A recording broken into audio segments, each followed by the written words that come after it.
doing right now, but it looks like they're on to last layer at 25-ish. And wow, yeah, 26.85.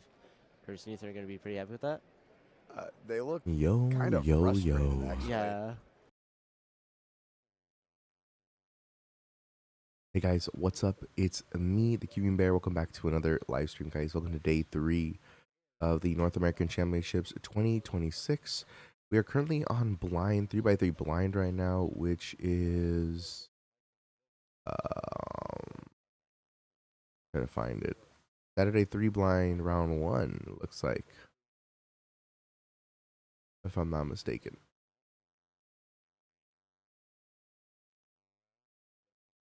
I believe that's what we're looking at right now. Or is this an unofficial event?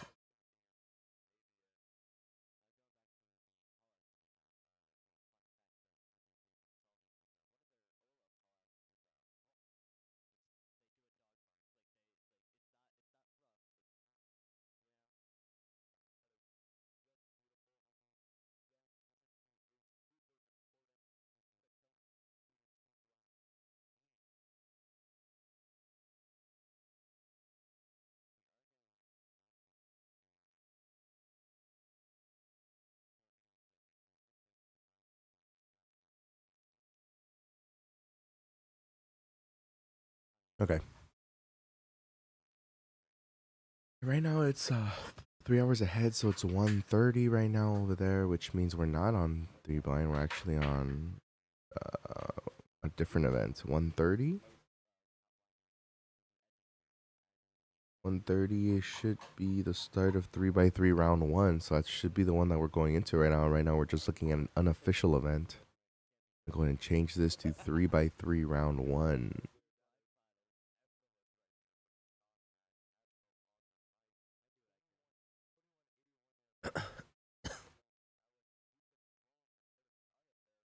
Alright, 3x3 round 1 should be starting pretty soon, guys. It's going to be pretty long, but after that we have 7x7 round 1, followed by 4x4 finals, which is really exciting.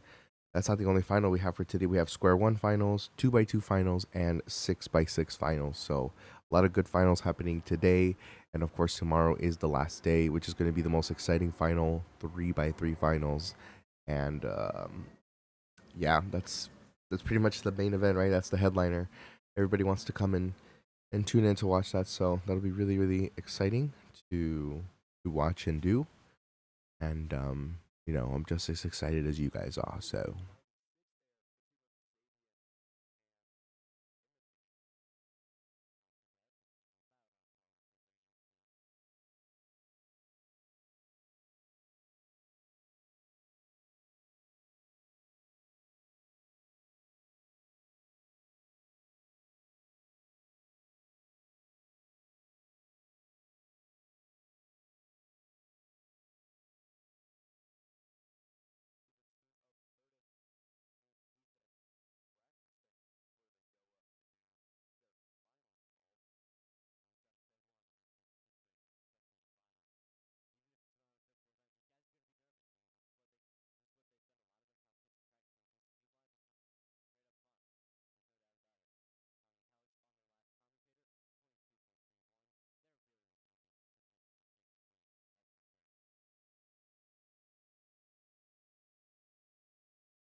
Ya tengo la shake aquí.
I wonder what the cutoff is.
We got Micah bottom right. Let's see here. It must be interesting from your perspective too. Like you said, getting the last layer super early, and like we saw, there was a ZB, and someone just might not know it. You know it. You know that it's like it could be just a really, really, really easy scramble, and if you do the OLLPL, all of a sudden you end up with something that no one wants. Must be frustrating to see that in some way.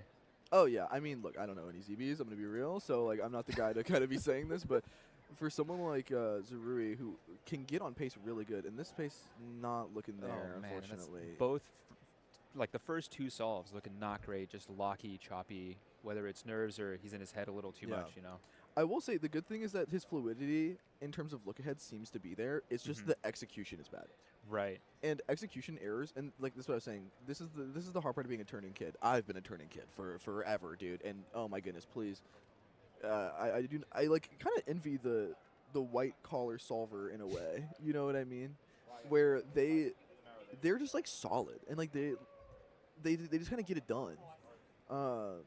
But yeah, like his fluidity in terms of look ahead is there, which is a great sign. Execution errors. I've talked to Maddie about this, and he's kind of like the mentor of a lot of these kids. He has said that he kind of just views it as like you kind of just like let it happen. If your turning's bad, whatever. You kind of expect that to a degree. And you don't need to do anything intentional about it because you kind of get in your head and psych yourself out. I've taken a different approach to that. I think you should be much more intentional about how you're approaching your turning and seeing and figuring out what's been going wrong. Like I was talking to Sid at Southerns, I was like, dude, like you're just shaking a lot. Like just like calm it down a little bit. Like just loosen your grip a little bit and you'll be good. Sid's starting off with this 5-7, and this is really good pace. He's so fluid, dude. He just doesn't stop. Wow. Like the solution's too long. The solution's too long, but it's 6-5. Right. And but this bodes well. This is exactly what I saw at Southerns, and then he ended up pulling it out in finals. Sid is going to be a dark horse for finals, I think. I mean, sub-6 solver, but I think he's showing his recent stretch is very, very solid. Shoto bottom left getting 6-7, and then we have Zaruri getting ready for his third solve. At this point, I think you kind of just accept that you have a counting 6.7, and you hope that that's the worst thing that's going to be counting. I mean, you have no choice but to move on. Like, your options are you move on and you don't. I think some people have a hard time moving on. Of course, yeah. And that's where this is where it becomes important to see whether or not he's going to be able to do that and kind of come back from a pretty rough, locky start. And really, I think we're looking for better turning because his solutions are clearly good, like you said. It's just, can he kind of calm his brain down and get his fingers to cooperate with what he wants to do? He's pretty locked in on his orientation. That's a really good sign. Much cleaner. Ooh, good start. Yeah, this is better. Yeah, this is solid. I mean, falls apart in last layer, but oh no. Oh my goodness. Oh, that hurts. That does hurt. And like I said, Zaruri's always really hard on himself. Like from just me talking to him, kind of hurts to see, man. The poor kids, dude. But this is exactly what happened at Westerns. And then he takes a set off Max Parker and heads at finals. So it's like, we have to keep in mind that it is just round one, right? Your world is not crumbling apart just yet. It's not semis. And I'm sure we'll see the kids bounce back, man. But in my opinion, my perspective, it's always good to have a solid showing. Like round one, I don't think you want anything crazy. I don't even think round two you want anything crazy. Like I think you just want to be solid and just be consistent. Most majors, people are going to probably underperform unless you're like the extreme outlier like Timon or something where you just get sub-5 no matter what the situation is. But if you can just be solid, I think it's really reassuring in the future rounds to know that you're on pace, get that good seating. Because if you're, we don't know exactly what seating is going to be like, but you're aiming for that top 16 if you're one of these competitors. And you want to get there as many times as you can in the previous rounds. And if you start off and you're like 30s, that can really stress you out in the future rounds. I was just going to say that if you have, it's like you said, this is just round one. It's not the end of the world.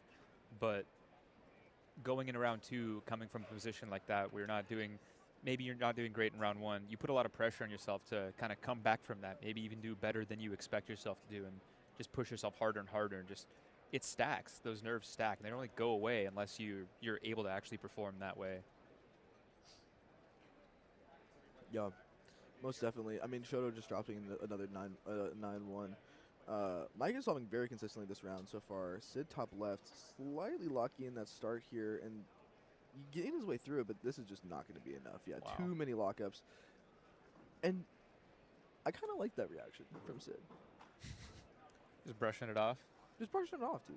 You know you have the 6.5. It's like, that's good enough. You still have the 5 solve 1. We're seeing Zarui here taking a little bit longer in the subsequent solves, I think. Hopefully that pays off. We've seen 3 not so great solves, something he doesn't love, something that he knows he has to come back from. And it's a matter of how he's going to do it, whether he's going to put too much pressure on himself and crumble or be able to recover. Seems like we have a lot on this scramble, actually. Pretty big blocks. Looks like free pair on white. We're going for orange here. And pretty reasonably long pause there. Long last layer, 7-0. I mean, Zarui's dropped like 1 sub-7 here. But, yeah. you know, 702 BPA, that's very much achievable for him. Yeah, at this pace. And even on that solve, you could see he knew what he wanted to do. He could see ahead of where his hands were, and he couldn't keep up with himself. Yep, unfortunate. And, dude, I was telling you about these new gens, dude. These new gens, they use, like, their cubes are falling apart, bro. I can't even use them given, like, enough time to try to adjust to somebody. I tried Zarui's. I don't know how anyone would ever use that. It's, like, it's genuinely remarkable to me how these kids do it. Same with Shoto, same with Calvin. Like, all these kids are just rocking the craziest cubes, and somehow they try to compete with them. I think, like, if you just, maybe I'm just biased, but I think if you have, like, a more put together, solid cube, you should be a little bit more put together and solid in your times. You would think, but somehow they managed to pull it off. You know, I agree. I've tried some of these cubes. You know, like my cube, if I flick really hard, I'll do like a U2, maybe a U3. Those cubes, you'll do like almost a U8. It's crazy, Oh, dude. and they love it. They won't have it any other way. And if you pull on the edge, it just, you know, comes right out, just pulls right out. It's like butter. Yeah. Oh my goodness. Micah's sneakily having the best average, I think, so far. We've only seen like pretty solid mid-6s from him, and that might be PR. He's probably close to PR pace. Yeah. Pretty big 655. spread on average. Yeah, the 655 to the 729. Yeah, but besides solve 2, he's on really good pace. 644 is definitely doable for him here. Seems For locked sure. in on this orientation. We kind of love that. Okay, let's see if he can be super clean here. Oh, too long into that second pair. Yeah, this is not going to be it. This is going to be close to WPA. You see him, she's shaky too. That's Oh, unfortunate. 729 either way. Close to 729. Zarui 5-5. There That we go. feels good. There we go. You needed that one. He figured it out. Yes. The average is over. The average was over after kind of solve 3. But you always want to end on a high note. Yeah, it's a good omen Yeah. moving forward. Don't leave the gym on a miss. That's what I've always been told. We have our boy Krish here. We see some of pretty solid, a little bit long solutions, I think. Then we get this E-perm. Don't love to see that. Yeah, it's okay, Krish. It is what it is. We go next. GG go next. So we have Sid here, hoping to brush off that 8. We actually don't know. I said I liked his reaction, but exactly how he's going to come back from that remains to be seen. We do see this little block on yellow. See if he can take advantage of that, and it seems like he does. Pretty fluid OLL skip, clutch, 6-1. Not bad. Take those. And that was an average where he's going in with a 5, 6, and an 8. So Yeah. kind of a little bit of everything. Nothing. He hasn't found his flow. He hasn't locked himself into anything. And coming out with the 6 is a really good spot to be, where you have a good solve, you have a bad solve, and you're kind of landing right in the middle. Most definitely. Maybe I'm not giving Sid enough credit. It looked like OLL skip to me. Oh, I didn't quite look- catch it.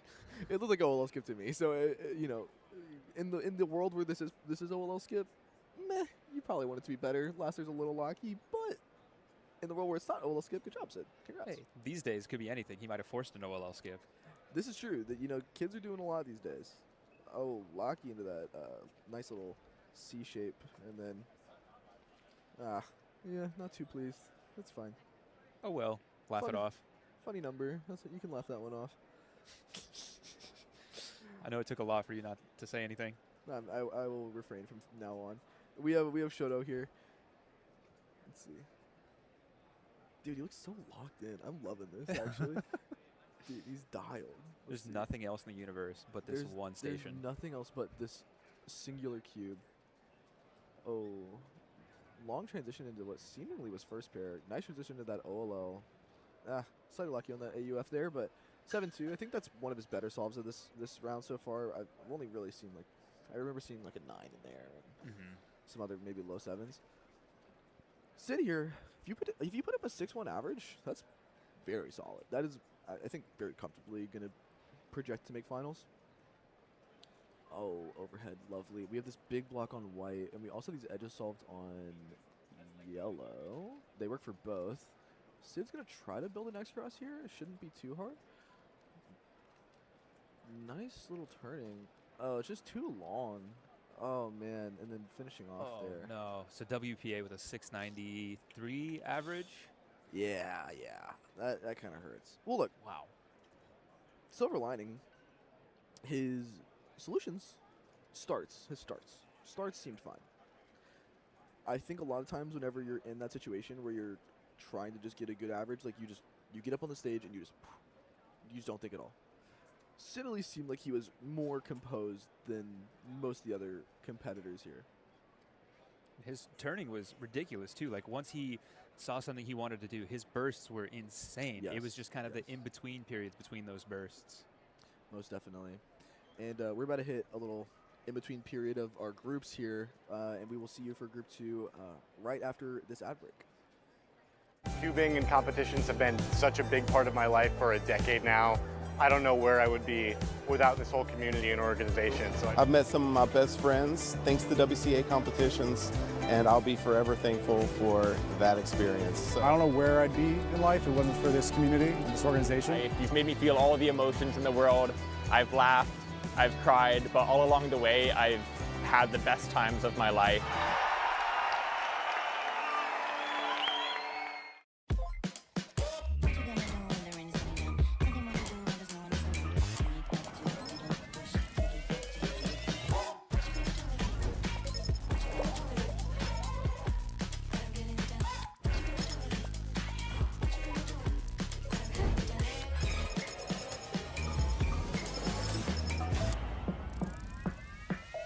Play again. Let's go.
Awesome, and we are back with Group 2. It is, again, me, Dylan Miller, and my fellow here, Dan Pashtukov.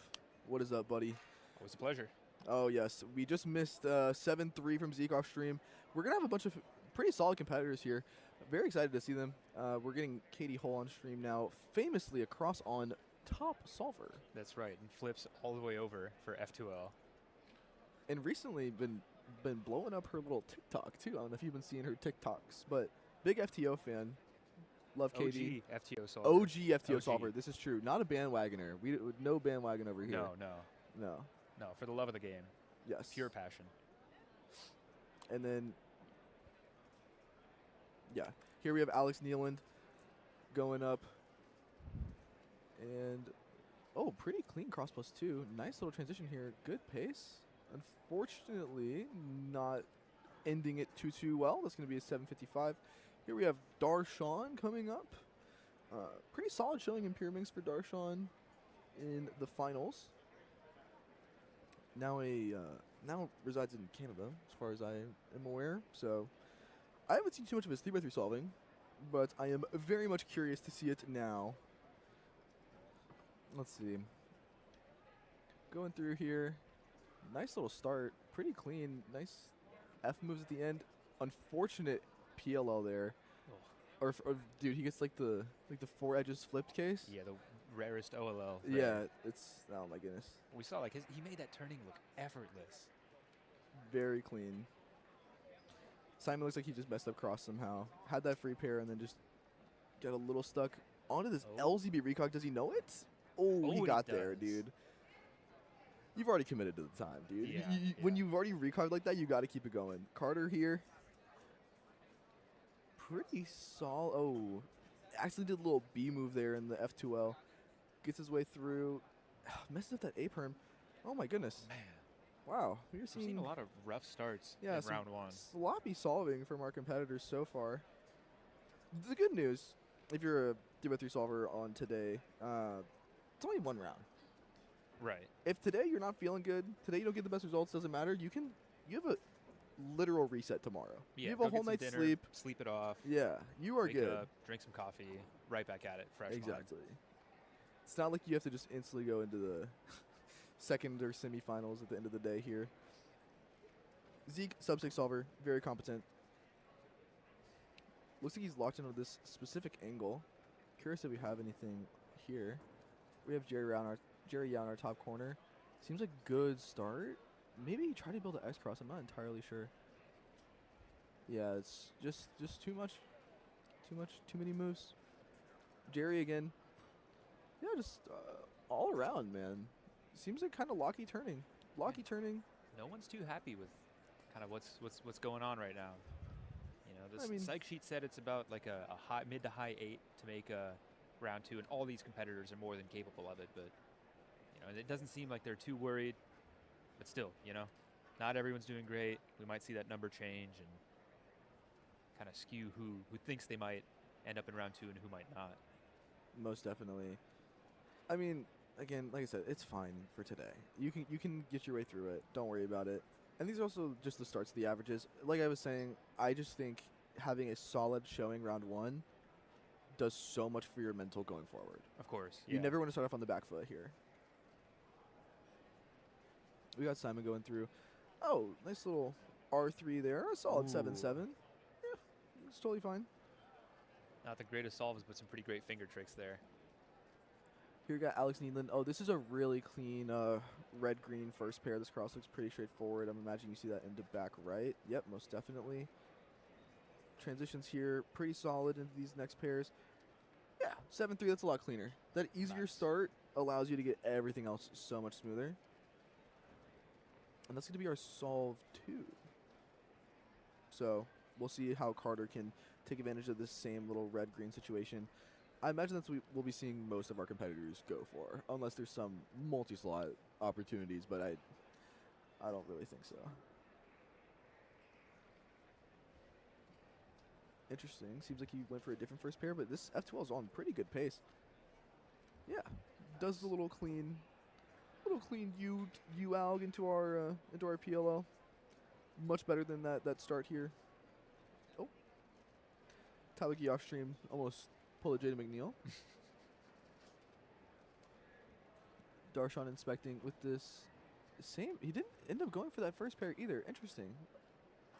Little look back on that PLL. What's back there?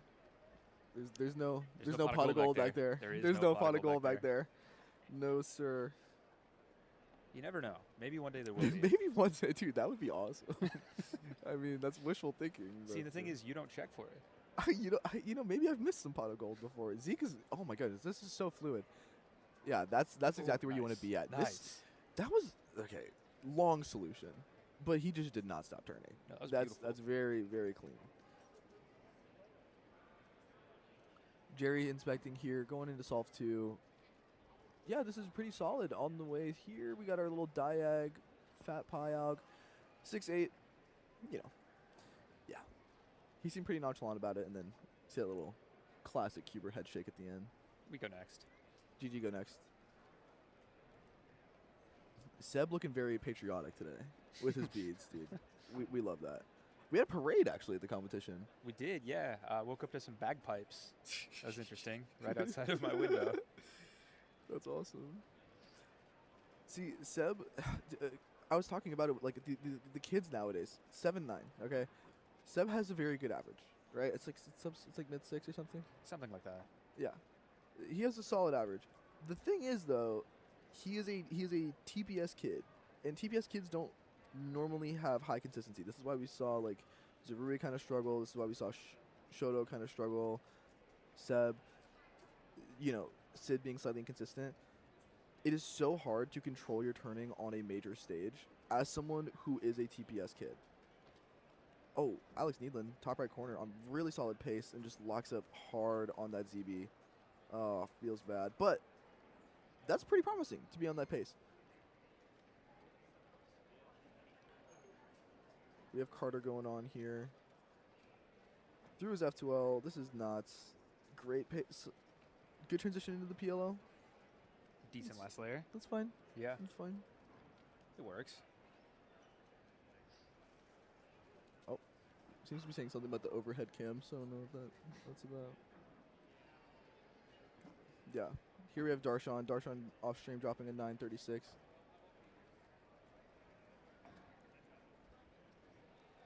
Did you see Jerry take a little peek at the scorecard there? No, I didn't.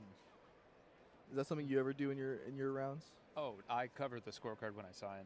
I don't like to think about my Oh. times. I filmed the timer. Yeah. So if there's any kind of dispute, I can. What's up, I got Peter the evidence, I got Cuber? receipts, but Yeah, never I let me am. look at my time. I'm just That's tech. That's tech. What about you? eating some food right now, looking at and I that don't right? like eating in front of the camera, Oh, so I that's why I sure have the don't. camera off. But I am here. Dude, we weren't talking about it. Jerry was on crazy pace. He got to UZB or TZB like I think mid-3, Whoa. and then unfortunately just huge lockup. Maybe I don't know. Maybe he just doesn't know the alg. I think he knows T. But no, it depends on the situation. Sometimes I look at the scorecard expressly.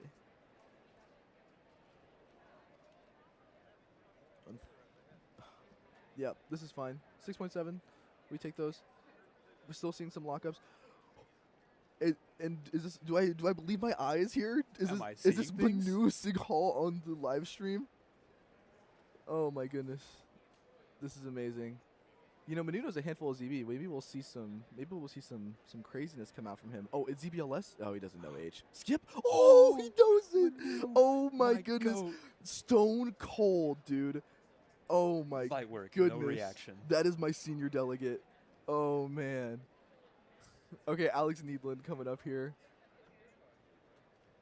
That just made my day. Oh, that's unfortunate. Forcing diag on that too. Oh no. man. Oh man. There's a curse of rough last layers right now. Yeah, man. I mean, that's the issue with doing CFOP. Carter seems to not really know what he was getting at from here. You saw him like immediately after he finished cross. He kind of does a little look down. That tells me that he wasn't super confident in the start. Maybe he did cross +1 and isn't too sure of what the follow-up was going to be. But you just got to do more reps. Just trust your inspection.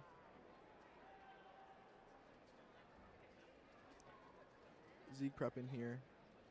For last solve, looking at a 6.6 BPA and a 7.4 WPA. Once again, a pretty big spread. And we've seen a 7 and an 8 from Zeke. We know that's not what he's looking for. Let's see if he can pull this off. And nice in the last layer. Oh! clunky AUF, but still 624 is enough to AUF get 8. Solid. AUF hurts a bit, most definitely. We saw on that scramble 5, there's free pair on white and then like kind of made block on yellow. You can kind of choose to go with either or. I'm not entirely sure which I think is better. We need to take a look at it more, but seems like he did something that was a pretty clean start. He was on really good pace going into last layer. Definitely knew what he was doing. Oh, for sure, for sure. And we'll see Jerry going into solve 4 here. Ooh.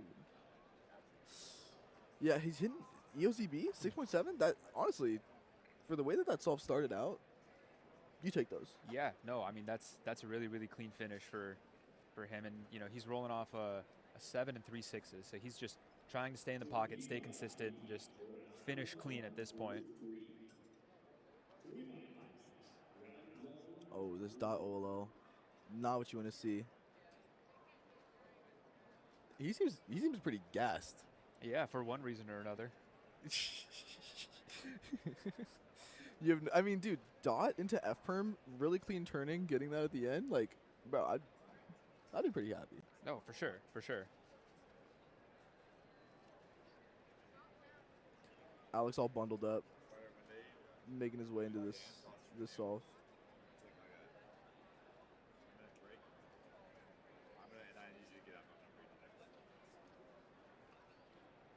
This is the solve 5. That's what I was saying. We have the free pair or we have the block. It seems like he's angling for this block on yellow.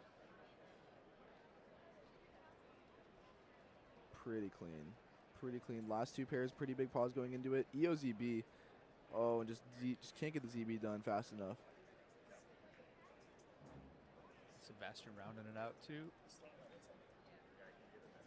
Not stoked with it. No.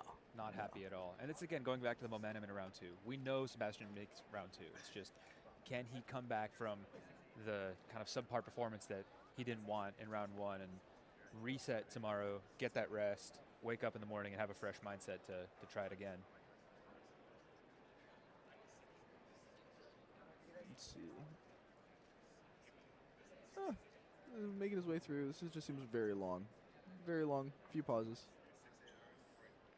Is what it is. That seems like the story of the round for pretty much all of our competitors. We take those and we move on, and again we try again tomorrow.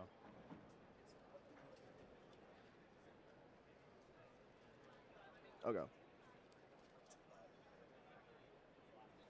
We have Jerry coming up. Last solve here. And he's kind of in a good spot right now. 6'6", BPA, 701, WPA.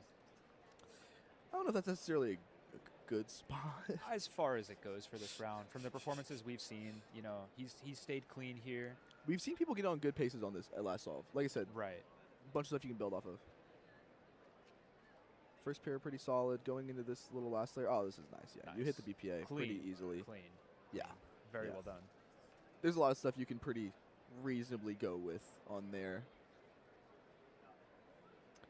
And yeah, a decently fine average from our competitors. I think just people are not solving to their peak, at least in the first 2 groups. But hopefully all of that changes right after this ad break and in our next group. Cubing and competitions have been such a big part of my life for a decade now. I don't know where I would be without this whole community and organization. So I've met some of my best friends thanks to WCA competitions, and I'll be forever thankful for that experience. So. I don't know where I'd be in life if it wasn't for this community and this organization. You've made me feel all the emotions in the world. I've laughed, I've cried, but all along the way, I've had the best times of my life.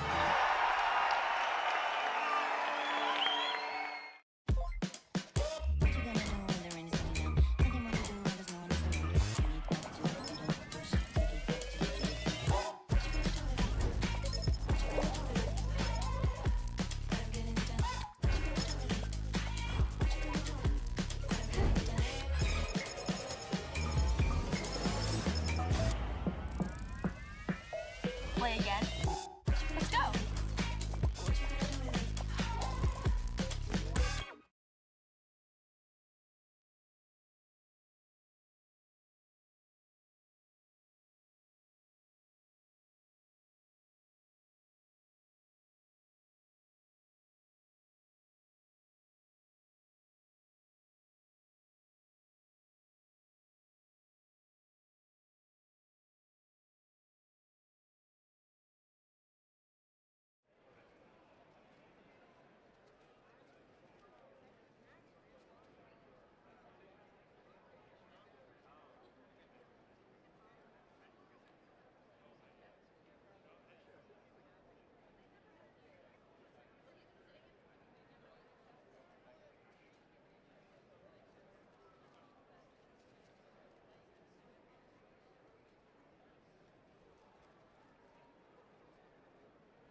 Welcome back, everyone, to the Rubik's WCA World, sorry, not the World Championship, the North American Championship 2026. Manu Singh Hall on the mic here with one of the WCA's board members, Abdullah. Abdullah, you are also a stage lead at this competition, so you got a lot of work in the background. How's the comp been going so far? Well, this is my 4th or 5th major that I have been delegating, and I'm not going to lie, it does take quite a toll on you. A lot of walking, a lot of incidents, and a lot of, being aware of what's happening. So, but I won't lie, CubingUSA always puts up a good competition, and I'm enjoying myself and having fun, and I have a good team to work with. Excellent, excellent. And yeah, I mean, a fantastic group of volunteers, delegates that we all have here. So Abdullah, you are on the WCA Board of Directors. Because the WCA is a nonprofit, the Board of Directors makes decisions and stuff like that. Do you want to talk a little bit more about why, what exactly the Board of Directors does? Yeah, so the Board of Directors, like any other Board of Directors for a non-for-profit, right? It's the governing body, the highest authority. Our job is to make sure that the WCA is being served and it's guided through the process as laid out in our objectives and the motions for the WCA. And as the board, we're responsible to making sure that competitions like these, the sponsors, if we are hiring, in our case recently we hired an executive director, some of these major decisions. I'm working on world championships, continental championships, working with the sponsors, the teams that are organizing those, appointing leaders across the world for senior regions, for regional delegates, appointing team leaders, appointing committee leaders, and also sometimes creating working groups. The list goes on and on and on. But I would say the board work is not what you do daily if you're involved in cubing, the competing part. This is more of the boring part, but it's still a very fulfilling job because whatever effort we work and do behind the scenes, we see them in competitions like these. And at the end of the day, as we're all volunteers, we're all putting in time. We're taking time out and putting in. So our, gratification and satisfaction and payment is to see events like these happening, people getting world records and championships, and I think that's a very good thing to have for a community like this. Yeah, totally. I think some people don't know this, but I think it's important to point out.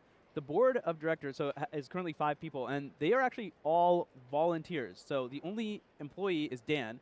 He's the executive director, which is technically a different position. Do you want to talk a little bit about the difference between the board and the executive director and their exact roles? Sure.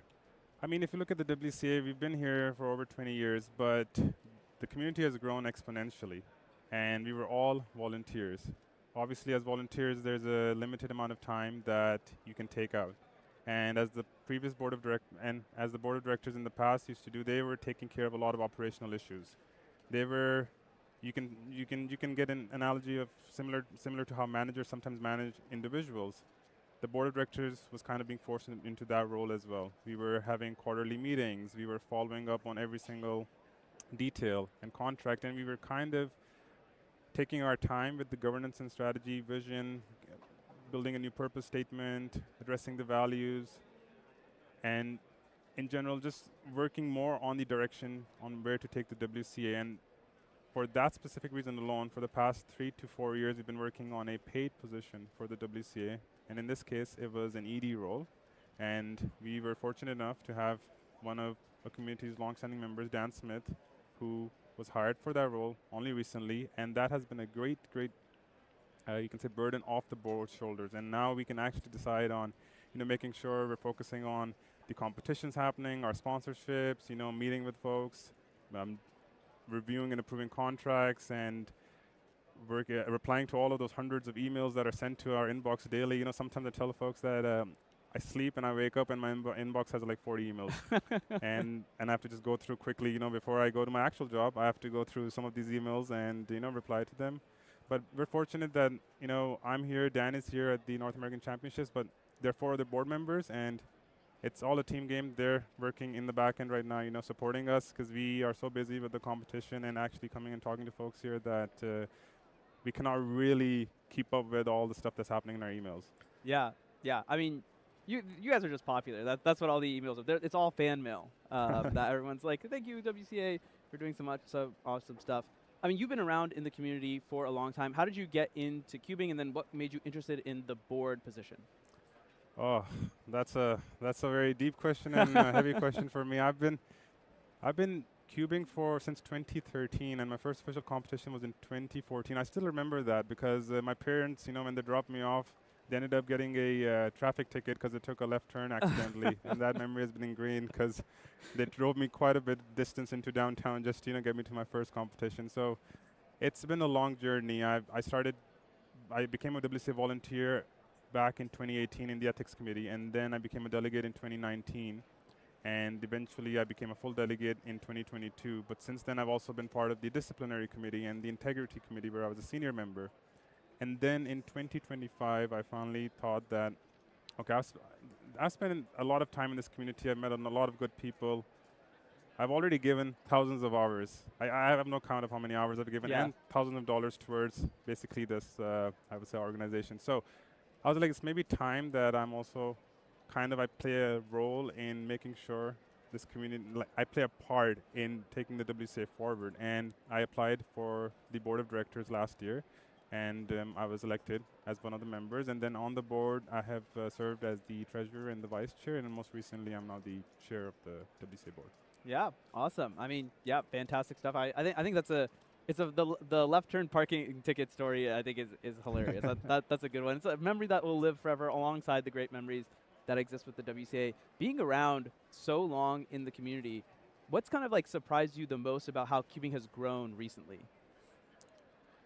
Okay, so even my first competition that I've been to, there were over 100 people. And then some of those people, I look back at my past videos and I see them, and they're some of my closest friends now in cubing. And it was a very close-knit, tight community back then. It still is now, but the growth I've seen after COVID, the numbers, the board has, one of the board members has really worked on getting these, you can say, KPIs, these numbers on how cubing has performed in the past few years. And we've seen after COVID, I guess people had time to, practice and do things, and cubing was one of them, learning new methods, just practicing their, there were no, the competitions were kind of paused, so people had this real opportunity, and more people, saw videos, and it was a significant boost to our competitor numbers. And I thought that was going to happen, but the percentage of how many people joined the WCA as competitors or volunteer positions is insane to me. We have around 800 volunteers right now. Wow. I would say over 300 voting members out of those volunteers. And I found out last year when we organized the World Championship, which was in the US, in Seattle, which was the largest competition in the world, close to 2,000 people and 7,000 people in total, right? We had to get more spectator tickets. And sold them out. And it sold out. I found out that just 2 years before that in Korea, compared to that, there was almost a 60% growth in the number of competitors and close to 50% spectator growth. Wow. Which is insane to me. Yeah.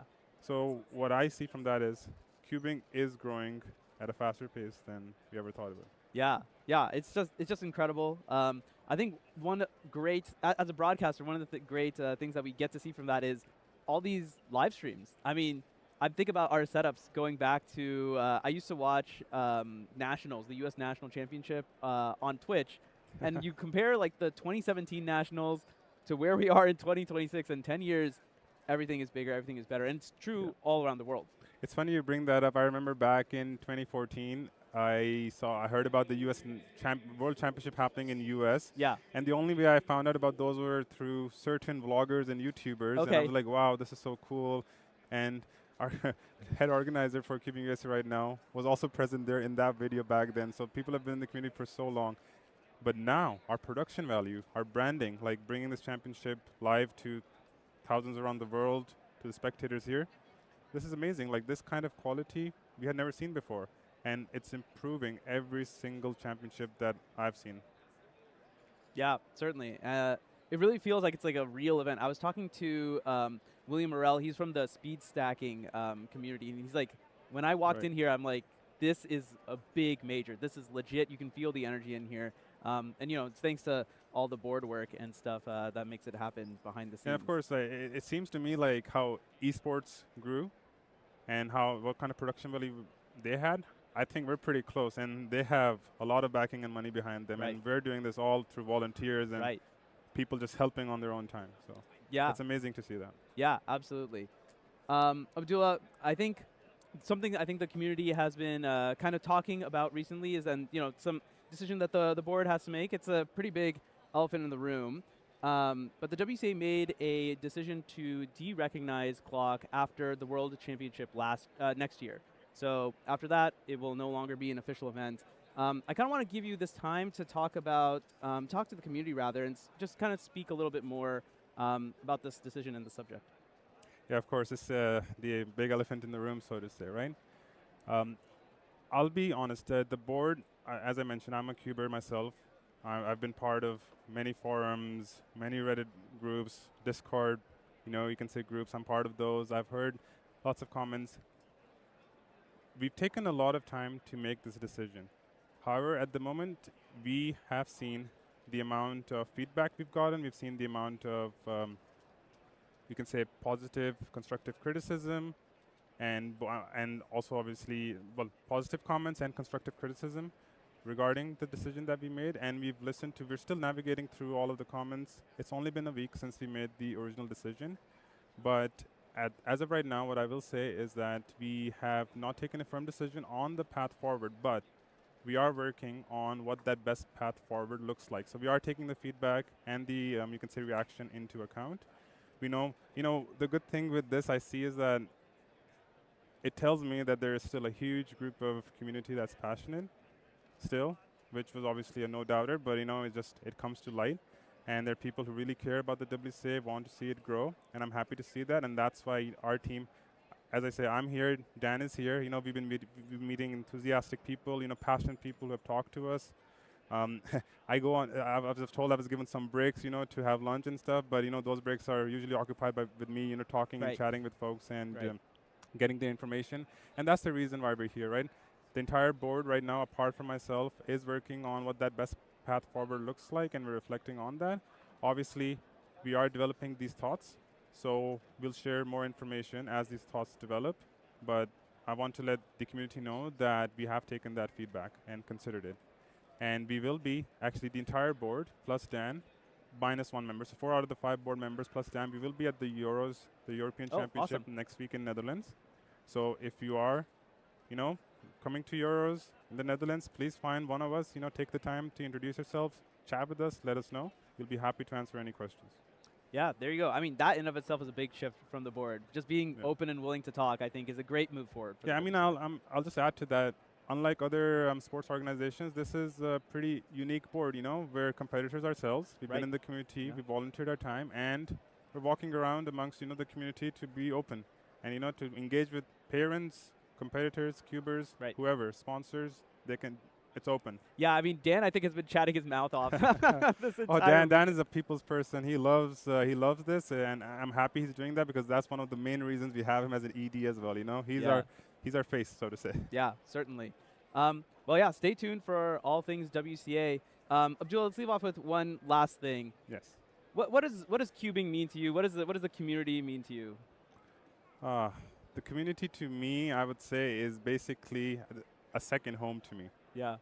I am an engineer by trade, and I thought, aerospace, I had an aerospace community, but that turned out to be part of my job, so I wouldn't consider that. Yeah. I would say that my home away from home would be my cubing competitions. It's so common now for my parents and my family and friends to hear that if I tell them, guys, I cannot make it to this trip or this, golf tournament or this, tennis, activity, they're like, what, you have a cubing competition? Everybody's aware of it. Yeah. I like that. It's become an identity.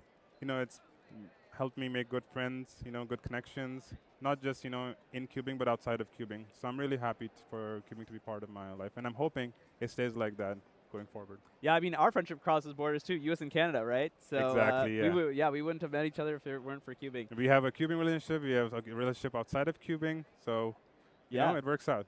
Yeah, no, totally.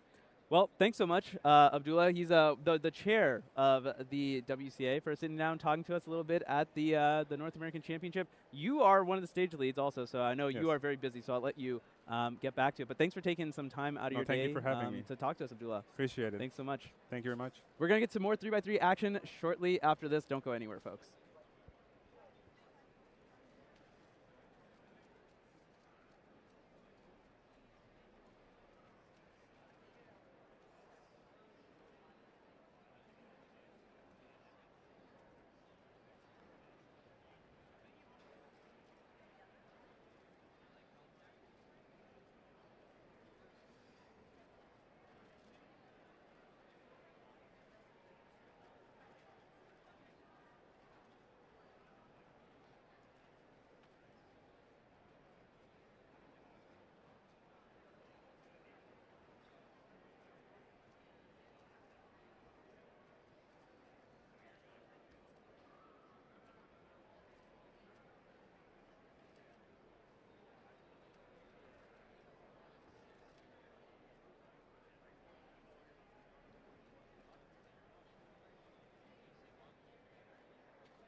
Welcome once again to the 2026 Rubik's WCA North American Championship. It's Manu Singhal, and I'm here with one of my good friends, Dylan Miller, one of the best 3x3 solvers in the world. You actually heard him earlier, but I kicked him out to talk to Abdul a little bit. Glad to have his hyper-analytical mind back in the booth. Dilly, what have we seen so far? I missed groups 1 and 2 because I was competing. What have we seen so far? Well, we saw Carter Thomas PR 3x3 average. We did Let's not go. see too much else, unfortunately. A lot of our competitors that we were really high on, as Benjao gets a 5.8 here. Zerui, got BPA, but the average was 7.02. Yeah. And then we saw, Micah Yao was sub 7. People were kind of all over the place. Nothing really great. Zeke gets a 6.7 average. Just pretty sloppy solving all around. Sid was actually looking pretty decent, but then it falls apart on last. Counts an 8. What are you gonna do? Round one. Round one. That is what you're gonna do, right? Not exactly what you want to be seeing. Right. Perhaps not the greatest start, but again, yeah, round one for a lot of the top competitors is going to be a round where you kind of get a vibe of what's going on, figure out what needs to be tuned up tonight, going into the rounds tomorrow. Tomorrow it's Championship Sunday. And that's the big prize. Everyone's going to be trying to make it into finals and win the crown at the North American Championship. Yeah, it's the main event. It's 3x3, the event to be watching. And I think the reason why we haven't seen anything much so far is we're actually going to get faster and faster solvers as we continue into the groups. So the final groups are going to be the ones that are, your real juggernauts, your contenders, your dilly millies. Okay, well, you flatter me. We have Uzzer Varani on stream, by the way. Yeah, let's watch I love this guy. I love this guy. He is from the Texas region. He is a sub 8 3x3 solver. He has been one of my good friends for a very long time. As he bangs out a sub 7, oh, dude, he was right there. It was close, G-Perm. It was close. G-Perm is the fault there, but yeah, good to see Uzzer still around and kicking. That's awesome. Yeah, we also got Neo on the stream, who you saw a little bit earlier. He looks like he faltered with a 9, but earlier he had a 5.7, which is much more of his pace. He should be pretty good. We're watching Neo. We think Neo has a chance. He might make it into finals. He is a root user. He would be probably the only root user who would make it into finals. Yes, in the U.S., yeah, that would be true. Yeah, representing the Philippines, recently moved to Arkansas, though. So very exciting. We get to see more of him. Yes, yeah. We did the regions relay with Neo. Yeah, so you're not going to win OH anymore. Oh, no. I mean, Brian was already in my region. He was already cooking me anyways. Kevin off stream, I don't know if you saw. He was pointed to PTZ. He seemed pretty gassed up that we're taking a look at a 3x3 solve of his. Sure. Yeah. I actually gave Kevin a little bit of coaching at Westerns. Okay. So we'll see how it goes. Okay, cool. Yeah, let's see how Kevin does here. Really taking his time. Off the side, Benjao is also solving. So we'll report to you what time he gets. He gets a 6:33 on his 4th solve there. That will be a counting time, 5.8 and 6.3 counting so far. Sub 6 possible for Benjao. I think that would win the group at this rate, although Neon has 2 more Kevin's solves. pretty solid here, a little 8.3. Oh, dude. He doesn't seem too gassed up. Ben's solve is actually very clean. I mean, Ben is one of those people who is kind of underrated in the U.S. unless you're from his region. You don't really think about him too much. But I've seen some of his solves. He's posting sub 5 averages on camera, and the averages are he's not really a TPS guy. He's dare I say he's somewhat of a white collar solver, huh? Where he's got the alg knowledge, he's got some efficiency. The turning is solid but not bursty. It's just clean all around. One of my favorite parts of coming to a major championship is just watching competitors from all around the country and all around the continent here. You saw Dylan Cosson, you're seeing Tommy Cherry in your top right. We got Neo now, watching Ben, watching Kevin. I mean, this we got all corners of the country covered here. Gonna get some good Canadian solvers later Neo's as well. Super solid. Yeah. Just throw down a little low 6. That's all you can really ask for. Just casual. In round, oh yeah, dude, he's so nonchalant with it in too. round 1. He's so effortlessly cool.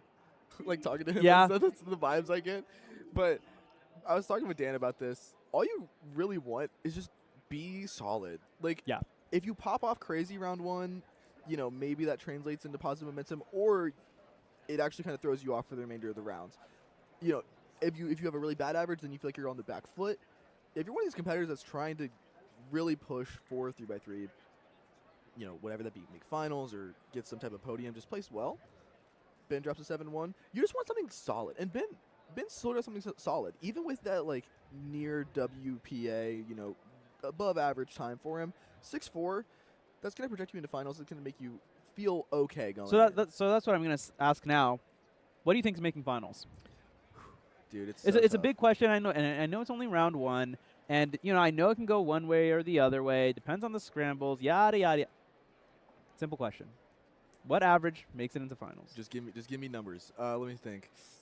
I'm thinking it's anywhere from like that 6-4. I think 6-4 is probably where I'm thinking. 6-4 to 6-6 range. 6-6 on, you know, if you're being a little bit more gracious. 6-4 if you want to be a little bit more optimistic. It all depends on scramble sets and how people can do. There's a world where it's genuinely like 6.1, but I don't think there's enough highly developed, consistent people who have that dog in them that can just bust out 6-1 in semis. So I would aim more for like the 6-4 range. Okay. Yeah. I think even that 6-4 would be quite a bit faster than the qualifying time to make it into the finals in the 2024 North American Championship. As we see Neo drop a sub-6 once again. So he's going to count a 5, which is great, 5.09. I mean, that's the type of solid solving you're talking about. Oh, yeah, 6.09 average for Neo. You love that. Like that, you know, you have the 9 on solve 2, and you held it together perfectly. You're consistent in the last 3. 6.09 average, dare I say, potentially podium. People don't do too well. I mean, look, you assume it's going to be sub-6? Yeah. Oh, okay. Well, maybe there's some disagreements here between the casters. Yeah, I think the podium is going to be sub-6. I mean, probably sub-6. Probably sub-6. Very likely. But also, I don't know. Maybe I'm just a little skewed because I saw 2025 Nats and. Yeah, sure, fair enough. There's a lot of. And yeah, I mean things can go any which way. Yeah. I mean the pressure is completely different on the majors final stage. I mean you know this both in the good way and the bad way. Oh, I'm well unfortunately. aware. Yes. So yeah, I mean literally anything can happen. Dilly, I want to talk a little bit actually. Let's continue talking about Neo. I want to talk about Ru a little bit. Where do you see kind of Ru fitting into the landscape of 3x3 speed solving? Is it really there for the two-handed solving? Oh, for sure, definitely. I think. Look, man, I'm not too knowledgeable on the Ru method and its intricacies, but I do think that if you learn EOLR, then you only have like what 60-ish intuitive LSEs. You're essentially learning Ru ZB. If you do Ru ZB, yeah, man, your move count is really low, and like people are getting better at inspecting second block. The Ru community has made it to where they're finding optimal first block pretty much every solve. I think optimal second block is what they're looking forward to now. I don't see a reason why, if Ru was the method that we had decided from the beginning to make standard, we wouldn't be at least sub 4. Okay. Yeah. Okay. So you think it's basically like Ru is starting the race late, essentially. Yes. And not only are they starting the race late, no one is really running the race for them. Yeah. Yeah, like it's a very tight-knit community.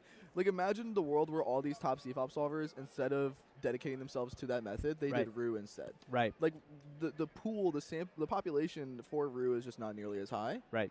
Right. And so they're missing out on a lot of potential prodigies that would have pushed the method even further. Yeah, makes a lot of sense. And then there's the resource gap as well. Of course, I mean, if I look up a Ru tutorial, like I'm sure I'll find something, but it's not nearly going to be at the same depth as your 3x3, your CFOP, your beginner's methods, etc. I mean, yeah, certainly very interesting to consider. I don't think we'll see more Ru solvers in the field, at least within our top competitors. I think that we're not in this competition. No. Yeah, I don't think so. No. You'll want to tune into the European Championship, which will also be on the WCA YouTube in a couple weeks. They got a lot of Ruers there.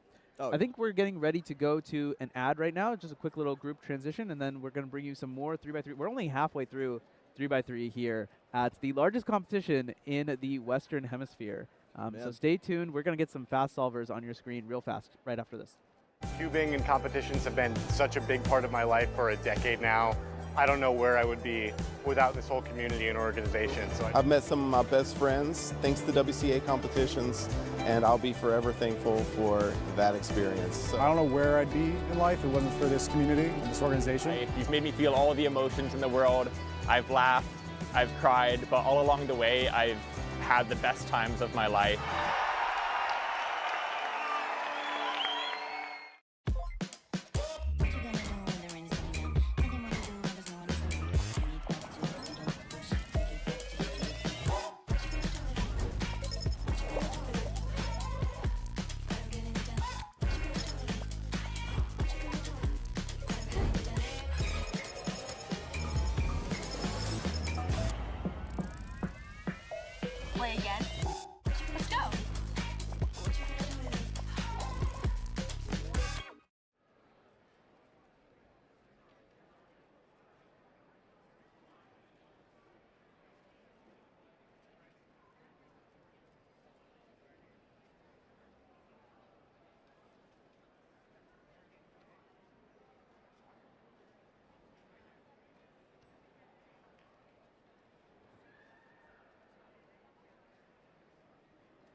broken that PR in probably a year, if I want to say. Okay.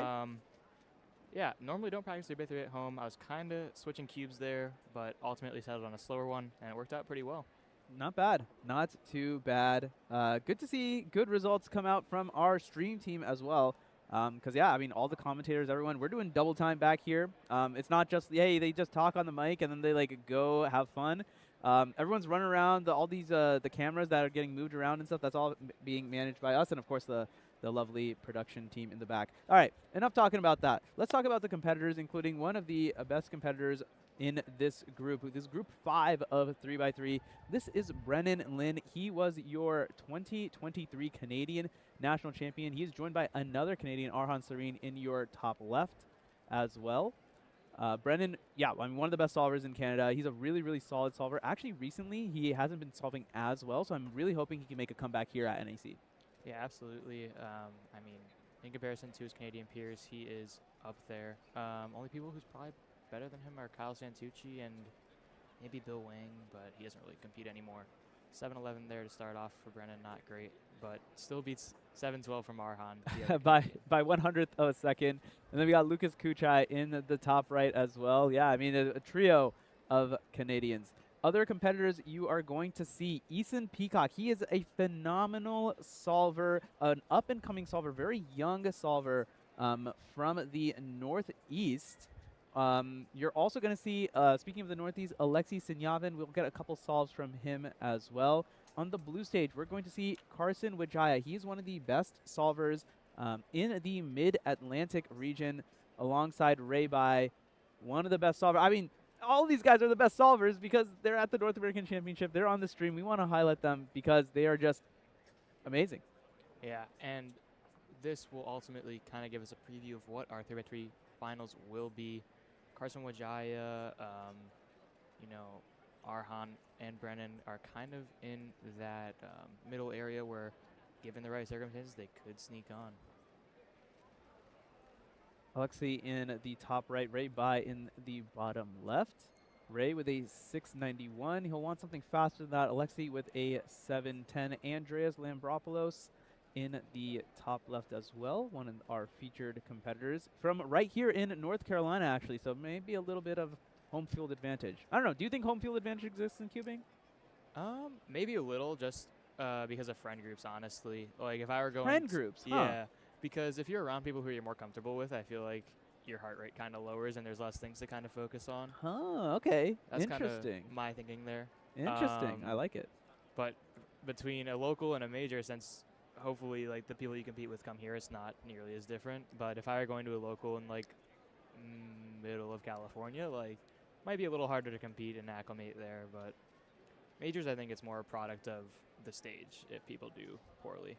Yeah, there's something about just walking up onto that elevated stage that just changes everything. You look out and you see, like, there's, like, an actual audience there. Like, we got a sea of chairs. You see all the hanging out chairs where people are just having a blast. And you can go out and you can see people that you've only seen online and stuff. Definitely changes the environment to some extent. Lucas 779, a little bit better for him. Arhan with a 6, also a little bit better. They want to continue that trend of improving every solve.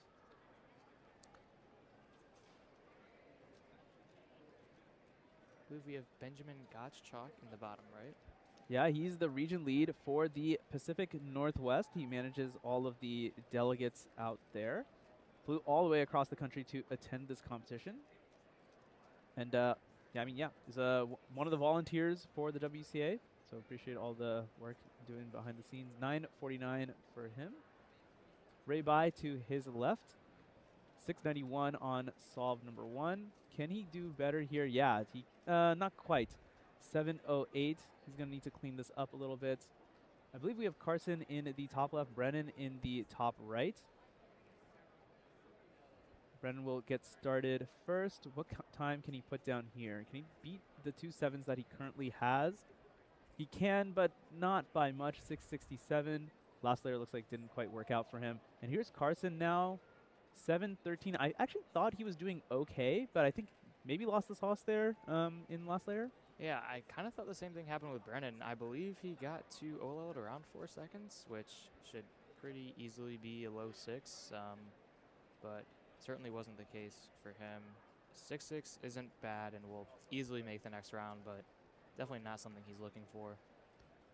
Just based on size, I'm guessing that Eason is sitting in the bottom right in the in that blue hoodie, 751. Yeah, I mean, he's just a super talented solver. Actually, he was pretty close to making Worlds Finals last year. I mean, considering his age, that would be an incredible result for him. So he is definitely going places. You want to watch out for him this year, certainly, but certainly in the years to come as well. Also, off stream, Andreas with a 669. That's a pretty solid time for him. Arhan Serene, the Canadian, 690 for his efforts here. We also have a YouTuber appearance. We have Jesse, also known as JR Cuber, one of the older staples in the community for the YouTube scene. A lot of newer competitors have not, unfortunately, been able to watch his videos, but very respectable 3x3 solver. I believe averages in that 10 to 12 second range. So not a great solve for him, but a talent nonetheless. Yeah, awesome to see, you know, OGs still being around in the community. I think a lot of people get into speedcubing by watching videos and stuff like that. So just great to see also like competing at such a top level. 9-second solve for Alexi. He's shaking his head. That's not a particularly good one for him, unfortunately. I mean, the good news is that 300 competitors will advance into round 2.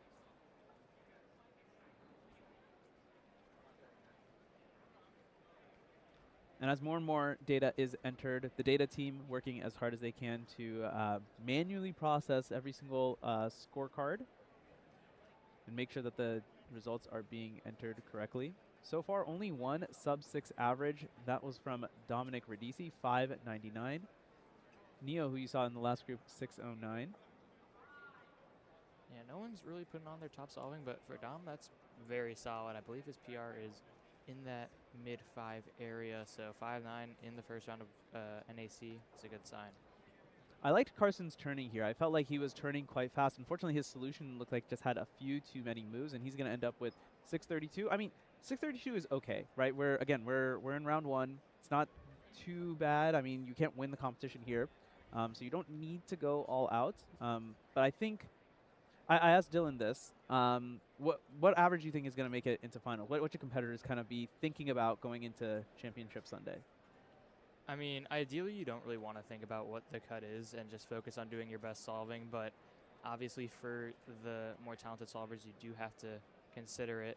My guess is probably somewhere in the mid-6 range, mid to low 6. It depends, obviously, on the scrambles and how people handle the pressure, but it is a top 48 semifinal, so definitely a smaller competitor base. So there might be a little more variance than you'd expect. But yeah, my guess is probably somewhere in that mid-6 second range. Okay, yeah, I think Dylan said somewhere between, depending on the scrambles, it could be like 6.2 to 6.4, which that seems reasonable enough to me. I mean, again, there's like nerves of competing on a big stage, especially advancing into a major championship final is no joke. That'll be held head-to-head as well, which will be certainly a little bit different. It has a little bit more pizzazz, a little more anticipation, spectator value to it. It is average of 5 head-to-head, though. Average of 5 head-to-head, yes, yeah. That's one solve that Andreas will regret having on stream, unfortunately. Just getting lost in PLL. Ben Gottschalk in your top right, though, 686. It's a pretty good solve for him. Let's see Carson going up for his last solve on the blue stage. Let you know when he starts that.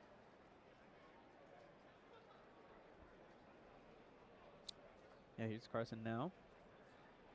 Good friend Stone Payne as the judge. Sharing a little bit of banter before, not bad.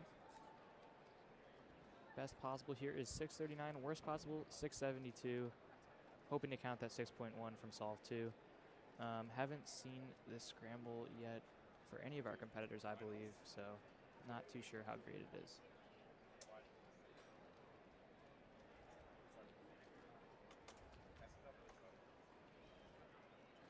I mean, yeah, this looks like a pretty solid start for him. And yeah, 553, he will get the best possible average. That's more like the Carson Wijaya we've come to know as of recent. That definitely could have been a sub 5.2. He got to PLL, high 3, low 4, and JA you can definitely do in under a second, so fumbled a little bit there. 843 from Alexi, not fantastic for him, and that will be counting, I believe.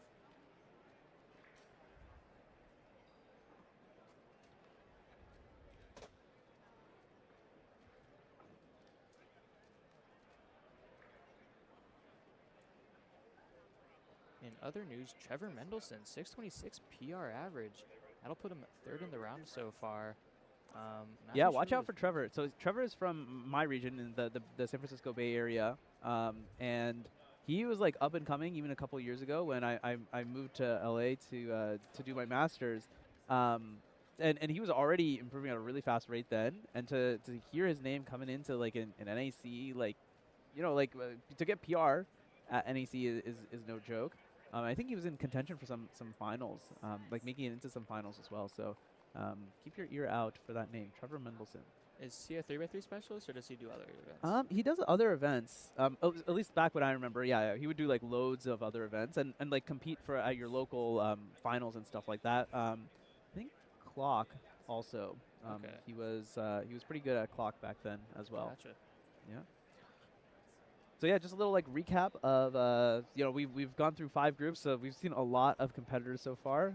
Dom Radici, as we mentioned, at the top right now amongst competitors who are entered. Neo Juarez, 609. Trevor Mendelson, 626, just behind them. Carson Wijaya, 639, which you just saw on stream. Ben Zhao, he is a sub-6 solver, 643 in the 5th place. Jerry Yao just behind him, 668. That's your top 6 so far. Brendan Lin going up for his last 689 best possible. That is not great for him. 727 worst possible. So he'll be seated somewhere within the 8 to 18 range.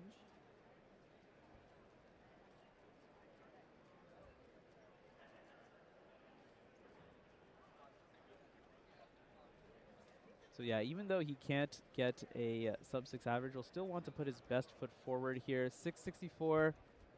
It felt like it was like a little bit better, but still didn't feel like the entire solution came together there for Brendan. Yeah, definitely some unwanted pauses there. Really just needs to clean up how he's generally solving. There's not really one step that stuck out there.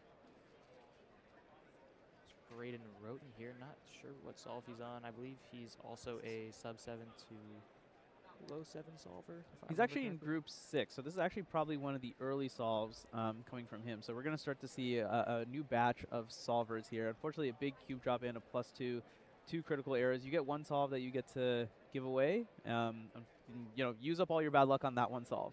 Yeah, we got Max Shao and Aaron Jake Wong ready to go. Maybe we can try to split screen them, but Aaron hasn't started inspection quite yet. Max, I believe a color neutral, or no, he's white only. It looks like he's looking at white. Or yellow. Never mind.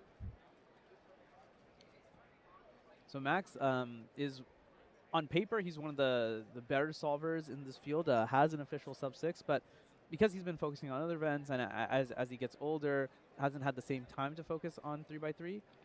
So his results have fallen off to some extent, but I think one factor that he does have is he has so much experience on these big stages and just being clutch, especially in his other events, Square-1 in particular. I think that's a real X factor that he has, and he can kind of turn that on and find himself like into an NAC final for 3x3, especially if the rest of the field is kind of struggling to keep up with those nerves. Yeah, and he also recently broke a 3x3 PR. He had a 3-second solve, I believe, sometime within the last few months. So he still definitely has some gas left in the tank for his 3x3 solving. You see Brendan here starting really not a great start. A lot of S moves. He must have solved his cross wrong. Yeah, it's unfortunate. Unfortunate to see from Bendy. He's a color neutral solver. He's been doing a lot more 3x3 recently, but just a misstep from him, which is a bit unfortunate to see. I think he's going to kick it up a notch as he continue into the rest of his average.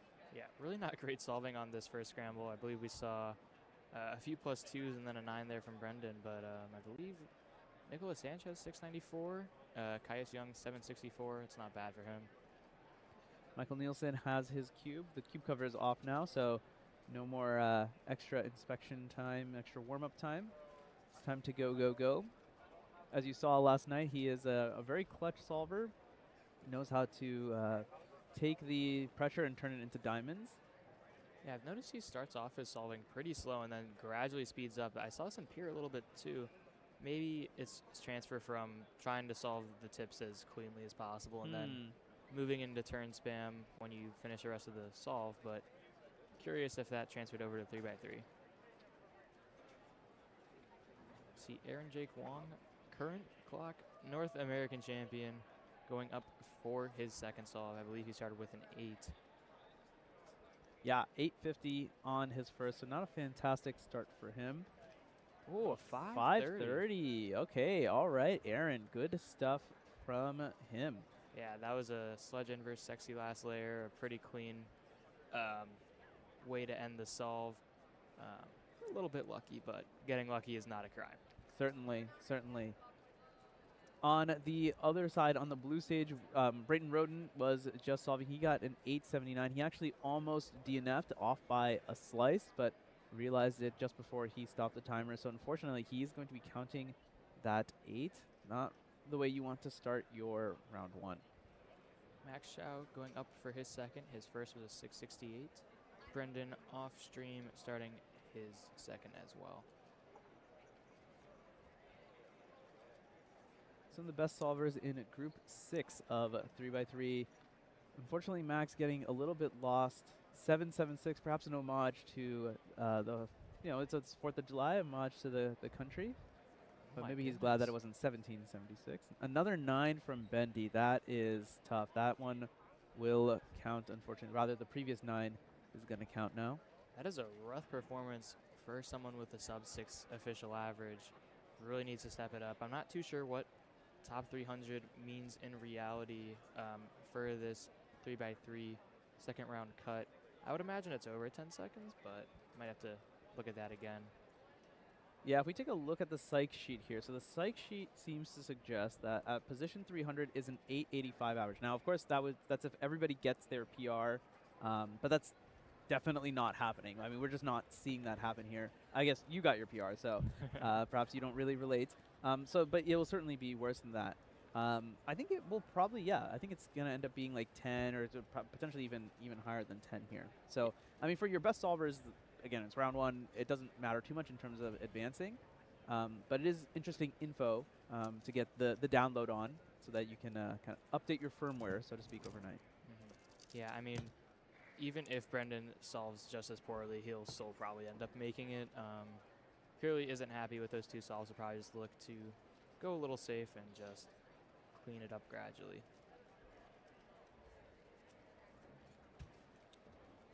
.638 there from Aaron Jake Wong. I believe he is now counting that, slotting him temporarily into 4th place.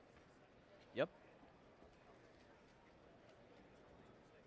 624 is his official personal record.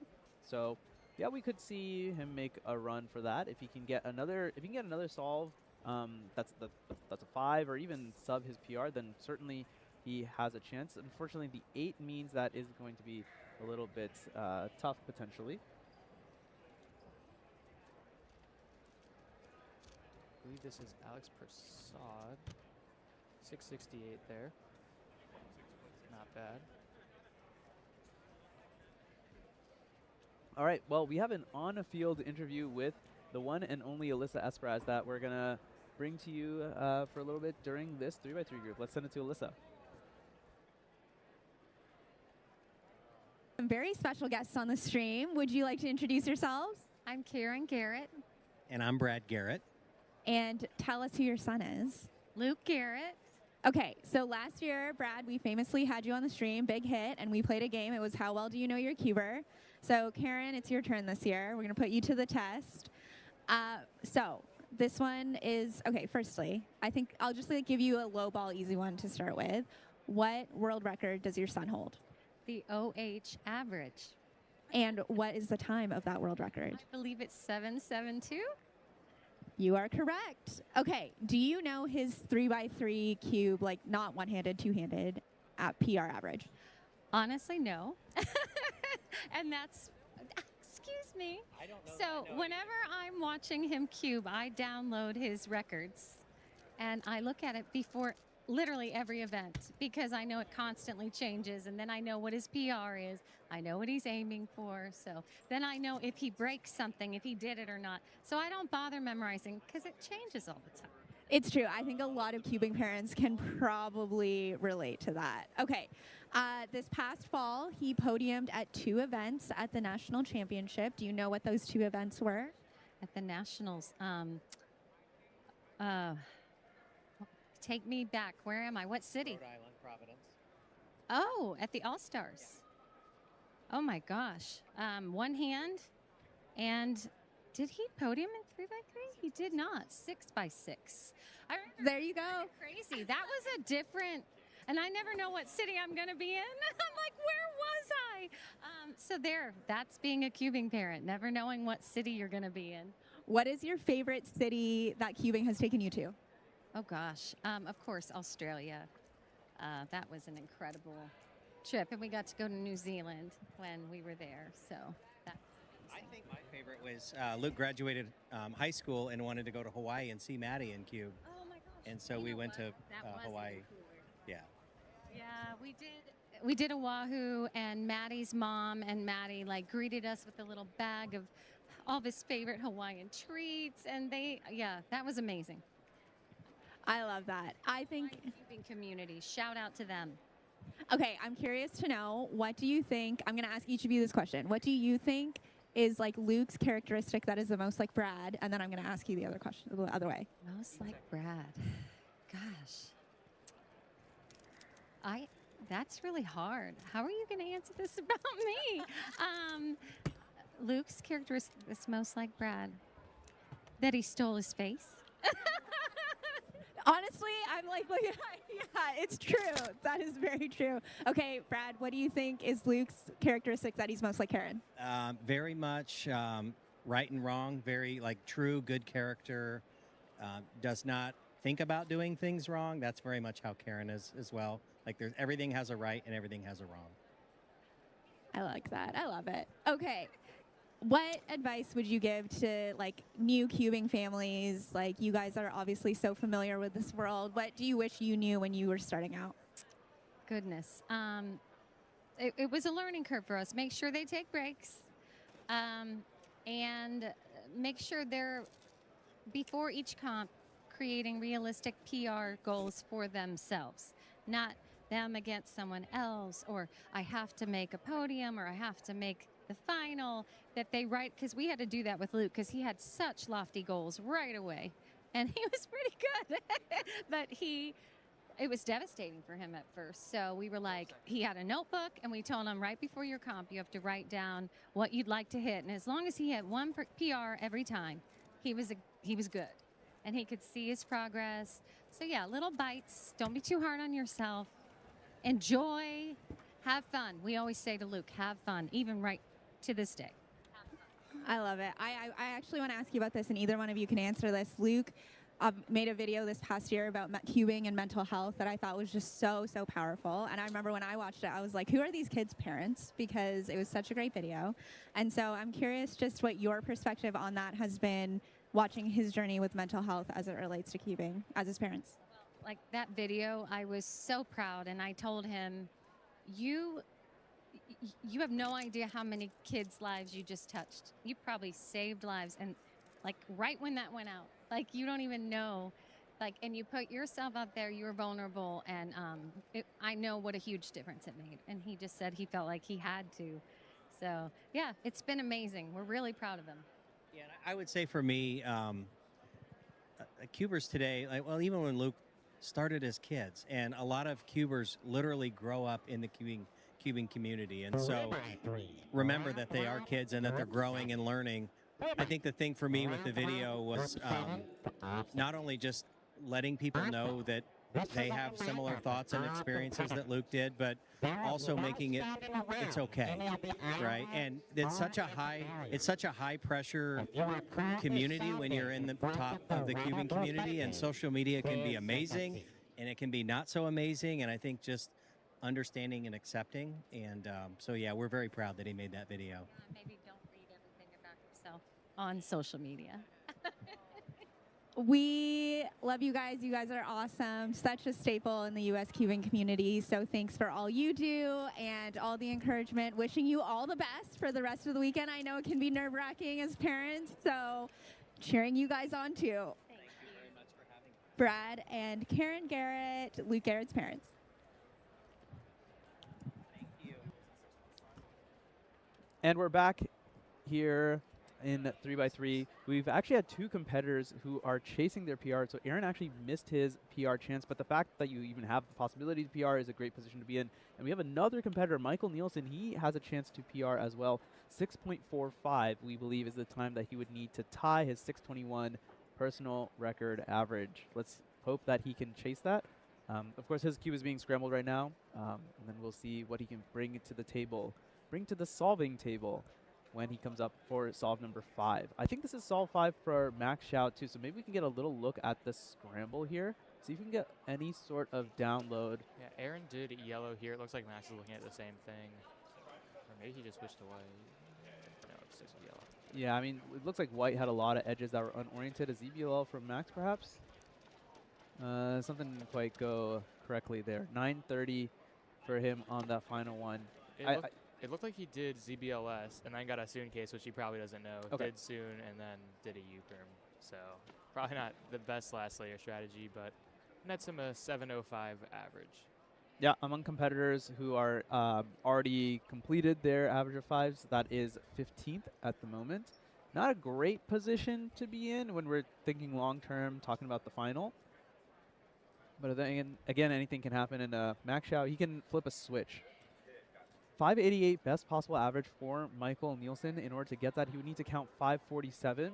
I'm going to probably call that pretty unlikely. I don't think that's going to happen. But sub 6 is maybe on the cards, but I think he has a decent chance to at least tie his PR here. 645 is the time we're looking for. Yeah, very doable for someone of Michael's caliber. Doesn't look like anyone else has done that well in this scramble, but he looks like he's opting for yellow instead as well. Yeah, originally looking at white, but then I think yellow seems to be the right choice. Got a little bit locked up there. And yeah, just the opportunity has passed him. Unfortunately, I feel like he kind of lost it there in like the first two pairs. There was a pretty big pause there. Not sure if he was tracing some pieces that didn't end up where he expected them to be. I mean, he still ended up with a 638 average, right? And right now, that's actually 4th amongst competitors who are done so far. So I mean, pretty solid for him. And again, it's good to be in a position where you have a chance to get PR. Yeah, absolutely. And no one has really been able to take that great advantage of it if it's not locked after 4. You do see the rare case of Trevor Mendelson, although his might have been locked. It's kind of hard to know, but nonetheless, PR average on a big stage with a camera on you, very difficult task. And it's nice that a few people have gotten that. Evan Waters as well has gotten a 709 PR average, which I heard from, I believe Zach Rydell halved his world rank. He was around 1,400 before this. Wow. Which I think correlates to around an 8.2 average. Okay. So 709 for him, that's a big jump. Wow. Yeah. I mean, 8.2 to 7.0 that's massive. Okay. Wow. Well, good work to Evan. He sits in 17th place at the moment. Unfortunately for him, I think that is going to that rank is going to increase as we get into better and better solvers. We have the group 7 solvers coming up now. Carter Kukala, one of them. We are also going to see a guy who was on the North American Championship podium. Luke Greiser is going to be in this group as well. Kyle Santucci, the Canadian phenom, and Stanley Chappell as well. I think we're ready for another on-field interview with Alyssa as Carter gets a 774. And yeah, I think if we're ready, I think let's hit it over to her.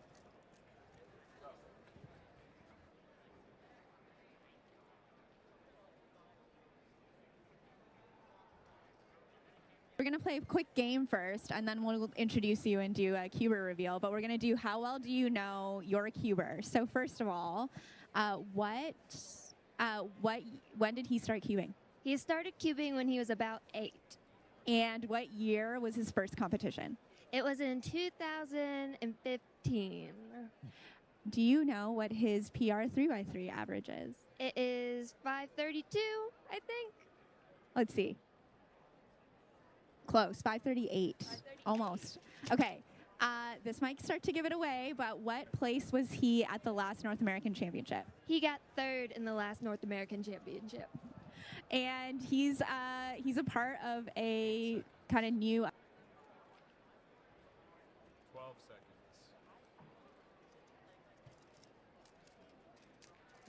Give us a Cuber reveal. Tell us who you are and who your fiance is. I'm Austin Clark, and I'm Luke Greiser's fiance. Great job. You got them. You know them well. Okay. I'm so curious to know, what did you think of the whole cubing world when you first got to know Luke? So my first cubing comp was when I was a freshman in high school, and it was a Great Lakes comp, and I went, and I just was kind of in awe because I had no clue that this was like such a big community, and I loved how it was more like personal goals. Yeah. Do you know how to solve the cube? No, I can do like the flower pattern. Will you ever learn, or is that like a no, never mind? He's tried to teach me a few times. Maybe eventually I'll get it down, but I'm not so sure. Well, I feel like it's a rite of passage. Eventually you will. So at some point. I don't think you can stay away. What are you hoping for Luke, and what are you just looking forward to for the rest of this weekend? Well, I just hope he has a great time spending time with his friends and the people he loves to cube with, and that he accomplishes all of his goals and gets some new coaching clients. Austin, thanks so much for joining us on the stream, and wishing you all the best for the rest of the weekend. All right, thank you.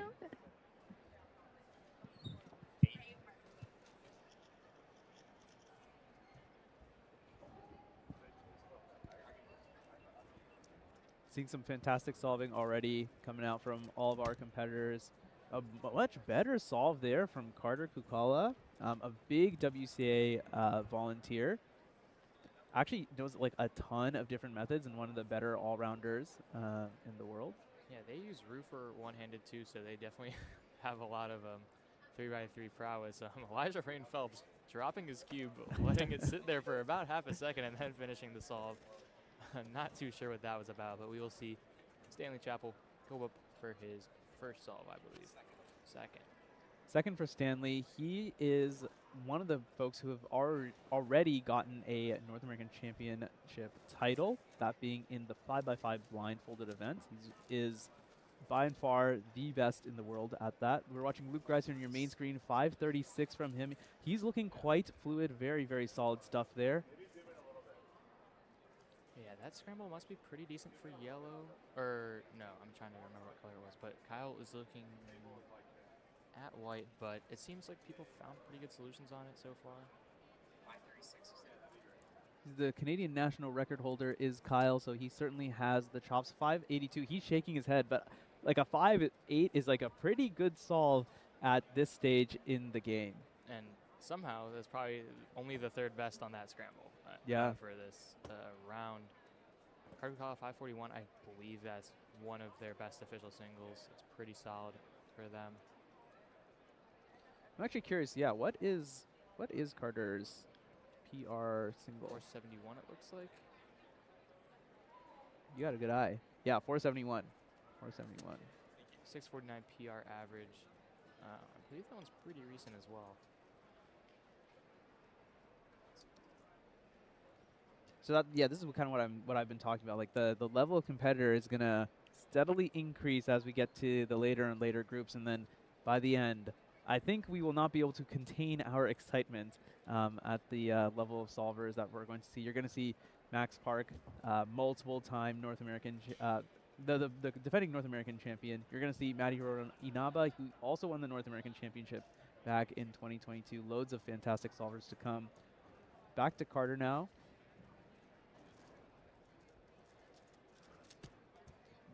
Ooh, pretty good fluidity, but unfortunately that +2 right there at the very end, just spelling a little bit of doom there. Probably over if we're looking for any sort of PR for Carter, now counting the 7. Blake Thompson over there getting a 10. That'll be counting, I'm pretty sure. Not quite up to his PR, but not a freaking competitor these days. Watching Paul Mavi now, he's a big cube specialist. He's one of the few people I know who still is green cross only. Not many competitors left in this day and age who solve green cross at all and then green cross only. Yeah, the only one that really comes to mind is Kieran. Maybe Daniel Goodman too, I believe. Yeah, yeah. I mean, they're super OGs. We're gonna have Daniel Karnock up on stream. Not too sure what he has at the moment. I think this must be one of the first solves we're seeing from Daniel. An incredible competitor in his own right. Multiple-time Square-1 World Championship podiumer. We have both Luke and Kyle going into their inspection. Kyle starting first. A lot of hesitation there on the F2L and rotating, but a nice ZB recognition for a 5.7 and a 5.4 from Luke Greiser. Yeah, advantage to Greiser here. I mean, he is looking really, really, really solid. I remember back, not even that long ago, even like about a year and a half ago, sometimes you just didn't know which Luke was going to show up sometimes. If it was going to be the Greiser who podiumed at the North American Championship in 2024, or just couldn't quite get it together and ended up with like a 6 or 7 second average. But he's looking extremely solid here, kind of getting a lot more things under control. Looks like he's opting to turn off that ZB switch that we were kind of talking about a little bit during Alyssa's interview. That, to me, that's incredibly impressive, to be able to turn that switch off and say, okay, I'm going to actively try to not recognize the ZBLs, even though like I know these cases and I spent so much time trying to get good at them. Even as someone who averages a lot worse than Luke and knows maybe a fraction of however many he knows, I still often hesitate to see if I know a ZB, but I have never been able to turn the switch off quite like he has today, starting off with 3 5-second solves. Yeah, so good stuff from him. Kyle's matching him in that department, 575, 582, 571. Of course, just a little bit worse for the Canadian national record holder. Blake getting a sub 10 finally. Good to see. Dominic Shoji at 10:23. All right. 5.4 for Carter Kukala. Okay, wait. So let's do some numbers. Yeah, there is a PR BPA 6.12. Their current PR, I believe, we can go take a look at that. 6.49. So we can do some math on what Carter needs for PR here. 649 minus 541. 774? Yeah. 626. Doable. Definitely. Very inconsistent average. If they manage to PR, they might be a little upset at that, counting high 7. Luke Reiser here going for his 4th. Great start to the solve. Not great cases. Does a ZB there, though. Yeah, EO into ZB it looked like, but the +2, unfortunately, is going to break the string of sub 6 second solves. Oh. Kyle with a sub 5, the first sub 5 we have seen at the North American Championship. Trying to get a replay of that for you. He's shaking his head despite it being fantastic solve. Perhaps could have been a little bit better, the recognition, whatnot, but great stuff from Kyle. They didn't quite get to see what he did there. It looks like a white cross. Pretty simple X cross on that solve, but we will see a replay shortly. Stanley Chapel, 661. Not too bad for him. That is counting 707 as his best possible, 805 as his worst.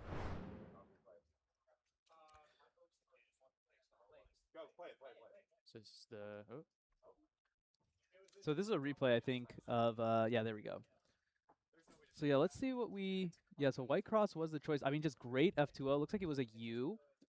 U is a pretty nice subset. It was actually one of the worst subsets of U from what I could tell, but maybe a particularly good one of one of the worst subsets of U. I mean, just great stuff. So Carter Kukala, they are on PR watch here. 626 is the time to beat.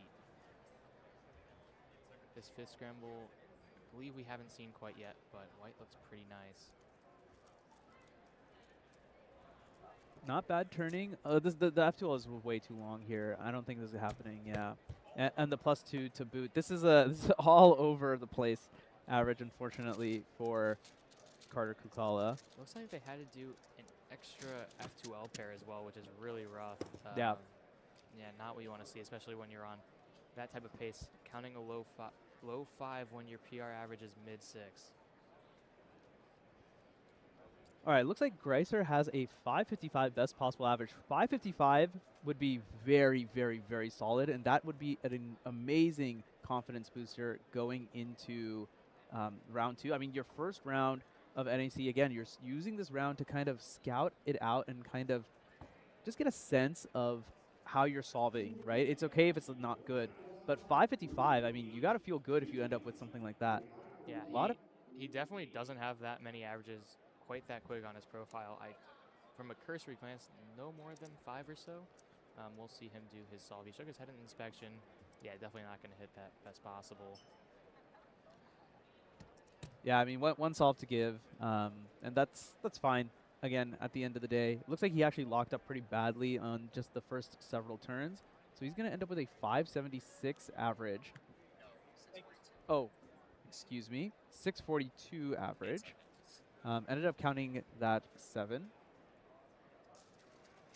Kyle going up for his last. He has a pretty low range of times for his average to be 544 best possible, 576 worst possible. Despite what the outcome here is on this last solve, pretty remarkable average. He'll be slotted in first place. Yeah, I feel like even if he gets WPA, I feel like his goal should be pure sub 6. If you can get pure sub 6, especially for a solver like Kyle, who has struggled with consistency in the past, that would be a huge boon to him. Some great turning. Looks like he had a great solution, and there it is. Again, worst possible average, but it is pure sub 6 from Kyle Santucci. He is the cream of the crop at the moment. 576 average. That is extremely solid. And if he continues to solve like that, he is going to put himself in a great position to make it into finals. There was some nutty F2L here at the end. He might have misoriented an edge, but a nice LZB there to finish it off. 592.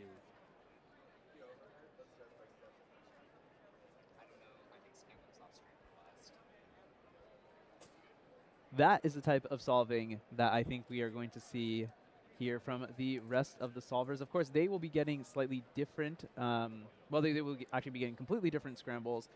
Everyone in the same group gets the same scrambles, but it's just simply not possible to give literally everyone in the competition the same scrambles in round 1. But of course, as the rounds continue, the number of groups decreases, the competitiveness increases, and therefore the competitors get more and more, especially the top competitors, they'll be getting the same scrambles to ensure that everything is fair. Yeah, Blake tried to pull off a ZBLL there and got a PLL, so he didn't quite do it right. Looked a little disappointed when he didn't guess correctly, but that'll be another 10 added to his average. I mean, a 10 might advance to round 2. I mean, Yeah, depending it'll on be pretty close. how things shake out. So, not necessarily too bad there for Blake, former board member, long-time community member. Good to see still attending these major championships and being a part of the community. It gets harder and harder the older you get. I believe we will see, kind of hard to tell the hat. I think it's Owen Brooks. Yes, I believe this is Owen Brooks. He is Group 8. Also in this group, Caleb Chen, Dylan Miller as the most notable solvers. Then we have Nicholas Sanchez, Aiden Dinsher, Owen Brooks, Xavion Valadone, Vikram Haldar, and Zachary Cribb. I believe all of them are sub-7 solvers. Yeah, I got my eye on Caleb Chen. Wow, just off stream, big 538 there from Owen Brooks. Yeah, maybe Fantastic we get a replay there. He had a nice finish to that solve. It looked like he had some E moves, if I saw it correctly, but great way to start off an average for him. Yeah, we'll take a look at that after we watch Caleb's solve here. I mean, that might be a signal that Caleb might be able to get something really nice as well. He's one of the best solvers in the Southeast. Not too bad. There's that ZBLS, and now the soon ZB is 676 for him. Let's look at Owen. What did he find here? Yeah, I think he did some E moves to insert an edge and then got a nice little PLL skip. Great start to that average for Owen Brooks. Yeah, it does. I mean, it looked like just whatever solution you found just ended up working out very, very well. 702 for Aiden Dinter. Nicolas Sanchez, also from the Southeast, from Georgia. Nice little soon ZB there. I think he's full ZB user now. 596. Great to start things off with a sub 6. Yeah, not too sure what his full ZB knowledge is, but 5.9, good way to start off an average. I'm not too sure if he has sub 6 official, but either way, pretty good way to kick it off. 606, so just outside the sub 6 official. 123rd in the world. So with that, I mean, we have 2 full ZB users in this group, which is certainly very exciting. Watching Vikram Haldar, I believe, get an 805 as Dylan Miller, one of the best solvers from the South, hailing from Louisiana. I like to call him the Bayou Boy. Yeah, he is not a full ZB user. Yellow here probably looks best. It looks like the corner cap might have been a little adjusted and he had to push that in.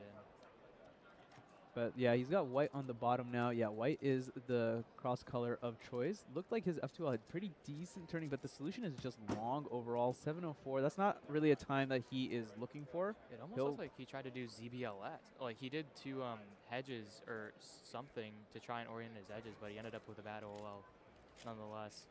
Owen Brooks here following up that 538 with a 743. Caleb Chen on his second. Now Caleb is an extremely talented solver, but he has struggled with nerves in the past. I mean, this is a great time to struggle with your nerves because even when he's struggling, he will easily advance to the next round. This way he can kind of, yeah, again, feel out the environment. He'll definitely need something a lot faster than an 8 if he is to contend for a podium spot. Wisconsinite Zach Cribb there with a 788 on his first solve. He has been rapidly improving at 3x3. It's more of a clock solver in general. He was the Great Lakes champion for that, but also a very respectable 3x3 solver with a sub 7 official average. We're on to Xavier now. I believe Xavier had actually qualified for the North American All-Stars competition that was held in 2024. Green Cross is the choice. Just a little bit pausey, but otherwise relatively fluid. 720. Nicolas Sanchez following up his sub 6 with a 672. Playing it up with the crowd a little bit as well. Aiden Dinter in the seat. And I believe, or no, sorry, it's not. But Aiden going up for his second. Should be his second. 702, 702 I thought was his first. 696 for him, not too great. We'll move on to Vikram. Started off with an 8. Can he improve on that? Doesn't look like it'll be a lot better. Yeah, 815. So more of the same for him. Tulissa?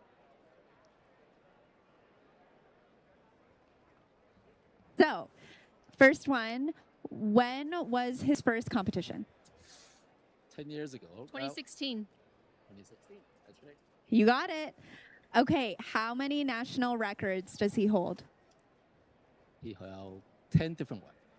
10. You got it. 10 national records. Okay, Clara, which 2 events were those national records in?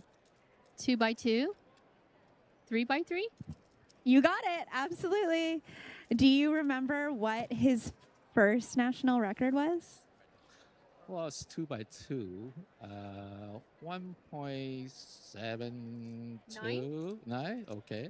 I'm really impressed. It was 1.73, so very close. 2x2 average at National Capital Region 2019. Yeah, great work. Okay, how many national championship podiums does he have? Oh, shoot.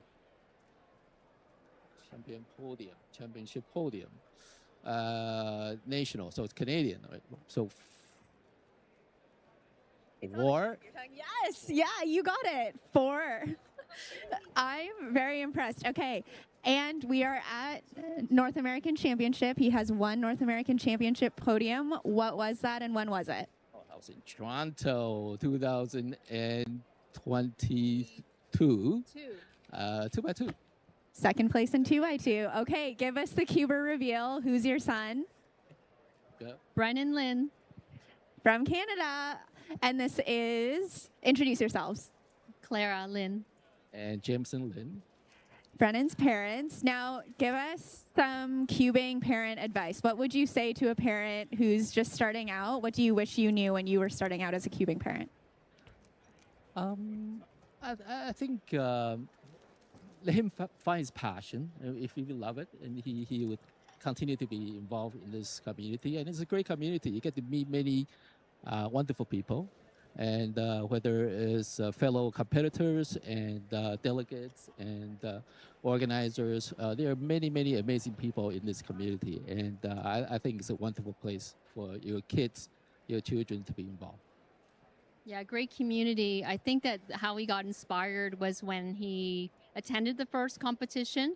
And then so some of the ones that he's always admired, like and even to this day, like that was it for him. So when he was able to like find inspiration in other cubers, and then he just joined the amazing community. So there was just so much that he got from that. And I would encourage like kids just attend the competitions and just keep going. Jameson, Clara, thanks so much. The cubing community is a better place because of parents like you, so thank you. Back to the booth.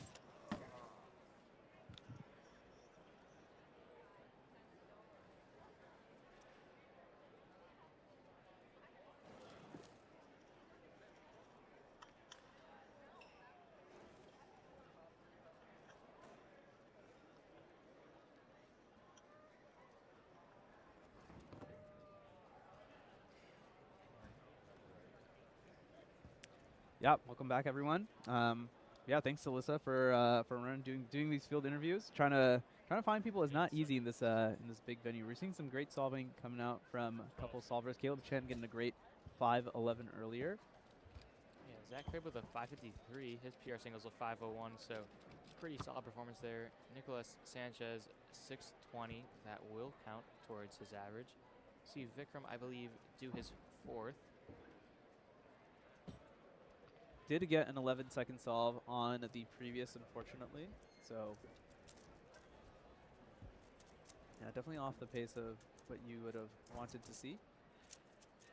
All of his solves have been in the 8-second range, despite having a 6.9 official average. Definitely not what he wants to see. Move to Xavier here. I mean, yeah, nerves get even the best of the best. Turning is hard, man. It's hard to turn accurately. It looks so easy. Like the best solvers make it look just effortless. But yeah, being able to turn accurately is extremely difficult. The amount of precision and look ahead needed to be able to pull it off is just hard. Because Aiden gets a 676. 8 seconds. See Owen do one of his last solves. Started with a 5.3. Maybe he can count that in some way, but does not look likely here.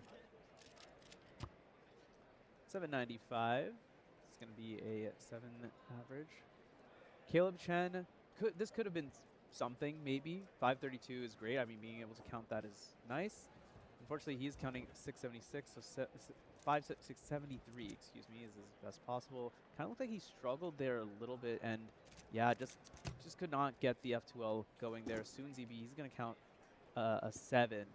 So he's trending in the wrong direction there as he finishes up his average. Yeah, I'm not entirely sure what he was doing there. It looked like he had a dot OLO and then did EO, which was definitely interesting. I think normally he does ZBLS, but I could be mistaken. Dylan using up a lot of inspection. He looks like he couldn't pick his cross color until the very end, but when he did, I mean, his turning looked really good. It looked to me that it was completely pauseless until last layer. 568. That's a lot better from Dylan. Nicholas is 648 from him. He's going to round out his average. It's going to be a 6 average for him. A pretty solid average, all things considered. He should end up in like a 6.4, I think. There we go. 6.47. 706 there for Zach Cribb. That will count towards his average. Probably slating him in somewhere in the low to mid 7-second range. Looks like for Vikram this round has not really gone the way he anticipated, but I mean, he's a 6-second solver and he shows you why, can produce moments like that from time to time. Yeah, got a little bit bailed there with an OLL skip case into a nice PLL, but nonetheless, you take a 6-5. Xavier also looks like hasn't had really the round that he was potentially hoping for. Looking a little locky here. It's an 866. Shakes his head. Finish up the average. Time to move on to the next event for him.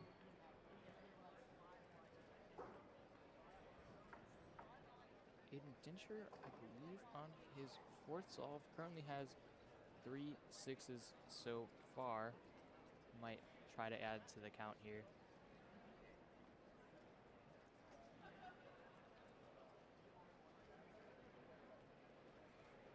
Nice solid turning after, it looks like he did like cross +1, then need to do some inspection there. 744, the final time as he puts it down. Not able to keep up the sub-7 streak. Off stream, we have Max Woloschek. He's a low 7-second solver, and he's going to get around an 8 here. Not too great for him. He's known for big cubes and almost close to that 5x5 final, but not quite there. But we will pan to Dylan Miller, who is currently counting a 568 and a 704, which means a pretty high variance for what his potential average could be, anywhere from 613 to 675. Yeah, I mean, if he gets 613, obviously, like, he's going to think, man, this average is cooked. I counted a 7. But it's actually one of the better averages we've seen so far, which tracks. I mean, he's one of the better solvers we've seen so far. So it's not all doom and gloom. This time it looks like, yeah, White Cross was selected fairly early. I mean, these F2Ls are looking, okay, a bit long. But, I mean, I actually couldn't tell when F2L ended, and then he went into OLL, PLL. That was actually pretty solid. I mean, smile on his face, 599, very solid. He's going to end up with 624 average. Yeah, I mean, not great because you counted 7, but the 3 solves were good. Yeah, the start to that solve looked really quick, and then it kind of looked like it fell apart. Had some wonky last pair solution, but here we'll see the replay. Yeah, done the first 2 really quick. Okay, yeah, there we go. There's the OLL PLL now. Yeah, bad OLL, but pretty easy PLL there. 599 for Dylan will make a 624 average. Yeah, able to turn through it. He actually ended up with a better average than Caleb, somehow, right? I mean, we started with 2 7s, thinking it's over. Caleb, I mean, 2 5s. Okay, yeah, looks like he might have something here. Caleb ended up counting that 7 too, and then kind of not really what he wanted to see either.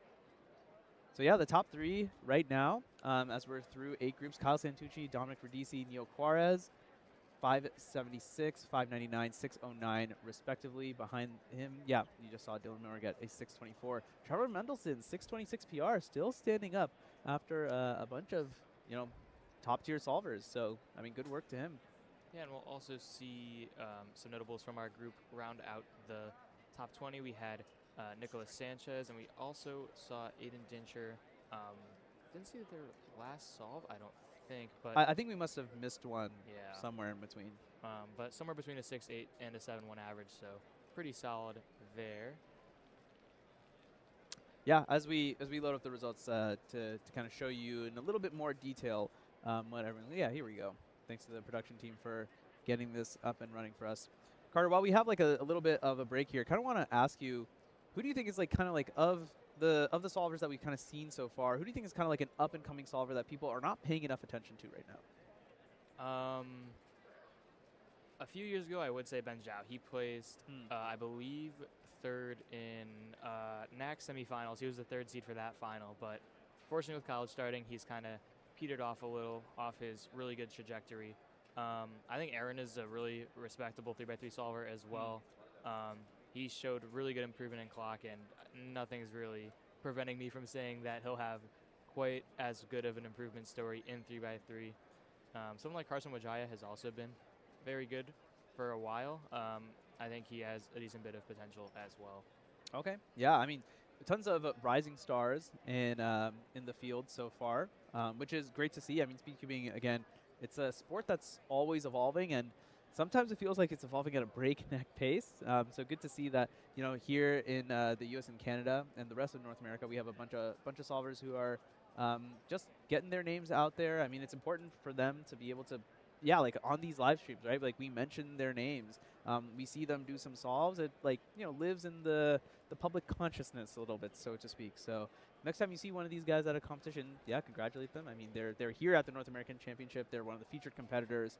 And one thing I love about speedcubing is you can kind of go up to like a top solver most of the time. Is, you know, if they're not busy doing something else, say hi. Can I get an autograph? Can I get a picture? And everyone's like, yeah, absolutely. Like, you know, some tips. Yeah, here you go. Like I can.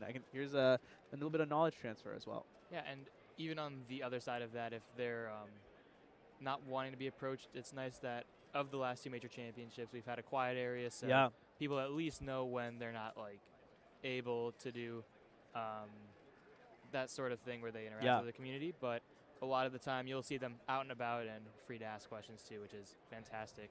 We'll see Noah Swore start up his average. Had a really good 4x4 showing in that first round, but unfortunately did not make the final after round 2. See him start off his first. Yeah, and his appearance signals that we will be starting Group 9. I believe Alyssa is prepping another interview out on the field, and I think we're ready to transition over to her as we get started with Group 9.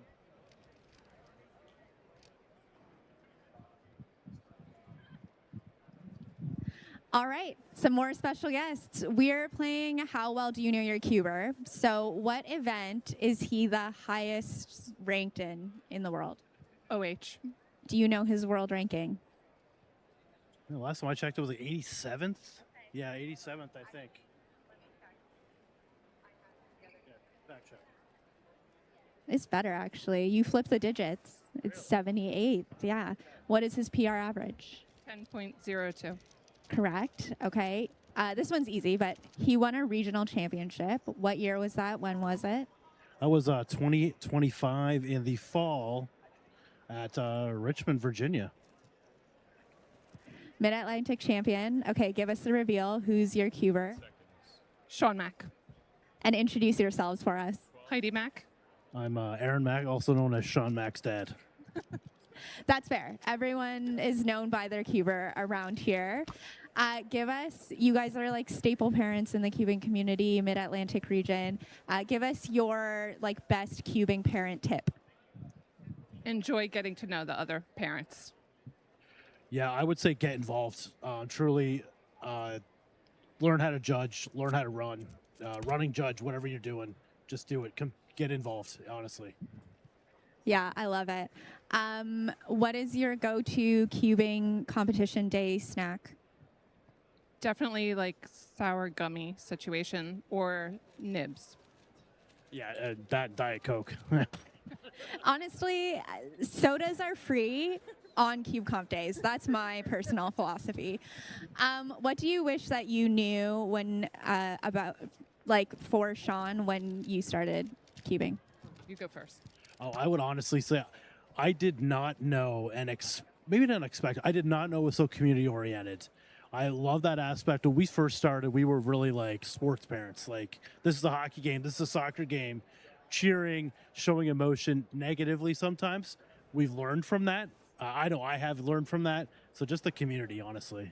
Is there some deep lore about like Sean Mack or Aaron Mack almost getting kicked out of a competition for like chirping? Neither confirm nor deny. I'll neither confirm nor deny. Heidi, what about you? What do you wish you knew when you guys were getting started? Just how many great friends I'd make, like the cubing moms and dads and everybody cheering on Sean and us cheering on other cubers. It's been the best. Yeah. Awesome. Okay, well, the last thing I'll do is give a shout out to the Canada jersey. Unfortunately, sadly, we don't have good news to report on, but no big spoilers. But fellow Canadian, we always love that shout out. Awesome. Heidi and Aaron, thanks for joining us. Thank you.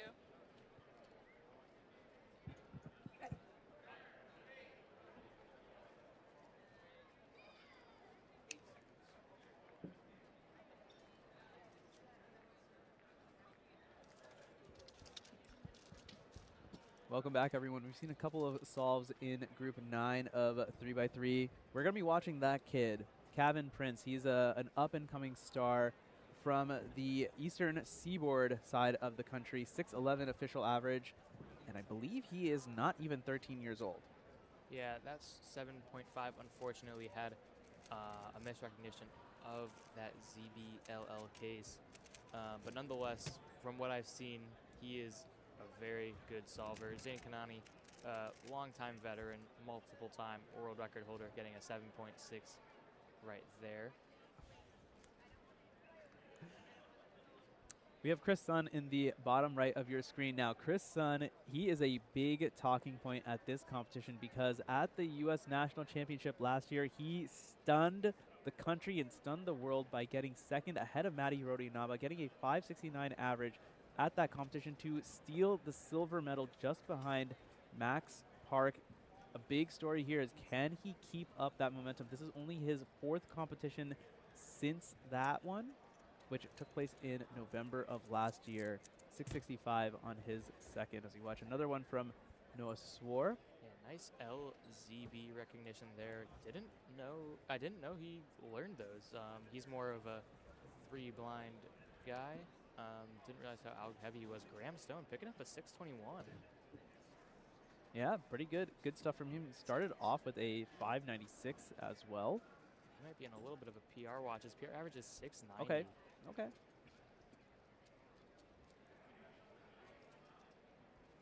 From Mexico, we bring to you Alejandro Daniel Salcedo Corvera, one of the best OH solvers on the continent, was a finalist in the OH final, which we held yesterday. Unfortunately, not able to get it to go, but he was 3rd place on the overall South American podium at the South American Championships, which took place a couple weeks ago. Zain with a Pi ZB. Following up his 7.6 with a 6.7 single there for his 3rd solve. Yeah, just as a reminder. Yeah, you are watching a WCA competition after all. See Christopher Sun go up for his 3rd solve. When we weren't commentating, he got a 578. So 622 average of those 2 times. Yeah, this 3rd one can be kind of interesting because it kind of gives you a sense of where the average is going to go. Some good turning coming out from him. The commentator's curse strikes exactly as I say that. A 6.8, still like not too bad, but with that 6.6 counting, the average is trending in the wrong direction. He's going to need to bring it back a little bit. Here is Kevin. 6.6. Needing to stand up to solve. Just because, yeah, he's just that young, just that talented. Wow. A 586 from him. There was so much hesitation to start that solve, too. It looked like he was trying to insert a corner and did a lot of D moves in the wrong way, but still ended up with a 5.8. Phenomenal save for that solve. We'll see Noah do his 3rd. Nice TZB. 605. Yeah, not too bad. Good stuff from him. He is moving in the right direction, I believe, after getting a 7 on solve 1, following that up with 3 6s in a row. Watching Jack Pfeiffer now. 8 seconds. He is a Buckeye from the state of Ohio. Ohio actually a pretty good community when it comes to speed solving. A lot of good solvers in a big variety of events, as he gets an 824. Also a standout star at the national championship last year in Rhode Island.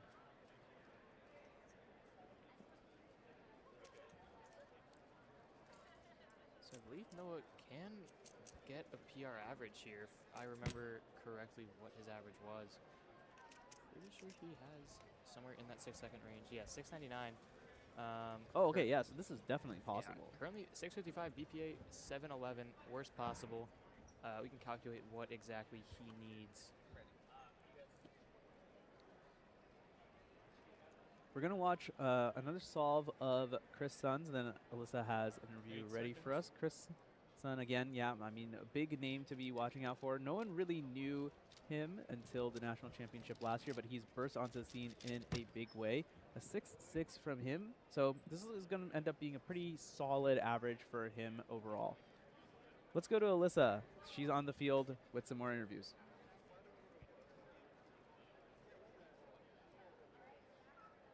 How well do you know your cuber? So let's start with how many North American records does he have? 3. Do you remember what the first one was and where it was? It was in Northern Virginia. I forget the name of the comp, but it was 178. Oh, Pyraminx. Okay, Pyraminx average 178. How many national championship podiums does he have? I'm going to say 4. It's actually 6. We've had a lot of humble parents up here, honestly, which is good. He does have 4 national titles, though, so maybe that's what you were thinking of. What was his first North American championship win? Oh, Toronto. That was easy, yeah. And this one's going to probably be easy as well, but he has 1 world championship podium. Tell us what event, when that was. Pyraminx, second in Seattle. Very good. Okay. Okay, maybe we should go a little bit harder. Like, do you know what his first competition ever was? Oh, yeah, that one's easy. It was ODU Big Blue fall of 2017. You just can't be stumped. It's great. Good work. Okay. And then, I get it. I totally get it. Okay, and then do you know his 3x3 average PR? Oh, 496. That's his single. Do you know his average? Oh, gosh. No. All good. You know what? I'm really impressed you knew the single. So, okay, if we haven't figured it out yet, talking all about Pyraminx, give us the reveal. Who's your cuber? Michael Nielsen. And can you just introduce yourselves for us? Sure. I'm Mom Michelle. And Ken. There's that. Thank you for joining us. Okay, I want to ask you, what do you wish that you knew when you guys first got involved with cubing? How much travel would be involved, and then also how far he would go with it. Yeah. I would say the extensiveness of it. We had no idea the extension, how big the community was. That was very interesting. What advice would you give to a new parent starting out? Their kid has just gotten into this, they're bringing this to them, and they're like, I don't know what this is or what this involves. Like, what would you say to that parent? I would tell them to put a camping chair in the back of their car because it's not always comfortable seating. I would also say embrace it because it's a lot of fun, and you meet a lot of great parents and a lot of great cubers, and it's a very supportive community. Very much the same. What she said is always a good answer. We love it. Okay. Ken and Michelle, thank you so much for joining us. Wishing you all the best for the rest of the weekend. Thank you.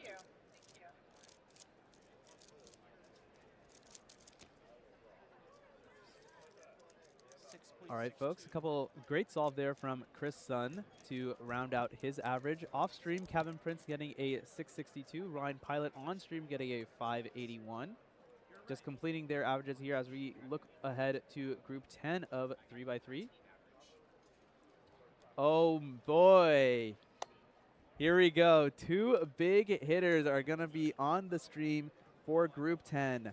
Brian Johnson, that's a name you've been hearing a lot of recently from your region of the Midwest, the Great Lakes region. 2 world records to his name as of recent. A great 3x3 solver, 520 official average. I think that puts him easily top 25 in the world.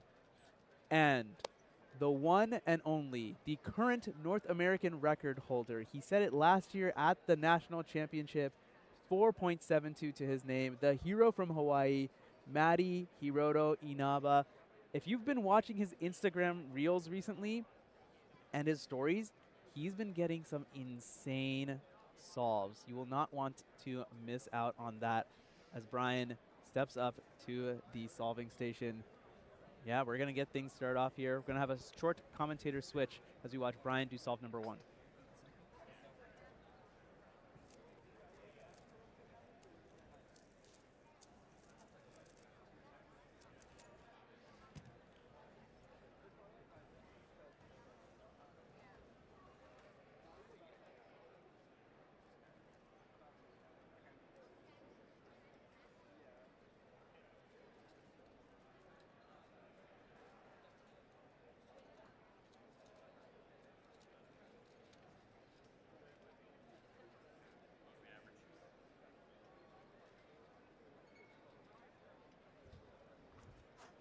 All right, welcome back, folks. Manu Singh Hall is now joined by the one and only Zachary Miller. How's it going, Ziller?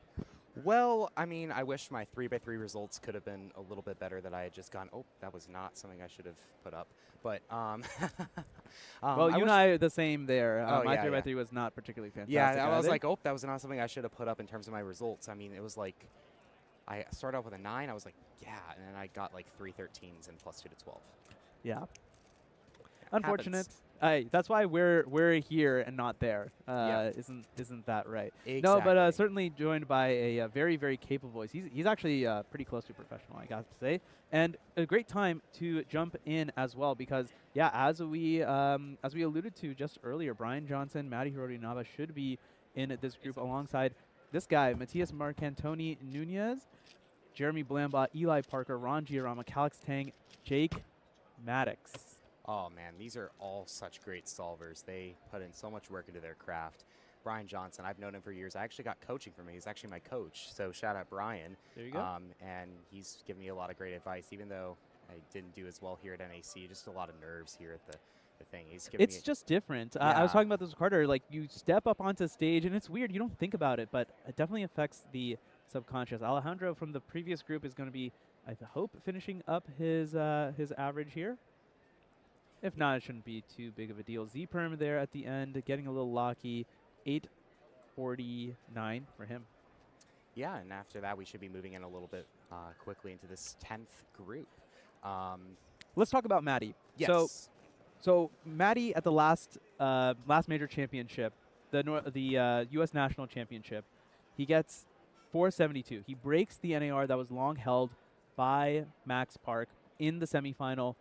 Fantastic result. He actually locked it up in 4 solves. But then going into finals, just couldn't quite get it going. He was the favorite to at least get second, maybe potentially even steal one from Max, but just couldn't quite get it to happen there. We'll talk a little bit more once we watch Brian's second solve here. Yeah, soon ZB into a 687. Not terrible, not terrible. I think he would have liked to maybe get the recognition a little bit faster there. I know he's been working a lot on that at home recently. So, but still, I think he's going to be happy to hold himself together in a round like this, especially. Yeah. I mean, round 1, again, just kind of looking to feel things out. But so what do you think Matty needs to do to kind of avoid those big crashes, so to speak, when it comes to the finals, and how can he perform to his peak that we know that he is capable of? Yeah, and I mean, I was on the stage when Matty got that NAR. It was insane to see in person. I mean, you were back home in California when it happened on remote, but like in Providence, the environment when he broke that was just insane. The room exploded, and it was just so great to see all of his hard work pay off there. But like in terms of like the final, like you said, he fell back behind to his main 3x3 rival in North America, Max Park. And I mean, I think in terms of Matty and Max, Max has been able to handle the pressure, and Matty hasn't yet. While Matty's done a great job, I think that's going to be his key, is just making sure he can hold himself together during those big moments. Yeah, and I know Matty thinks about it a lot. I mean, he keeps recommending me this book, The Inner Game of the Inner Game of Tennis. Yeah. Which is, I think, a book that a lot of people read these days to kind of get like a little bit more like on that mental side.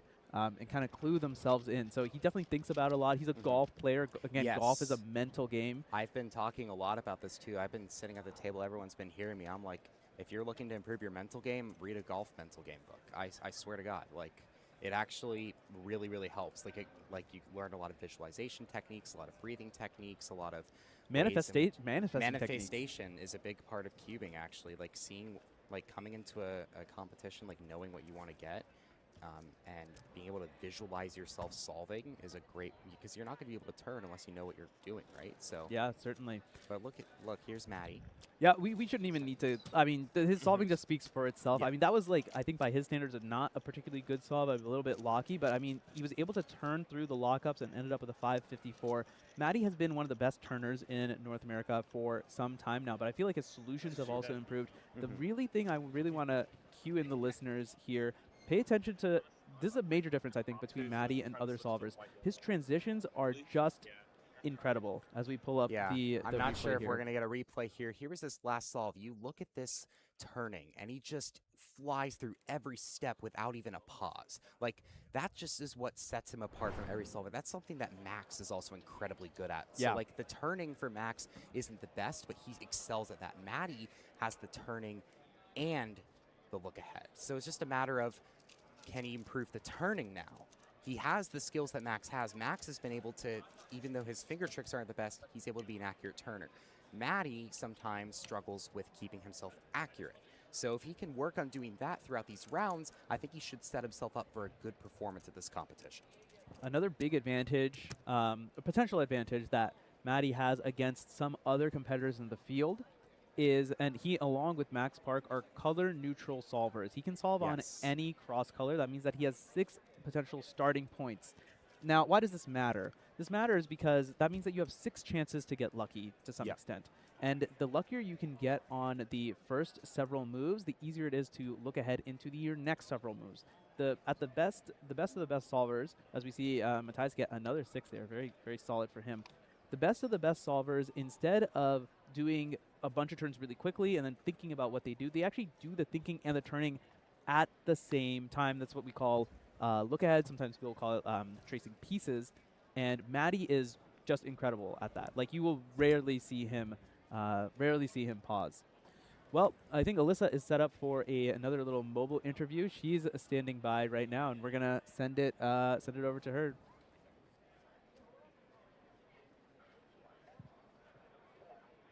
Okay, we're here for another round of How Well Do You Know Your Cuber? Are you ready? I'm ready. Okay, first question. What was his first ever competition? Lawrenceville, Kansas. Do you know what year? 2015. Correct. Great work. Okay. He has one.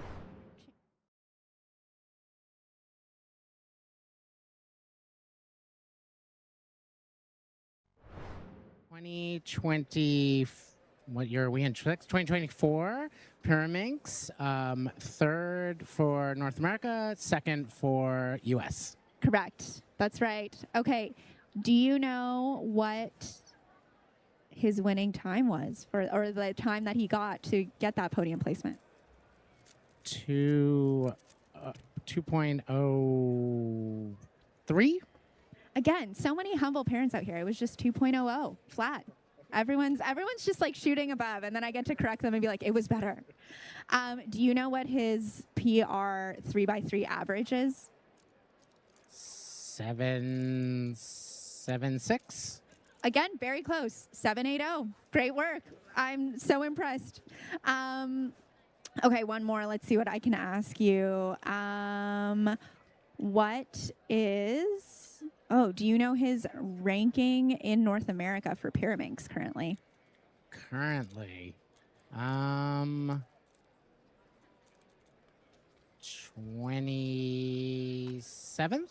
I'm like so impressed. 23rd. Very close. Okay, give us the reveal. Who's your cuber? Marcus Kamen. And introduce yourself to us. I'm Herschel Kamen, Marcus's dad.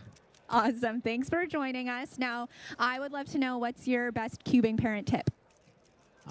Just go with the flow. Let them be them. Let them do what they're happy with, and just support them doing it. And call it a sport. Very important. Always call it a sport. What's the thing that's most surprised you about the cubing community? How welcoming they are. I mean, we've been doing it 12 years now, but how welcoming, and how, while there's competition and of course everyone wants to win, they're really supportive of each other. And if you get a good time, people are happy for you. Even if it's at their expense, they're happy for you. So it's really fun to be part of. Do you have a go-to competition day snack? Used to be bananas. Now it's protein bars. He likes protein bars. Very healthy. I've heard like candy, sodas. You know, I was like, sodas don't count on comp days, but yeah. Okay. Protein. Awesome. Herschel, thank you so much for joining us. Wishing you all the best for the rest of the weekend. Thank you.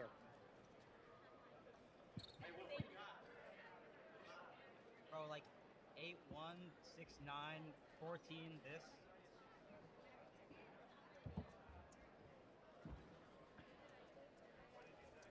All right, thanks Alyssa for the interview. Let's watch another one from Brian Johnson. This will be his 5th solve. This average has not really gone the way that he has wanted.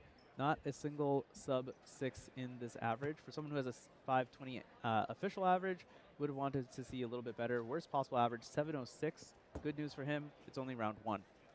Yeah, and I mean, yes, exactly. Like this round is mainly just going to be getting through to the next round and because it's just going to be sub 10, right? You're not really going for the moon here. You just need to be consistent, not like lock up, pop, etc. Like as long as you avoid disaster as a top solver, you're pretty good. Here's Jeremy Bolenbot. He's actually the fastest solver from the Rocky Mountain region, coming to us from Arizona for this competition. And he's going to put down a 773. He has a low 6 average, if I remember correctly. 601. So 601. He's very, very underrated. He's someone that I actually would watch out for in the later rounds, someone who could sneak into that 3x3 final on tomorrow. So definitely keep an eye out for Jeremy.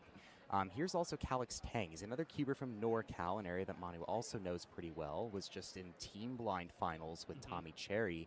And he's also really, really good at other events like 3x3. But this one's not going to be his best work, 843. But, you know, we're not looking for perfection here from anyone in this first round. It's just chill, get through. It's about 400 or so people make it to the next round. It's a pretty huge second round. So yeah. Yeah, and based on you know, the solving that we've seen, we were thinking like, yeah, it might end up being looking like a 10. Of course, we have a couple more groups of 3x3 to go. Ron Giorama, I think he had one solve that was like a 12, which is super far off. A cuber from the Pacific Northwest. That is a great solve though. 551, fantastic stuff from him. Not sure if that was a ZBOL, but in any case, like, you know, good turning, good solution, leads to a good time. Yeah. Here comes Matty Hiroto Inaba back. He already has a 5.5. Pretty much consistent 5.55. While we were doing the interview, we were talking about this. The issue is the inaccuracy in turning is coming up a little bit here for Matty. We've been noticing some of the PLLs have been a little bit more locky, not as fluid as he usually is. That's probably going to be something he's going to be working on today and tomorrow, but we'll see if he's able to come back. A little bit of keyhole, the PLL, and there it is again, the E-perm 640. That's not the turning that we know well from Matty. Matty is doing all of this work to lay the, he's surveyed the land, he's laid the foundation, he's starting to put up the structure of the house. But then right at the end, when it's coming to putting the final touches on, the paint color is just not there. Yeah. Like the Homeowners Association is coming after him because he's decided to paint his house chartreuse, right? Of course, E-perm, not great. Obviously, you want to see a better case there. Y-perm on the last. These diag cases are not doing it. But the turning is, the solutions are looking good. I mean, he's picking Orange Cross quite a lot, which I think is a bit different from him as well. Just needs to adjust it a little bit. So no pure sub-6 average for him. Kyle Santucci, the only one who has been capable of getting that thus far, but he's still slotted in first in terms of the projected ranking. Back over to Jeremy Bolenbot. I don't think we are live tracking Jeremy, but I've seen multiple 6s and 7-second solves.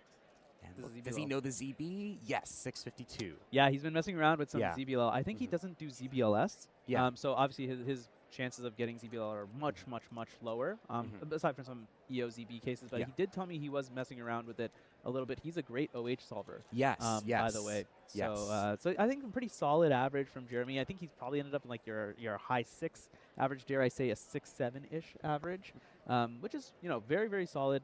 By the way, you cannot miss him if you're at the North American Championship, primarily because he's going to be wearing that fedora anyway. Yeah, he's wearing that fedora. He's easily recognizable. You will be able to point him out in the crowd. He's also super nice to talk to. I've only talked to him a few times. I love his energy. Yes, I love his energy. He brings a really, really, really positive, really fun energy. Even when the solves aren't going his way, he's a class act about it. Yes. I mean, I think that comes with the fedora to some extent. You like put it on, you're like, all right, I'm a professional now. Yeah, and we're now going to be getting into Matty's last solve here while we transition into Group 11, which for those at home, you should be really excited for this one because we're going to be getting to see Luke Garrett and Max Park do some 3x3 here momentarily. But first, let's go ahead and take a look at Matty Hiroto Inaba's final solve before we change casters here. Matty Hiroto Inaba has multiple 5s and a 6. We've been pointing this out already. The turning has not been there today. We'll see if he's able to make something happen on this final solve, finish it off with a bang on the 4th of July. some fireworks here. We need to see some fireworks here at NAC. We haven't really seen a lot today. We've been trying to find those great moments. Green cross from Maddie. That was a clean PLL. That's a the good best way to one. end it. Yeah. 5:21 to end it, and yeah. Yeah, I mean, that is much more like the Maddie we know. 568. He's going to put himself at the top of the round 1 at the North American Championship. Getting the replay ready for you there so we can analyze exactly what's going on. Green cross, I mean, I think he's more comfortable with stuff like that, easier to look ahead. And yeah, here we go. Yeah.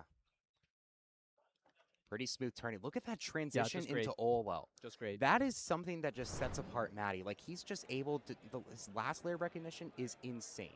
So we now have some tracking on Jeremy Bullenbot as well.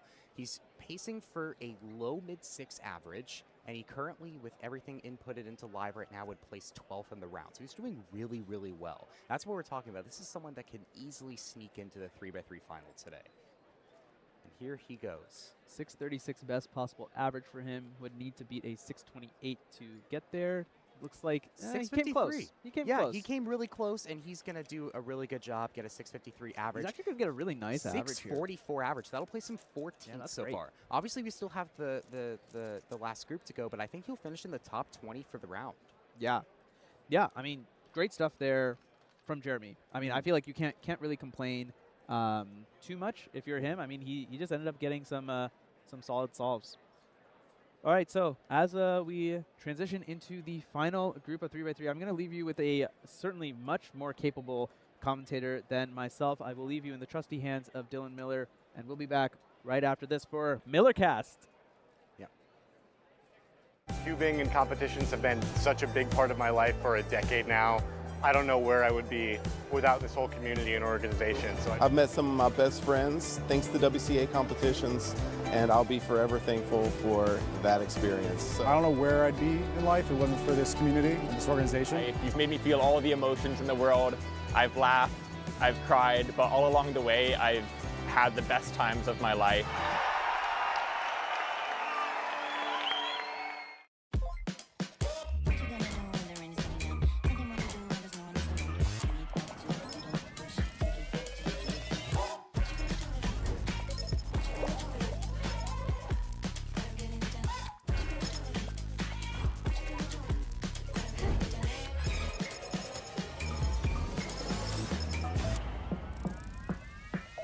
Play again.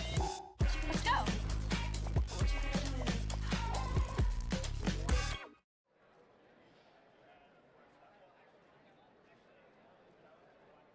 All right, everybody, we are officially back here.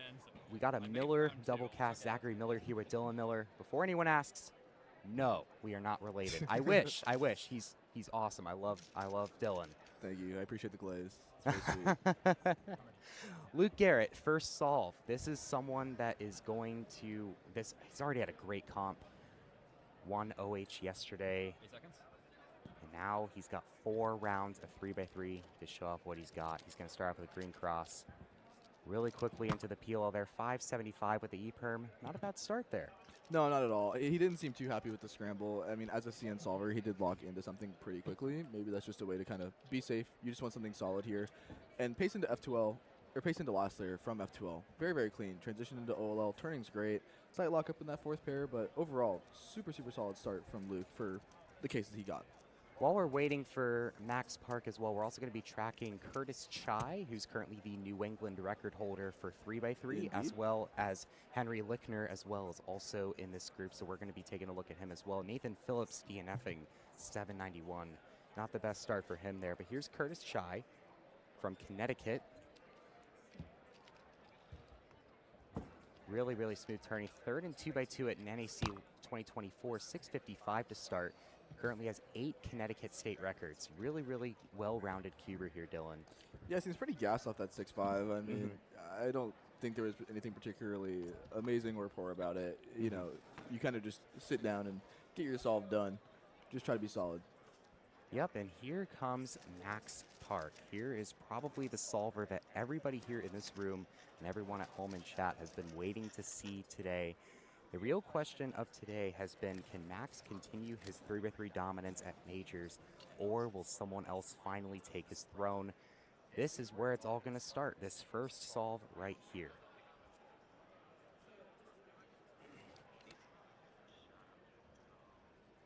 Looks like he'll be going with white. And Max has incredible look ahead, even with that turning, a 583 to start. Even though, like this is the thing when watching Max, the turning never looks like extremely fast or efficient, but his solves are incredibly fluid.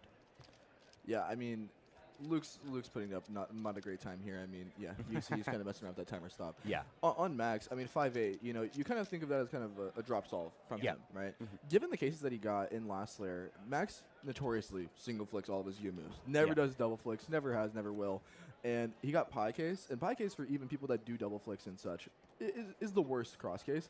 Max got it, had to do all these single flicks, goes into F perm. Transitions are as good as you can possibly ask for, but still just not good enough, right? And we know that Max is best whenever his LL transitions are no pre or post AUFs and really clean transitions all the way through. So yeah, so let's take a look at this. You see all those, you see that turning. This is a long F2L. Yeah.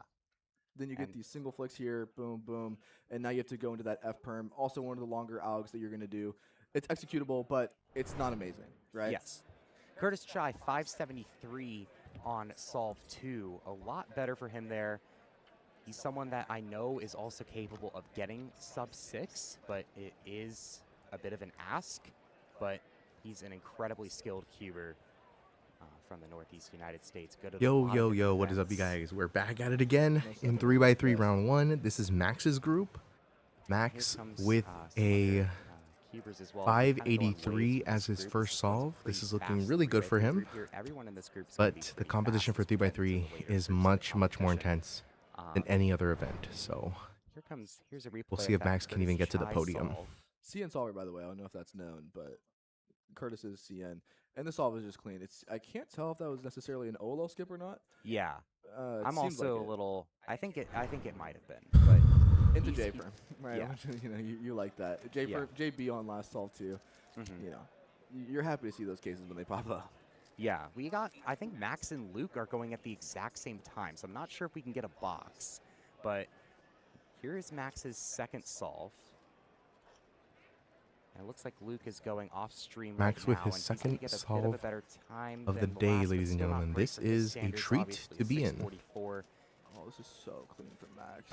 Yeah, I mean, 584. Yeah, dude, you talk about Max being consistent. First two solves, 0.01 difference. Yeah. Like it's like in the way that it happened is entirely different, but they're almost the exact same time. Luke kind of fumbled around on his solve off stream. Yeah. He was rotating around a little bit too much. We've seen that from him. We got a replay of it. Will likely come up here, as it was off stream, as we were had the camera on Max. So we'll go ahead and take a look at what Luke just did here. Yeah, too many rotations, rotating back and forth. Eventually gets into this F double sexy case, and then you get that wide move G perm. It's fine, you know, but that rotation, Luke is best whenever, and this goes for anybody, but best whenever there's no pauses. Everything is very clean and super straightforward. Curtis tries 623, a little exasperated with that one. Yeah. Not quite too sure why. It's funny, he starts off with 6.5 and he's like, let's go. Yeah. And then he gets to 6.2 and he's like, oh man, what are we doing? There's something about that solve that I think he might have just wanted to do better. Like Well, of course. that's I mean, I know Curtis well. I've competed with him in New England for 4 years. I've delegated like half of his comps that he's been to in his life. So I know him as a solver. He's someone that is sometimes like he's very good mentally. Like he's very mentally hardened, but he's also someone that knows he can do better. Oh, He's for like sure. Yeah. I relate to the it is good to be relatively strict with yourself, but give yourself grace. You know? Yes. I mean, if Yes. we didn't catch the majority of the 6.2, so I'm not sure where things kind of went wrong, but at a certain point, mid-average, like accept that something went wrong, but then GG go next and just try to be clean, try to be solid. Luke Garrett here, I believe this is solve 4. Yes, seems has pretty a set on 5, yellow. 9, and a 6. It looks to be planning out quite a bit on yellow. A lot smoother than his previous, but the rotations again has been. He's not the happiest with that one either. 589. I think, like you were saying, there was I think about 3 or 4 Y2s during that, or 3 or 4 Y rotations, excuse me, during that. Yeah. Luke normally gets away with these all the time. Yeah. And if I'm being honest, I'm looking at these solves. They look like traditional Luke solves. Yeah. It's just the transitions between pairs maybe aren't exactly as clean as you might see at home or in previous competitions. And it's leading to 0.0, 0.1 time losses across the board. That's the difference between a 5-5 and a 5-8. Yeah. Here's Max Park. In terms of transitioning, that's his skill set in terms of going between pairs. We'll see what he's able to do on this scramble. Looks like he's going for orange. Really Wait, quick 4 last seconds off? layer and a 527. I thought he was going to get a 4 there, but that last layer was a little bit. I think he got one of those PLLs that has double moves in it. That has double moves. That's where he you're slowed watching down. the time loss in real time. Curtis Shy 616. This is we're looking at a solid average from Curtis. This might be PR potential. Oh, yeah, 604. It's 0.01 off, I think. Right? Yes, that might be 0.01 off. Let me check Curtis and see. I can also get my stream assist to help us out here. Curtis, yeah, 603 is Curtis's PR, so his BPA is 0.01 off. So he's having a really good round, regardless of how he's feeling. So here's that max replay again. We can kind of see and look into that time loss a little more too. Mainly in that last layer. Yeah. Everything else here is relatively solid. This start is super clean, very efficient, wide moves, rotations, only one in the whole solve. Perfect transition to that OLL, even with the double moves. You have that F prime. Slightly weird F prime execution there, but gets it done nonetheless. It doesn't really matter. Luke will finish out his 3x3 average here, 603 the BPA, 727 the worst. Very good pace here. That's so great. Nice. There you go. That's a great way to finish it off. 476 for Very Luke. nice. Showing off the inverse 6-7 there, and he'll finish off with a 603 average. I mean, he's probably happy to finish off there with a 4, given how the rest of the average went. Yeah, I mean, you get a 9 solve too. It's like your back's kind of against the wall here. This starts really clean. You see his turning is a lot better, transitions a lot cleaner, and then just get really nice OLL. Has that B move exec, but solves corners off the standard AUG, and now you just have that U prim from the back, and that flows amazingly for Luke. Nathan Phillips will finish off with a 694. I also believe that is his last. Luke did go for yellow on his 4, and looks like that's what we're seeing Curtis inspect now. Yeah. Looks like he's going to do the same thing for 5. Same really solution. nice. 571. He gets BPA, and he's 0.01 off PR. Oh, my goodness. Wow. Dude, that's that was crazy. earlier. Same that was solution. Yeah, I think that was the same Presumably solution. same solution. I mean, you get the same LL. You assume Yeah. it's the same. I think And that Max is about to go Curtis up. and Luke did just do the same solution. Here we Yeah, go, that's Max. crazy. What do you Luke- got? Hey, what's up, Peter? Curtis Chai just barely Welcome, missing welcome. PR in the first round of NAC. We're locked in for Wow. 3x3 What a round 1, for him. analyzing Max's solves. Solve number 4. Here's Max Park's 4th solve. The blue stage, I think, is a little bit behind red. So we'll see Max and Henry now while we wait for blue to finish up. Ooh. 661 for 661. number 4. And that's going to be so far his worst, but he does have 3 5s. He's totally fine. 611 WPA. WPA won't win the round, but he'll be happy with 611. I might be mistaken here. I think Max just missed PLL skip on that solve. There was OLO CP on that solve. You see he had a really big pause going into that OLO, and then just misses the Gonna get a proper 6. corner solved out. Yeah, he got a 6 Maybe right there. we could get a little replay. I don't think know if we have I think he'll do the better than overhead 520. If he on does that- better than 527, on that he last Max stands at Park's, number 1 on so that far last in Max round Park 1. solve, so we can see. We don't. Okay, so we might have to go back and look at that later. But And again, his last solve, his OLL, full of double moves. Yeah. PLL that he gets, full of double moves. Yeah. And that's where you kind of see that time loss. That ends up being that 6-6 for him. You see his F2L is still on pace. There's like no double moves, a lot of quarter turns, very clean transitions, but then you just get stuck with that unfortunate case. And then that's the difference between his like 5-8s and that 6-6. Yeah, here's Henry Lickner, runner-up 5x5 national champion yesterday, 635 for his 4th. And that it just keeps getting better, just slight increments, 699, 68, 68, 63. So he'll have a mid-6, around mid-high 6 for his average, regardless of the 5th solve. Keep an eye out on him, because we know that last He's really round gonna have to seems lock in for this one, easy guys. For a lot of people. He So will indeed we'll see how need a to lot of lock these in. solvers on blue handle. This is a Here's very Daniel Gutierrez, another New England very cuber, interesting Connecticut, 3x3 round 1. born and raised And do not currently in forget, folks, after Massachusetts this now. we have 7x7 round 1. I believe. Yeah, So, 7x7 very round 1, older and then school after name that as we well. have Finalist at a lot of 4x4 nationals in finals, and 2019. we are behind schedule, I believe, because it's shit's 4:26 over has there. held up his 3x3 Round skill one, as 7x7 round 1 should have started a while back, but you know. All right, that's how it is at the WCA. You know, we have a schedule, but we are behind schedule, and that's just how it is. Believe that will likely be his last, unless I'm mistaken. Yeah. There's too many pauses in there for Daniel. Yeah. Unfortunate. And then you do the ZBLS off the dot, and then you get stuck with like kind of mid last layer. It's just tiny little things digging at you, like in all the stages. Yeah. Daniel has one more solve, but this is Max Park's final solve of the round, and this Needs will to be likely better. Needs to get better than a 527 for him to do. Yeah, number 1. I think he can do it, guys. As the rest of the Hero 3 rounds are tomorrow, Here we I go. believe. BPA would win the round here. Got to do it. I believe in him. Does win the round here for Max Park. Needs a 527 or better. Went pretty fast. Last layer, just not the Ooh. best cases there. 626 All to right. end things off. That should still be sub 6. Yes. Yes, 598 is the average for Max Park. 598. That will place Puts him in third. third so far, just behind Matty Hirotonaba and Kyle Santucci, who both had some incredible solves earlier. Only 4 sub 6s in the round. Yeah. Is that not insane? Yeah, that's. I think a lot of. Yeah, I'm thinking about it. Wow, that's. I was totally expecting for there to be at least 7 or 8. And still, I mean, we've talked about like what do we think projects into finals. Yeah. 6-4 was my guess, and I'm not to toot my own horn, I'm pretty bang on right there. Okay. Yeah. 6-4 is 16th seed. Yeah, right now we have 651, 20th, 6-4 for 16th. And yeah, you're right on the dot. Ben Zhao currently in 16th right now. We'll probably see more names come in here as they enter results later in the competition. And you get a but 626. Right now, it's like high 5, low 6 will probably get you into finals guaranteed. Oh yeah.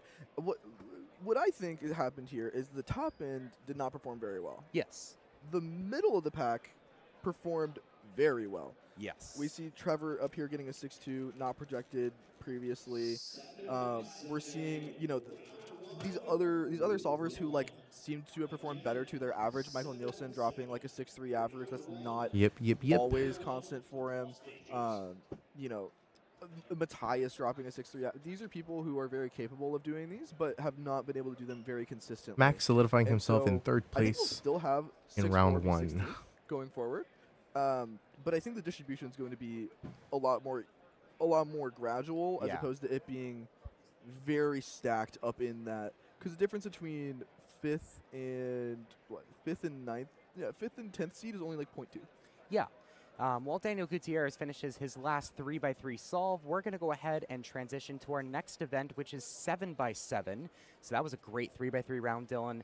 I'm really excited to see what comes out in the next rounds. Thanks so much for joining me for this group. We're going to go ahead and show up some amazing 7x7 solves right here on the All WCA right, YouTube 7x7 channel. round 1 is about to begin. This is Max's specialty, so Max will dominate. Write that in the chat. Max will dominate. Yeah, so let me go ahead and change my layout for you guys so you guys can be updated. So we're on 7x7 round 1. It is. Go. 7x7 round 1 is about to begin right now, folks. Do not miss a beat.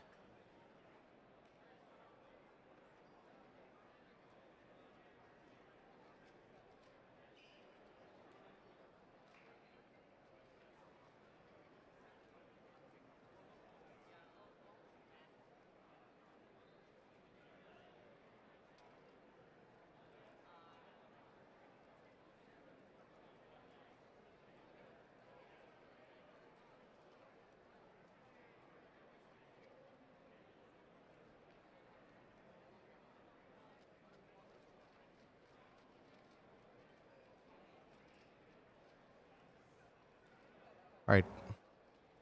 Cross promo. Shameless plug, guys. Shameless plug. You already know. I am shameless when it comes to those plugs. I'll do whatever it takes. I will do whatever it takes. Henry will dominate. Interesting. Henry is pretty good, so I'll give you that. Oh, kind of hoping for that. I know Omar is also pretty dominant big cube solver. He did get an NR record yesterday for 5x5, so also a pretty big contender. So it's definitely not a boring event that people are just gonna go, oh yeah, max 1, cool, GG. There's gonna be some pretty good stuff that's gonna happen right now. It's gonna be entertaining. It's gonna be fun. Max will win 7x7. I absolutely agree. He definitely is gonna win that. I think he's like, his average in 7x7, I think it's like 10 or 20 seconds faster than the second fastest 7x7 user in the world. So like no one's gonna come even close to Max for 7x7 unless he Cubing and competitions and have we been got the such a big part of my life for a decade now. I don't know where I would be without this whole community and organization. So I've met some of my best friends thanks to WCA competitions, and I'll be forever thankful for that experience. So. I don't know where I'd be in life if it wasn't for this community and this organization. You've made me feel all of the emotions in the world.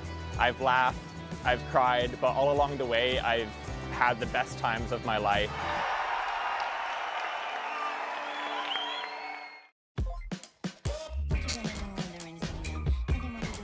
we just love seeing these ads, guys. I'm letting you know.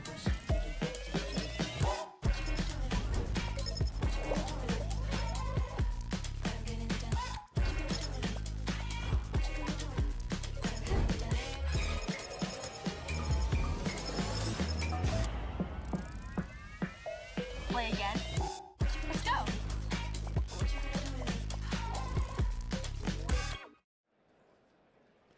Welcome here we back, go. everybody, to Rubik's WCA North American Championship 2026. I am Zach Reidel, joined here with Michael Nielsen. Michael Nielsen. Hello, how are you doing? Dude, I'm chilling. I did well in Pyraminx yesterday, and then I did really well in 2x2 and 3x3 today. So I'm really pleased with my results, and I've been having a good time. Outside of that, just hanging out here as well. So I was gonna say, making sure to drop the doing well, not the doing good. As we talked about a couple of days ago. So it's always so great to talk to you. Our second interview, back again at a North American Championship. Yeah. You've made quite a name for yourself already with all of your accolades and your electric personality, also your socks. 7x7 and has your begun. many Pyraminx podiums, including second place yesterday in Pyraminx finals. But for those who have not seen you before, could you please introduce yourself? Yeah, I'm Michael Nielsen. I'm from Virginia. I solve Pyraminx. That's like the main thing I'm known for in cubing. I do 2x2 as well, not as well as Pyraminx, but I've been on like a bunch of Pyraminx podiums and gotten some accolades in it as well. That's how most people in the community know me. And your, the voice is rough. And you're reigning North American champion in 2x2. That's true. For about the next hour and a half, I do solidly have that title. In about an hour and a half, I'm going to have to contest that, and hopefully it goes at the same way it did last time, but I mean, we'll see. I mean, you are in finals, so you've been able to hold on to it for at least another few hours. Yeah, that's true. I didn't make 2x2 finals at Worlds or All-Stars in 2025, so actually the last 2x2 final I was in at a major was one that I won. So I'm just saying I'm on a hot streak. It might have been 2 years ago, but I believe. I'm a fan of it. I was going to say Michael 157 has made its way into my everyday vocabulary as a reference to clutch. So again, just going back to Pyraminx yesterday, of course, keeping up that streak alive of second or better at every major since Toronto. What was going into your mind going into the average, maybe trying to reclaim the North American Championship title? What were you thinking as yourselves went on? Well, I do want to bring up... Maybe I should put in the title of the stream ad-free. That way people want to come watch it. I do want to mention that that's like strictly post-pandemic. The last major before the pandemic in 2019, I did podium there as well in Pyraminx. So that extends the streak by like 3 years and one comp. Was it third or second? I got third. But the, Oh, podiums. I've been tracking second and better. See, I do like that. That's a very, I like those spots on the podium more than third. But the podium streak does extend quite a while. But as far as my thoughts going into the round, rounds 1 and 2 were pretty not ideal. I had a lot of issues just kind of like settling into the competing environment and like controlling my nerves. So in round 1, like the first 3 solves were just abysmal. And then I was able to get together on the last 2. And then in round 2, I had trouble on the first 2 solves and then got it together on the last 3. So I was a little worried about like being able to handle the environment in finals, because finals are always a lot more difficult than the early rounds. But I was able to get it together. I wasn't nervous at all. The only time I was like really, really nervous was when the rules for the final were getting explained to us, which I don't know. I think it was a lot of the anticipation for the final, and like I was afraid I'd like forget something or not understand a rule. But after that, I was really relaxed during all my solves, and didn't have any nerve issues. I just kind of focused on each individual solve, and things turned out pretty well. I was going to say, yeah, second place out of how many competitors, how many hundreds of competitors? Yeah, close to 1,000, right? Yes, I think around like the 800 mark for Pyraminx. So nothing to be too upset about. Very good finish. Throughout your solves, was there anything, at least in the first and second round, do you ever have the idea of maybe trying, like, I know safetying is a term often used in blind solving, but I've seen it with some sprint event competitors trying to safety a reasonable average and not try and turn all out and be potentially too risky, making it into finals. Is that anything that you consider viable, or anything that you've considered doing, or how do you structure your first few rounds going into before the final? Yeah, that's an interesting like topic, I think. A lot of my like approach to competitions just Ooh, we gotta pop on is stream. That's more centered horrible. around getting Oof, wins oof, instead oof. of getting records, which I think is evident if you look at my profile. There's significantly more of one of those than the other on my profile.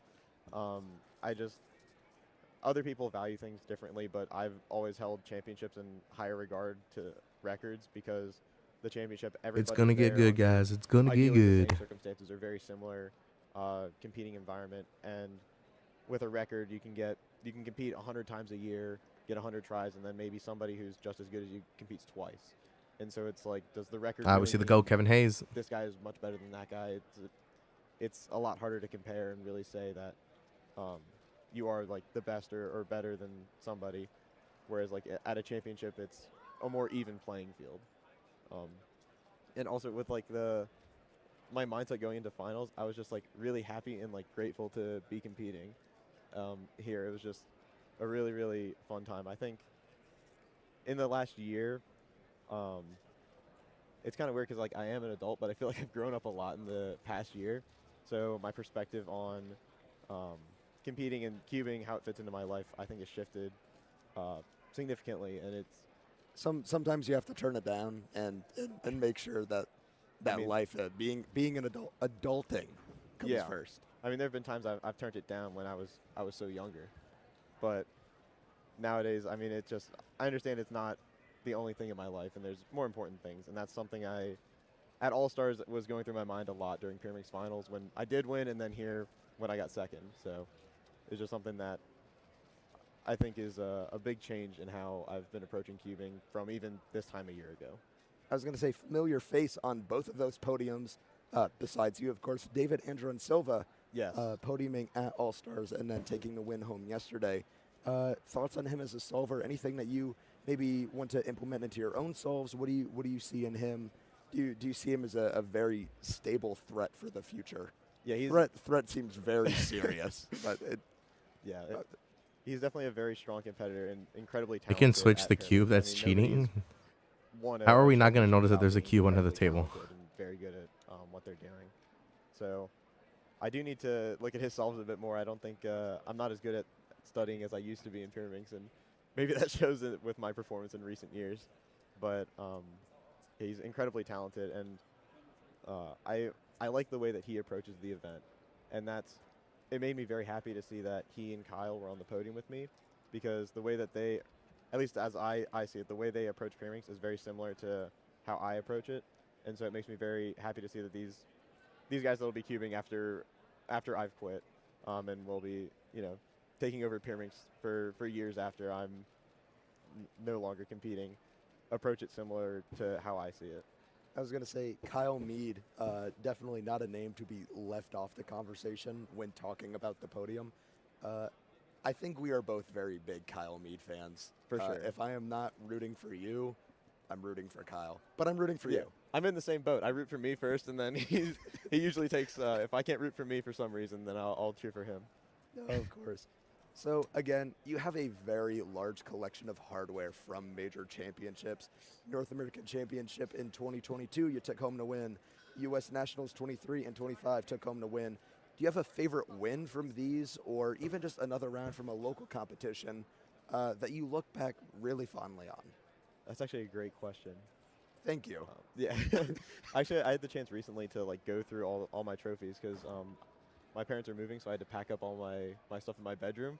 So I got to go through all my trophies, take them off my shelf, and I went, oh yeah, this one was nice, this one was great. And then my mom was helping me pack those up, so she got to relive the stories, whether she wanted to or not, of all those different trophies. I think that my favorite Pyraminx win was probably North American Champs 2022, because that was my first championship win and my first sub 2.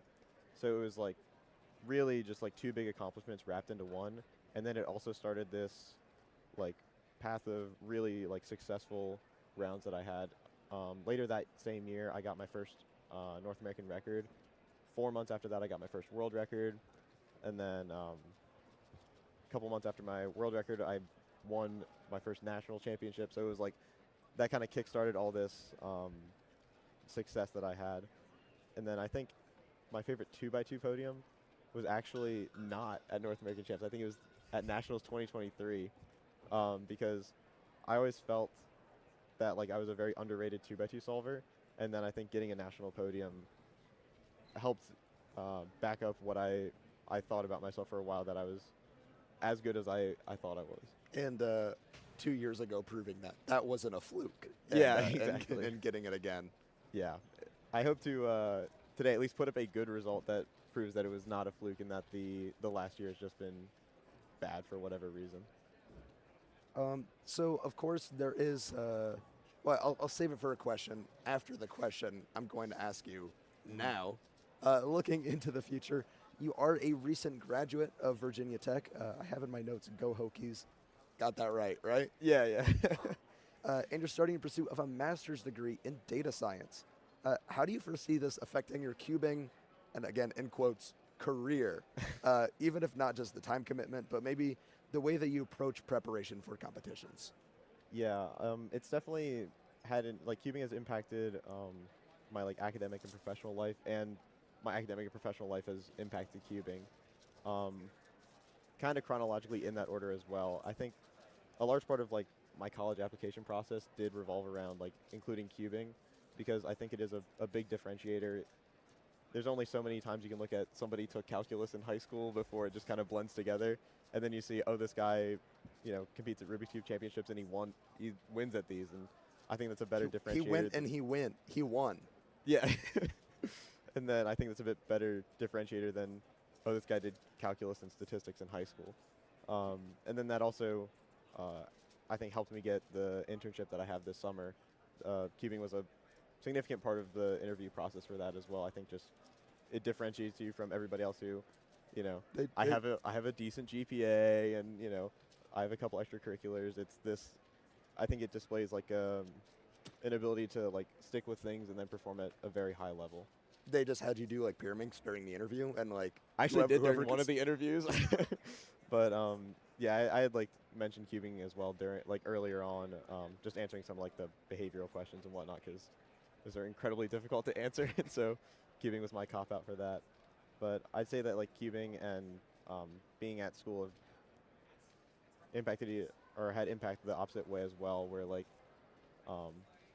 I understand that like cubing is not my entire life anymore because I have so many other like things that I enjoy now. I have a bunch of great friends at school, and then doing the work there, I enjoy it enough of the time. And then working this summer is keeping me busy and getting me good experience.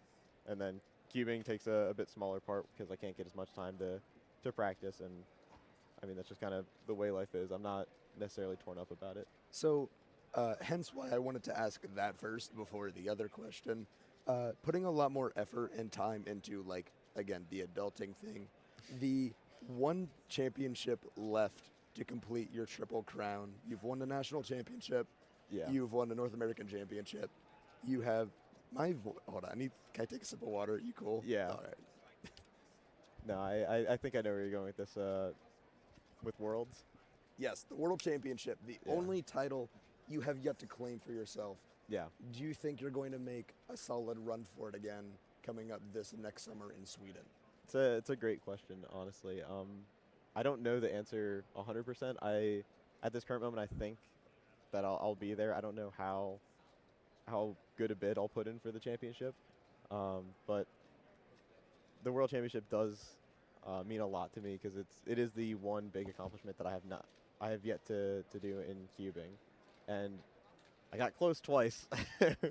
I've discovered 2 ways not to do it, and I'm hoping to never learn another way to not do it.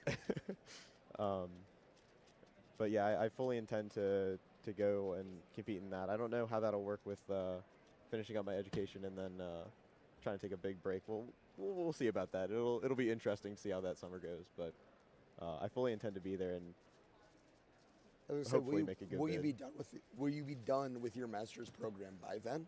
Yeah. The master's program is just a 1-year thing. So I've already taken like 3 classes towards it. So I'll finish that up this next school year. Sounds good.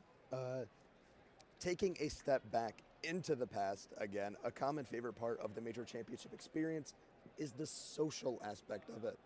There's a lot of competitors. Some might be your friends. Maybe.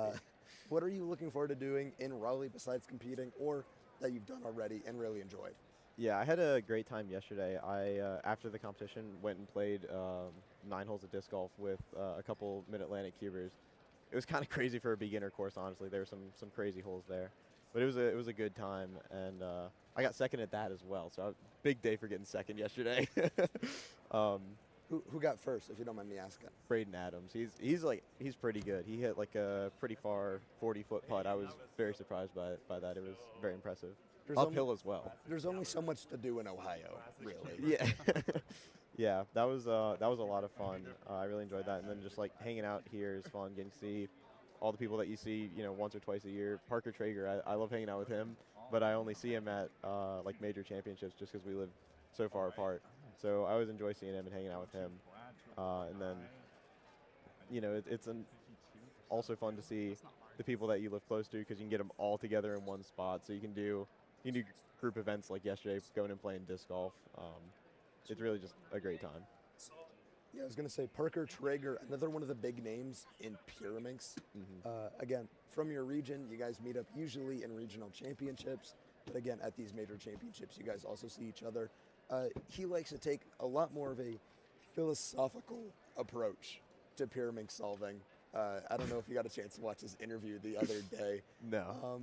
How closely do you feel like you align with Parker's intentions with like Pyraminx improvement? Do you see any of that, or are you just study solves, do Alex?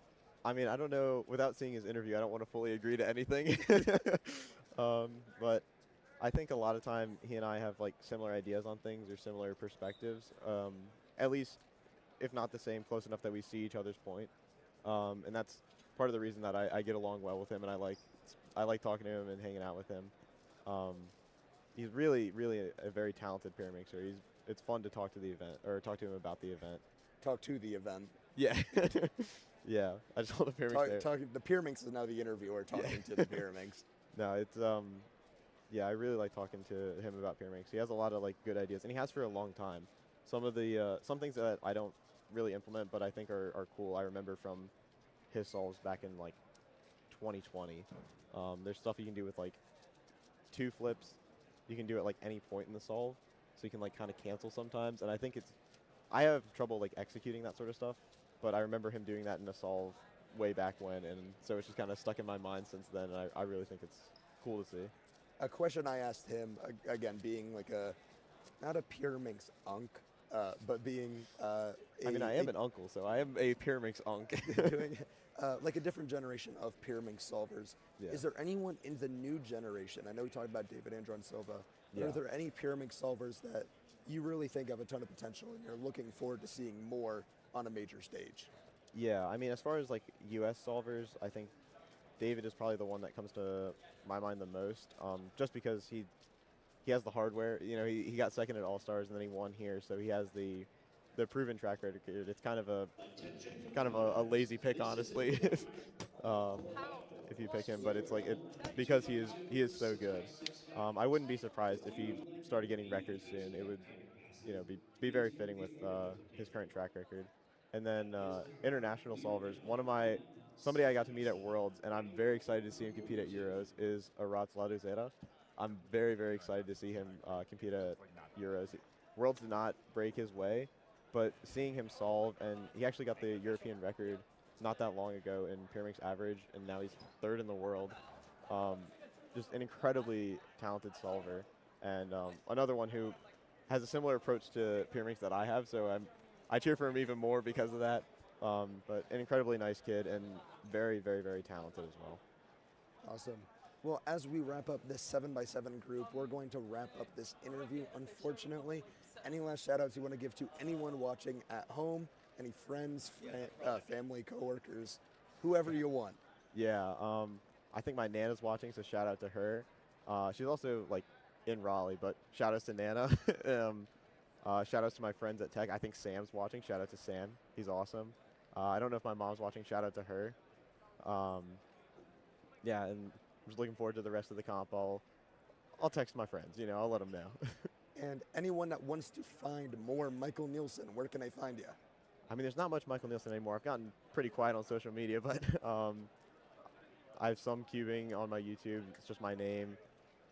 Yeah, it's about it. The rest you let it be unless you know me in person. All right. Thank you very much for this interview, Michael. We're going to go to a quick ad break, and we'll be right back with more 7x7 action. Cubing and competitions have been such a big part of my life for a decade now. Another ad. I don't know where I would be without this whole community and organization. I've met some of my best friends thanks to WCA competitions, and I'll be forever thankful for that experience. I don't know where I'd be in life if it wasn't for this community and this organization. You've made me feel all the emotions in the world. I've laughed, I've cried, but all along the way, I've had the best times of my life.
Welcome back to Rubik's North American Championship 2026. I am Kevin Hayes, joined by my co-host Zachary White.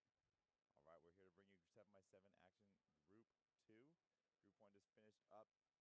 Nothing much too crazy. Henry Lichtner with a 152, Kate Graham with a 155, double PR. Had an unfortunate DNF by Vishwa.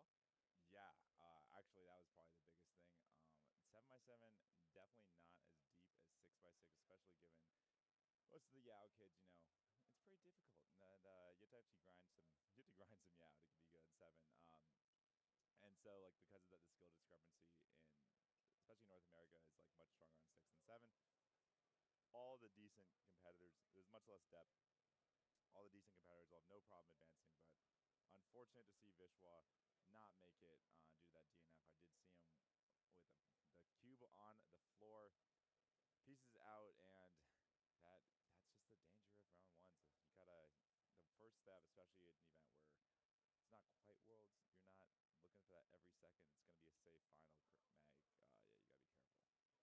Yeah, you got to be careful. Oh yeah, definitely for round ones. From my experience, go slow, turn smooth.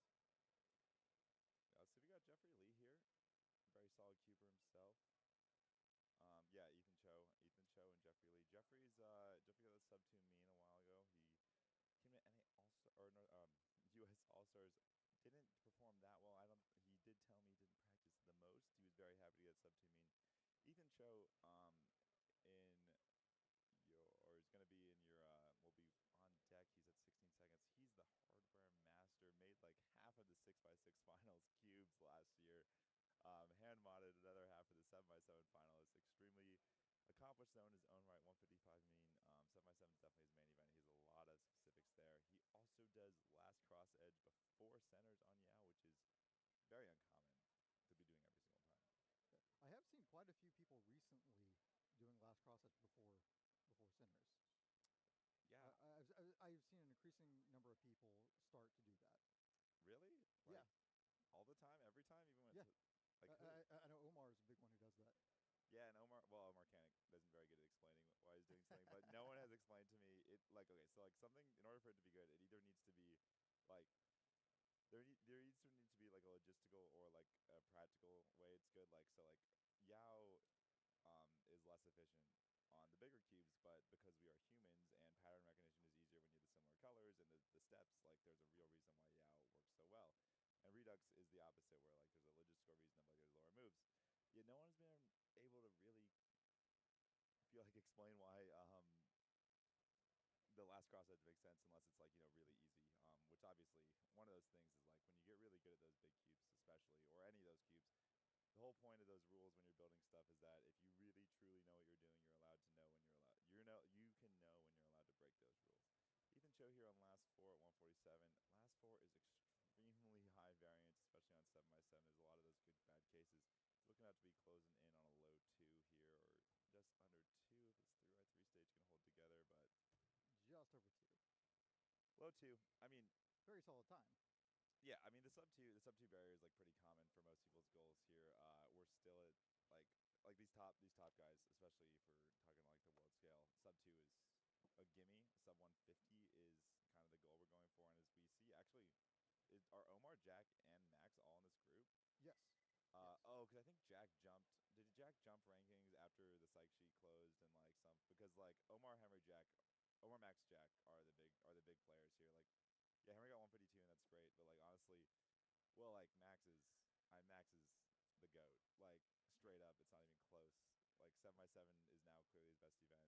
He dominates, and then Yeah, Max is goated. He got second and 5 last night. Jack is Max Park going up for his 7x7 solve. He's locked in. Let's see how Max does here because honestly, I mean it might sound like crazy, but that 132 world record single we saw from him was pretty disappointing. He was straight up on pace for like 129 with like at when he hit last 4 edges, he was on pace for 129. Like he didn't even need good end to get 129. A normal end was 129 and he got 120 32 world record. Like and I've just seen Max for the last year, and it's not like, oh, if you get these miracle edges, miracle centers together, you get this like 129. I'm like, within every mean of 3 I see he does. Red, I know. Just rearrange those mean of 3s, he get a 129. And I'm like, yeah, it's not most common, but it's still 1 out of 9 times that should happen. It will not be long until Max gets sub 130. Absolutely like it will not be long. Oh, this is a nice start, Max. Usually, Max, as I've always said, it's okay. As I've always said, Max, the absolute edge carried solver, 54, 55 flat. Centers are pretty pedestrian relative. I mean, they're very fast, but relative to his skill level at edges, like the reason Redux is hard is because of the edge pairing, and there's so much going on and where to find it.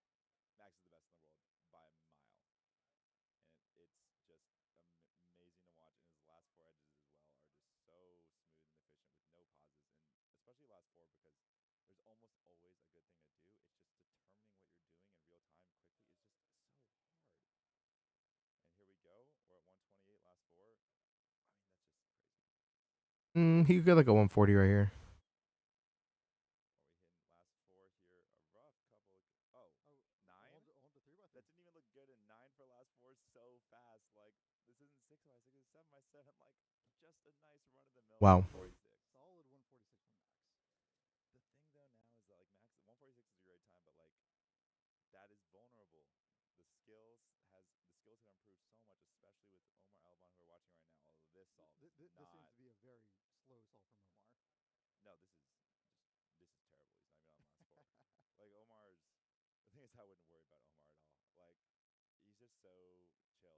Like as we heard last night, gets second or gets third in 5x5, +2 and out, and he's just like, I'm chilling. That was a very unfortunate +2, but I mean, it actually okay. It was a bit unlucky in the sense that I like freeze framed the video. Oh my god, Omar. Ooh, rough start from Omar. Mean is fully gone. Obviously, one bad solve will kind of kill it in terms of getting a quality mean. If you're Omar though, you are looking to try and hit those couple low 140s because that top 4 seed, it feels good to be on the stream station with someone of the caliber trying to win. You want to feel like you belong. You want to feel like you're ready to go. And but again, round 1, no reason to do anything too risky. Just make it to round, or I guess finals. yeah, but I mean, Omar safety is like 148. So I'd like to see a little more. Let's go. Let's hit over Jack. Jack's at 136 right now. He's onto the table, but he's definitely on. He's on last 4. Oh no, we're good. We got him. Yeah, you can see that. Jack was just telling me he doesn't realize he does those pushes with his finger. It's very interesting. Oh really? He's such a unique style and like. 156. Very solid time from Jack. No. Well, like in the grand scheme of things, his standards are so much higher. Zach, this is 2026. Like Jack is ranked 10 with 146. Like 146 is ranked 10. People are good. People have gotten really good. People are so good. Jack is 3rd seed in this competition. It is gonna be tight. It is definitively, I'd say. I mean, it's Max, Omar, Jack Henry, and then someone else really break into those top 4. I think pretty unlikely, and it's gonna be Max versus. I mean, it's actually gonna be interesting because we really haven't seen 6 yet, and like 6x6 round 1 was like. I mean, historically, one of the worst rounds I've ever seen in the major. It's the final coming up. I think we're gonna see way faster times. 5 final was like people were doing okay in rounds 1 and 2, and 5 final people brought the heat, and it was wild. Like I think a lot of these big solvers now, they're so used to the excitement, the pressure that they kind of save it up. They're like, I don't want to burn my mental energy early. I'm bringing it tonight, and this is very much, especially for these super top guys. They're guaranteed into the final tomorrow. 6x6 final is in an hour. All like it's. Oh yeah, 6x6 finals about to go insane. You're so like okay, like let's get some reps in. Let's feel strong. We're gonna get in 6 final. We gotta crush it later. And you don't want to. I mean, it's hard to be like super on your game for like 3 hours and super energetic and like if you got to pick, everyone's picking the final for sure. Absolutely. We got Maddie. Maddie's going too. We got Maddie and Brendan. We got Jeff Lee finishing up 216. Let's see. What do we think is making finals actually? Because like let's check the psych. It's gonna be obviously a bit slower than psych. People compete a lot. All right, Omar. Let's get some speed going. Let's see. Oh, we got Ethan. Is Ethan in it? We got Ethan going. He's doing much better. Okay, he's on last 4. He did the last 4 at 140 low. It's gonna be tough to get sub 2. Usually the last 4 take like 11 or 12 or maybe not. Yeah, see, it's like you get these double parity cases. He's good at recognizing them. Okay, he's gonna. No, he just did the double parity case. He didn't preserve to the end. As you see, like it's not. He didn't like. It's not a tragic last 4 at all, but it is a tough one and it takes 13 seconds. And then, yeah, we get into 206. Seed 20 for this comp, 210. Okay, so it's gonna be like 250. Triggered ability. So, yeah, Cornerstone. Jeff Lee's gonna be on the bubble right now. He's Take 10 turns after this. 5. Got Max and Omar, definitively the 2 heavy hitters in this event. 143, 136. Like the max story is just so wild. Like it's so impressive that like Max. I always say this. Like everyone tries so hard at Yao, just Oh. to lose to Max, and to do their they do their very best with Yao, and they have a good day, and Max is kind of like and he still crushes them.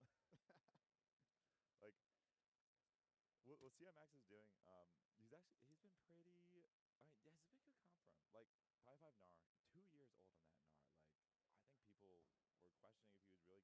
get it again. Like that, he's a fast Nar. His 5 powers ultra medium, but he crushed it. Like big final last night.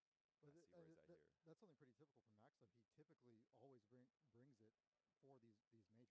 He always performs very well. There's very few instances of Max performing poorly in a major final. Is that last two? We're just finishing up green here. He's now in last two. All right, last two. Oh my. He's gonna hit that 50-second center range. All right, 53. 53-second centers on Max. So a little faster than last time. We're probably still looking at low 140. Omar sitting here. He's in the middle of edge pairing. Someone just said the good old days of cubing when the world record wasn't a sub 4. There's a common misconception of what a really strong solve looks like, and we'll get into that in a second. Is Max on last 4 yet? It's so smooth. All right, last 4, 124. Nice.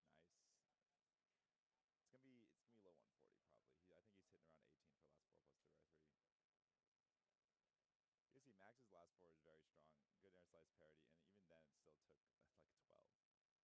But also the ridiculous strength of Max is that he just burns out his 3x3 stage in 6 seconds. Although this is rough 3x3. Did we just get a lag on the stream? Whoa, and a hardware error. A little bit of a lock there at the end. I wouldn't think anything of it, but that's really uncharacteristic for Max. Max does not make hardware errors, and we were seeing a lot of them yesterday in 6x6. It was just unusual. Yeah, I think Max is still winning. There's just no competition. It's a big misconception these top solves are all like pauseless, because it's really important to understand why the top competitors turn fast and don't pause. And it's not because turning fast and not pausing is good. It's because when you know what you're doing, you have to have intent. You needs to be intent, and there needs to be deliberateness. You can only turn as fast as you like. You should turn slow enough that you can still track pieces while you're turning, and you should only be doing moves while you know what you're doing and you have a plan. And yeah, when you average 106 and you're posting a ridiculous video on YouTube on your best day ever, yeah, you don't pause and you turn really fast. But like that is earned. And even in those types of videos, and like I may have released Taman's 4x4, one of his old world records, 4x4 average, you'll randomly see just a fat pause in the middle of the solve. Because these top solvers know that the worst thing you can do is doing turns that have no purpose. What I get scared of when I see someone in the final is when they start doing turns and just nothing is happening, because that indicates panic. And once you start panicking, it's all over. Like the best cubers know it's okay to wait. You know, like yeah, you're not gonna be able to see everything at all times. When you're getting your PB, of course you are, but that's not every time, and it's totally fine to eat 2 seconds. You're Max. You can get a 132. You can pause for 4 seconds to get a 136. You have to trust yourself to do that. These top cubers do. They'll take that big pause. You know what? They'll move right on through. And that's how you just like keep 2-second issue into 2-second issue. If you start panicking, it just snowballs and snowballs, and you lose where you are, and all of a sudden, a 2-second mistake turns into 5, and you're out.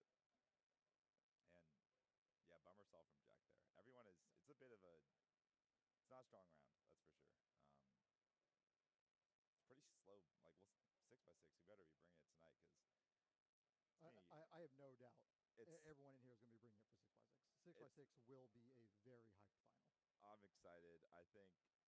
I mean, it's open. I wish I could be in 2 places at once. I wish I could watch and compete at the same time, but you know. Someone here will definitely hold down the fort for you. Yeah, I'm just a huge big cube junkie. I can't get enough.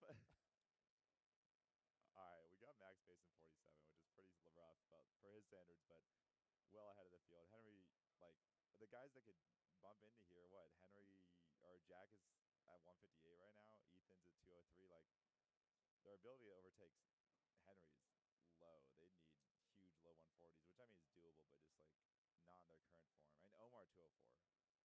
Yeah, like it's a pretty sluggish round. Okay, Cho is last 4 again at like mid 140. Or I think he might have been last 3. It's my bad. But yeah, I mean, we still got parity. Yeah, we still got parity here, and this is the one I think it's like technically the same. It's like personal preference.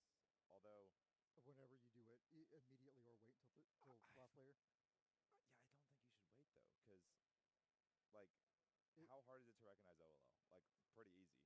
But like if you are doing your parity before F2L, like it gives you a chance to look for your F2L cases while you're doing parity, and F2L is much more complicated than OLL. I think you should be using that look ahead. You should use that look ahead during F2L and not OLL.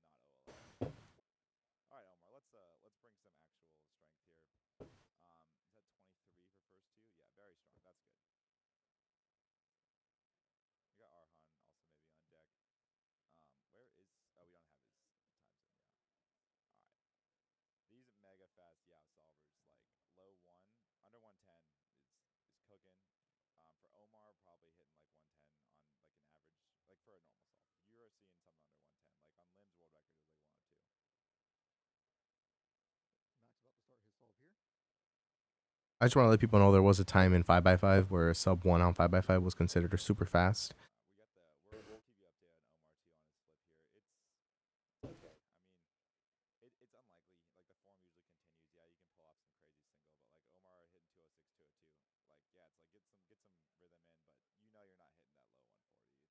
It's just not your round right now.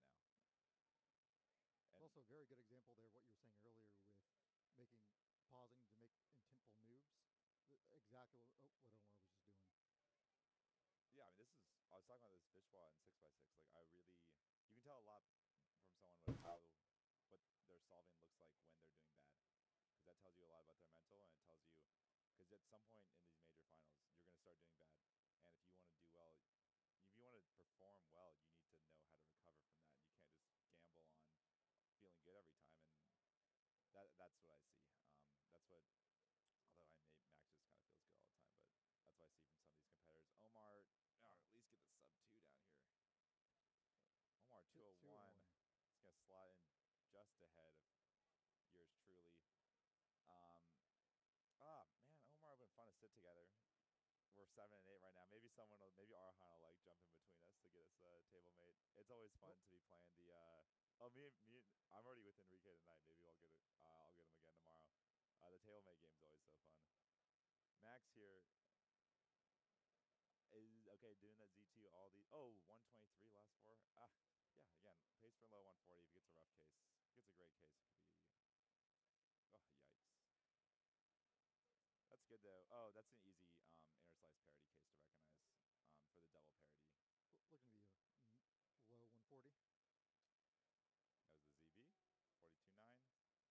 Smooth stuff. Arhan off to the side with a 156.9. Looks pretty jazzed about it too. Maybe he's I got another sub 2 mean. All right, Jack in here 56 200. Yeah, Jack, you gotta prove your stuff here. I mean, it's a slow round. I'm assuming Arhan seems pretty happy. He looks to be doing some math. I'll bet he's either PR or checking the sub 2. So I'm gonna give Arhan listed down as a sub 2. But if Jack gets the sub 2, it's only 5 people with sub 2s. Like that's pretty pedestrian for the skill level you have this comp. But I don't know. Yeah, like you just gotta position. You gotta feel good. You gotta feel good for tonight. You gotta feel good for tomorrow night. It is. I mean, it's a long weekend finals every night. It does give you a lot of chances to like kind of reset. You don't have to burn these back-to-back finals, which I think yield to competitors not doing as well in the finals. But you sacrifice kind of like it's like you got to do 10 rounds over the weekend, and you cannot do like 10 legit rounds. You got to be ready for over the weekend, and like you just can't do it. So you got to allocate, and I'd much rather have everyone be on for the final than everyone be on for a couple of random semis and then one of the finals. Jack's a bit off the camera, but let's see his pacing on his split here.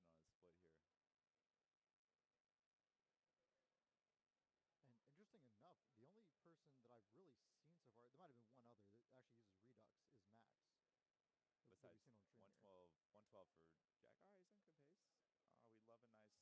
All right, he's on good pace. We love a nice 140x here. Bring it all the way down, slot into that third position behind Max Henry Jack. Who's using Redux? No, Max is using Redux. I'm using Redux. Luke Garrett uses Redux. On 7x7, it's much more popular because it's just like, it's just brutally difficult to use Yao on 7. And like the guys who are good at it specifically grind 7 Yao. And the work pays off, but it is hard. And it's clear when you look at the rankings and you see who uses Yao. And like, if you're moving up from 5 to 6, your 6 is good, and then when you move to 7, it's tough. And that's a common case. Jack, rough end though. Fine from Jack. I slot in the fourth. He'll probably be pretty jazzed to be tailmates with Henry, Max and Kate, Jack and Henry. Unless Arhan, we know Arhan seemed pretty happy. He was doing some math. I think his PR is like 158 though, so he probably, if he's doing math, he either just got sub 2 or just got PR. Or maybe he got a great PR and like he just wanted to know what it was. But yeah, pretty standard round. One of those like it's just like a distance event, like track and swimming, where like the superstars are gonna make it. We're all kind of situating ourselves, feeling good, and then tomorrow it's like pressure's on, and these guys who perform well under the pressure, Henry, Omar, like they drop so much time in finals of 5-5. Max as well. So we'll see. I think we'll get a big show tonight in 6, and there'll be definitely another one tomorrow. Oh, in 7. 6 and 7 finals are going to be electric. I have no doubt those are going to be some electric finals. I'm excited. Yeah, we're gonna hit a break real quick, and then we'll be back for our finals block. All right. Ooh, 6x6 finals. Here we go.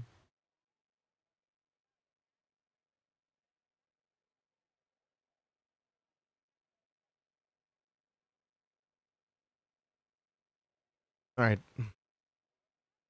Let's go ahead and change our layout real quick so that we can have the 6x6 finals border.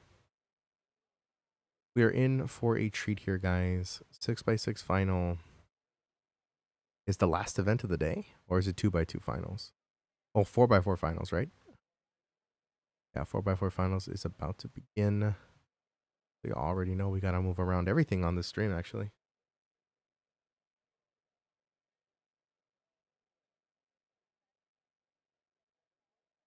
Hear this.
Okay.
Um,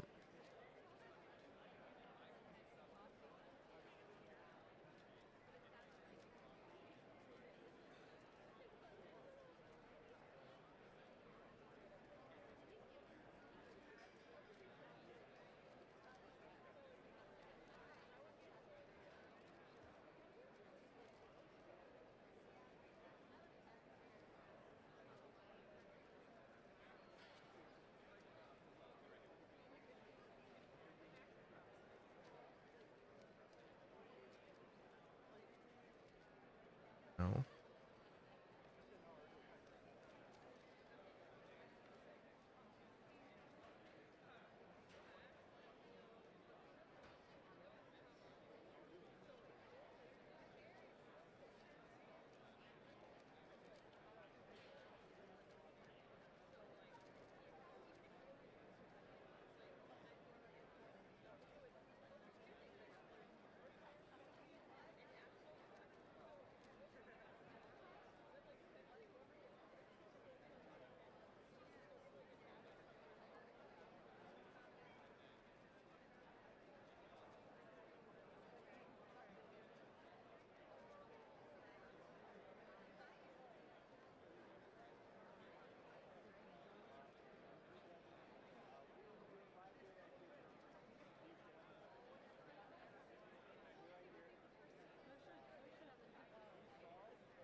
Alrighty then.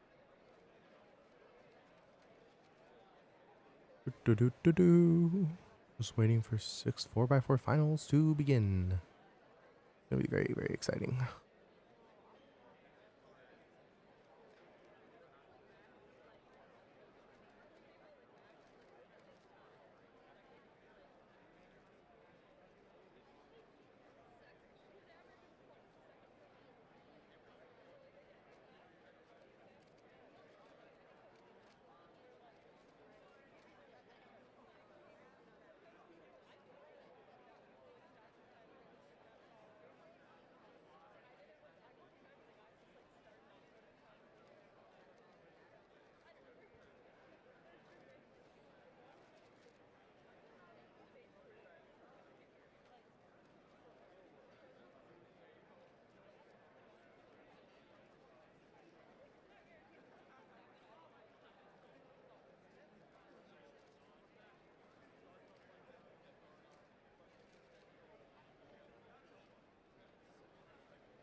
We are now ready to enter into our second set of finals here at North American Championships, and we're starting off with an incredibly fun one here with 4x4. There's so many different competitors in this final, but only one title to give.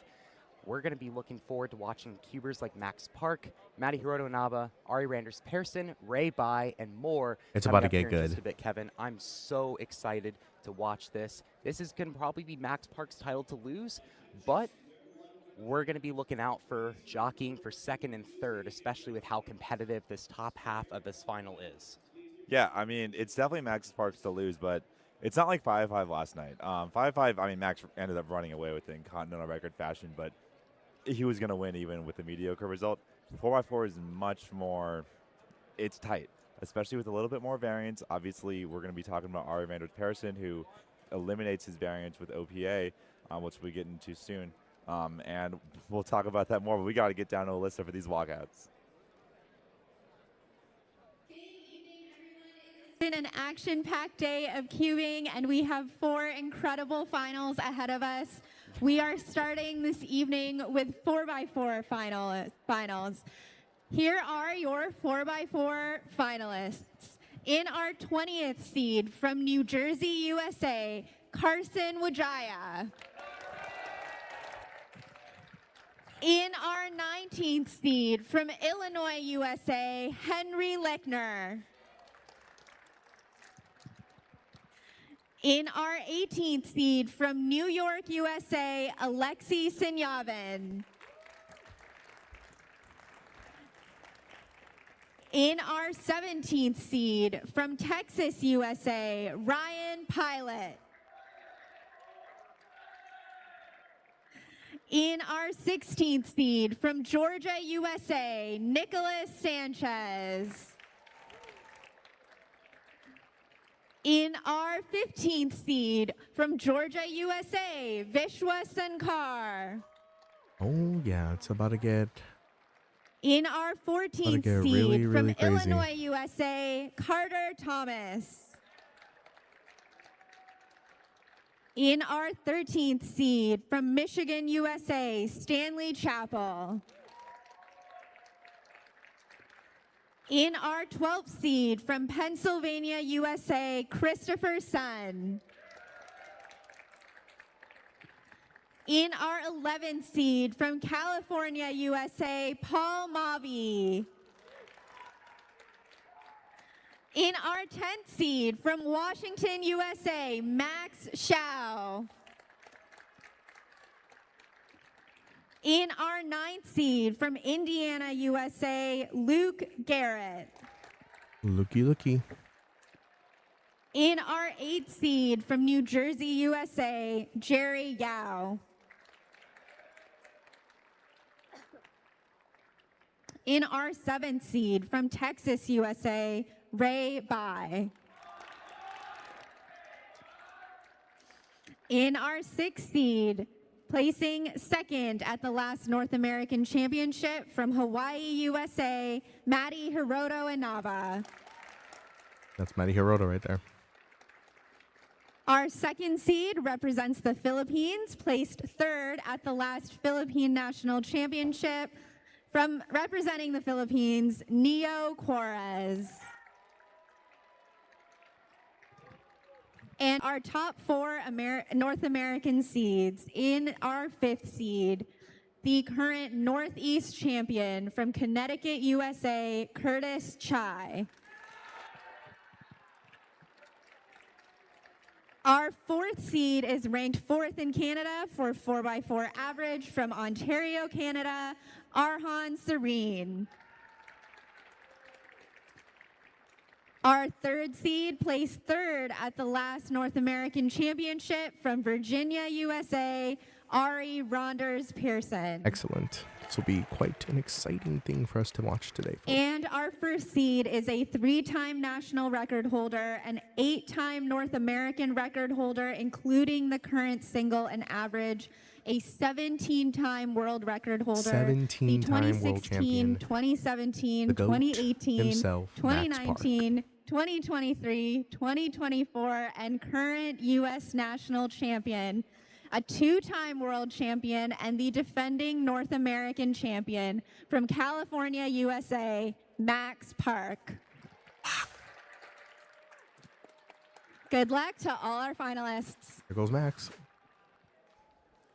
All right, thank you, Alyssa, for that. And you just heard it all right there. Max Park, one of the greatest 4x4 solvers of all time. This is probably his title to lose, similar to all years. The 7-time back-to-back national champion is going to be entering in prime position to potentially make it 8 in a row today, Kevin.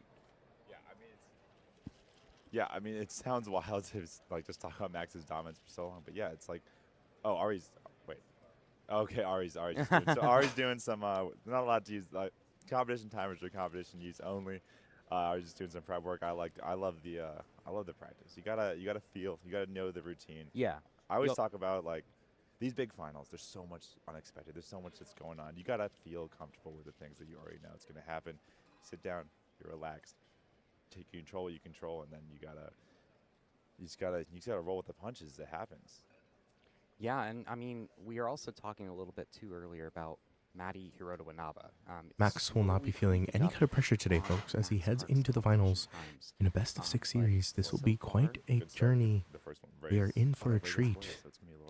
As we look at the 4x4 people, I predict we could be seeing a world record behind us or above us. He uses Hoya, one of the fastest Hoya solvers in the world.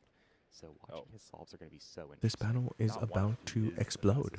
Solver in the world. We actually have quite a diversity of event styles in this competition. We have Max and Maddie, who, even though they both just use raw Yao, are very different styles. Max is much more of just like a see what you see and go, and Maddie's planned like 2 centers and 2 cross edges inspection. Right with 24-0. Yeah, Ray's starting with a 24-0. That's not terrible for him. Maddie's about to go in. Get better though. PR 2349 for him. He has a 1684 single as well. Yeah. Maddie, so yeah, Max and Maddie, the raw Yao users. Ari is an OPA Olo parity avoidance user, and Ray is the Hoya plus OPA user. Maddie's starting with 24-1 with the nod. I would bet that's like a double parity 24-1 if you're going to be happy with something like that. Ari used to be the second best 4x4 solver in the US by a comfortable margin, but that's recently shifted to Maddie as of recently. But when you talk about 4x4 solvers that have been dominant in the US sphere, the name is always going to be Max Park. I mean, you cannot deny greatness when you hear 7 back-to-back national champion titles. I think Max also has been quietly having a really good 4x4 competition. 2 low 20 averages. Yes. No one in the world does no one in the world is better than that. He's right on pace with those really top guys. We said last year it's Max, Sebastian, and Timothy actually ended up. All right, here we go. Max is going in. We'll get to see incredible neck-breaking speeds right here. Ari's about to finish. Oh, 25-5 on Ari. Not the strongest start for most of these competitors on Scramble 1. Is that PLO parity? Oh my goodness. 18 seconds. And he's just running away with it. Every other competitor so far in this final has gotten a 24 or higher. Max Park has gotten the best solve so far in this final by 6 seconds. This is one of those things with these Max favorite events. He's totally susceptible. Max, getting low 20 average is not a given for Max at all. We could totally see him with 22, but it's just so hard when everyone else starts 24 and you're playing catch up on the best in the world. Yeah, and as we were talking about so many times during 5x5 yesterday. So fast. The transitions in between stages for Max is what sets him apart from every other solver at this competition.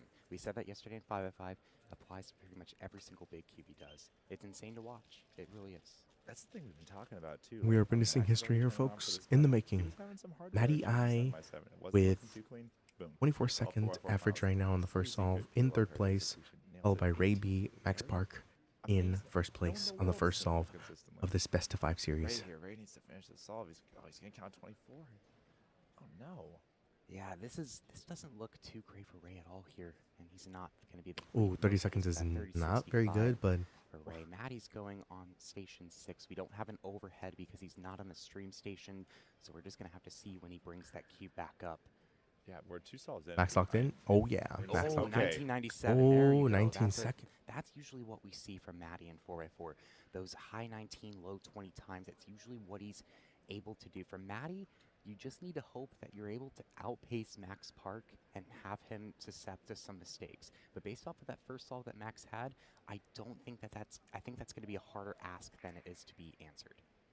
That is Arhan. Arhan had a decent 5x5 round last night to get 5th behind the 4 leaders, and definitely wasn't too happy about it. Not starting too hot here.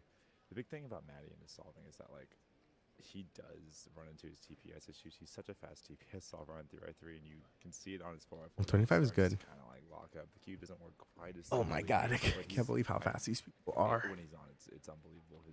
He does the alternate old style a 4x4 parity out, and he does it in 0.8. And it's just he whips he does the whip turn on his wrist for it. It's phenomenal. Ari obviously, Ola parity avoidance is going to get 0 out of 5. Someone like him is hoping everyone else rolls a 5 out of 5 so he can maximize his advantage. Not the case so far. We saw Max not get Ola parity. Maddie has just gone up to second place on his second solve in this best of 5 series. Neo C in third place now. Straight national championship podium here. Max still hasn't done the second solve. We're still waiting on that. Ooh, but if he could, he got 6. Remember back at World would be really good. Max ended up getting not the best times, so we'll see if he's able to recover here at this major. Yeah, and so the big thing about Worlds 25 is he actually started the same way here. We're going to want to see 2 good ones because he started Worlds, although he was at Redux at 13.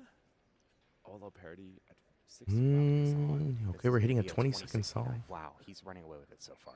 Yeah, Max counting 20.6. I was going to say... Really good. Really, really good. Like, Max is this is the kind of stuff we expect to see from Max, guys. Here, if Maddie gets a good third solve, we could be on. I don't think he needs to lift it up soon. It's probably going to be a 23 or 24. I think it's probably going to be Max's to lose. This is not good for Maddie. 27-29. Yeah, he's going to count that 24. So it's probably, unless Max has a lot of issues in these last 3 solves, I think that we're very early on seeing a very clear favorite come out here, Kevin. Yeah, I mean, the thing about Maddie, at least, is that you can't, like a lot of these solvers, they're kind of getting the last layer. They start moving their hands. Maddie's a pure, he does not move his arms to start stopping the timer until he's, halfway through PLL. We are kind of as expected looking at that Max Park runaway. It was a little, you never really know, especially in 4x4. And after we saw last year, Max started with that crazy 17 and fell all the way down to 5th, off the podium completely. But I think there's a little bit of that world's pressure into last year where it's you got to keep going. And Max is he's just the best. And a couple solves in, he's counting a 19, and he's just got such a cushion on everyone else because Maddie's counting that 24. Neo, let's take a look at Neo. Crazy story. Obviously, OH World Champion from last year. Yeah. OH guy, big on Ru. Yeah, huge double PR for 4x4 in the semifinal. We were geeking out over his OLO parity combo algorithm, the Sebastian Weyer 4x4 parity PLO plus parity algorithm, and Neo's does an OLO one, which Sebastian was oh yeah, I should learn. And so when you're talking world champion hasn't even learned these things, Neo was oh yeah, I learned all of them. Yeah. I was what? Yeah, look at that. What in the world? 22:30. Right. Neo's such a chill guy. He's so fun. Yeah, Neo is so chill, so fun to talk to, and he's also Max is going in for his third solve in this best of 5 series. Yeah, that's what I was also going to ask for. Can he give us something good? This is incredible turning from Max. Center's done at around 8 seconds. World record pace would be at around 6 seconds, so we will not be seeing that, but anything could happen with Max Park, as you know. He is a world-class solver for a reason. He's hitting us with a 22-second solve right there. A little behind Max's usual pace, but still doing very well. And right now we're not really talking about 27-2. It's brutal. What's he pacing right now? He's all the way down there at 10th place, 25. Max with a 20-second solve. Ray B and Neo C still have a chance to do really well and be able to beat Max in this best of 5 series. Maddie going for another solve, and this will really much determine whether or not he has a shot of really getting anything good in the 4x4 finals. I'm also going to watch out for Carson with Jaya. He has 24 and 23 on 1 and 2. We're going to see what he gets on 3.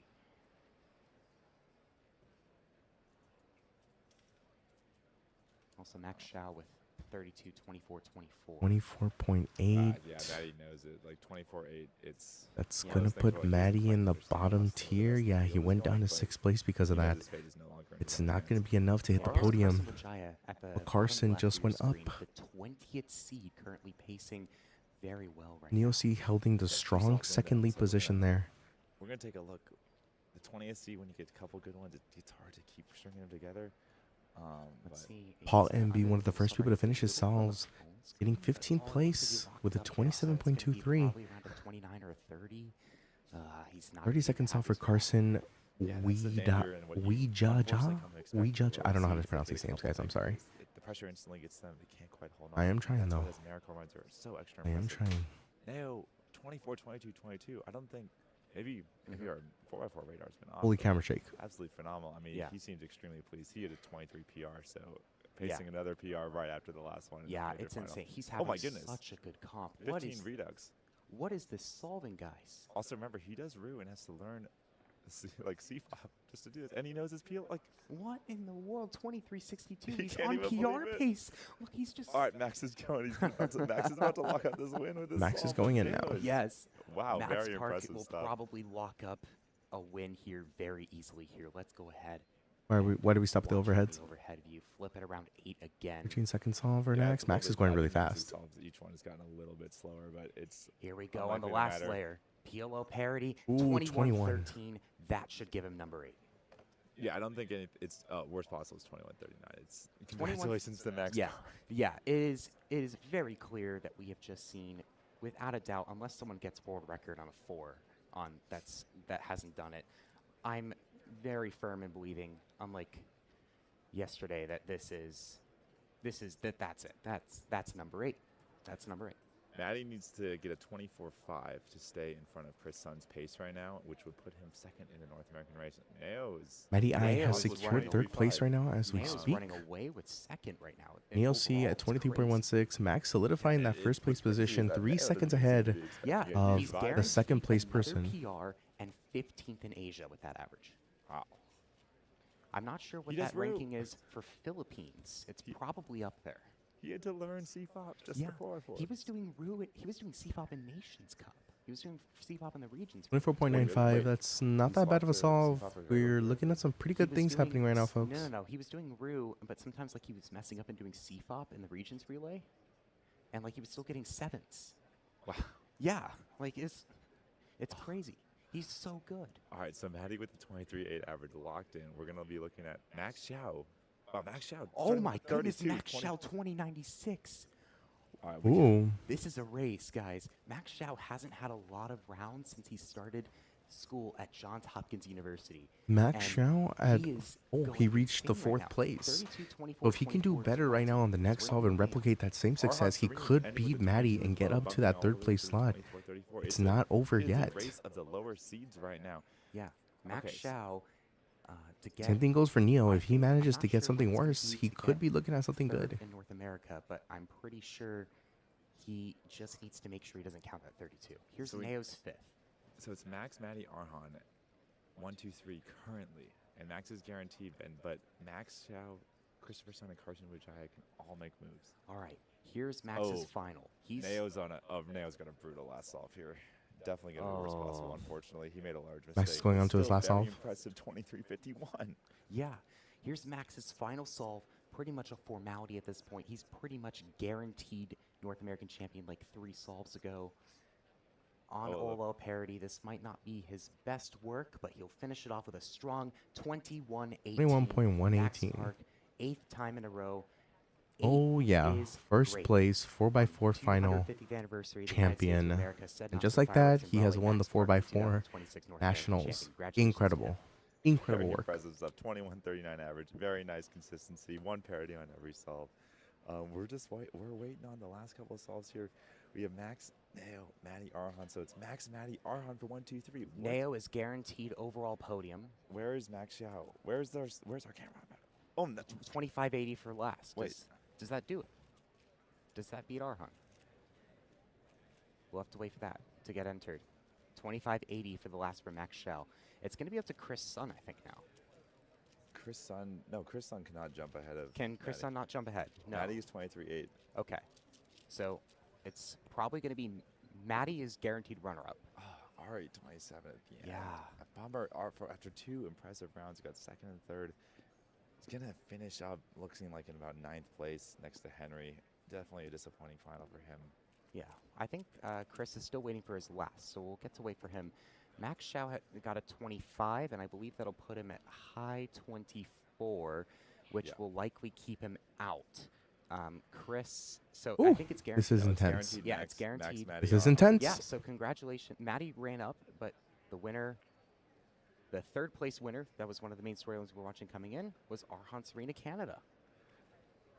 Congratulations to Arhan. What a great summer he's had. I know he has so much expectations on himself. He's coming in. He's getting Canadian NRs a few weeks ago. They're getting juggled around between the big cubers in Canada. I was thinking he had a pretty solid 5-5 final. Yeah, it's only your first finals when you're really kind of on that level, and he started poorly, but he recovered well. and got 5th. And now he's sitting here getting 3rd place NA on his podium.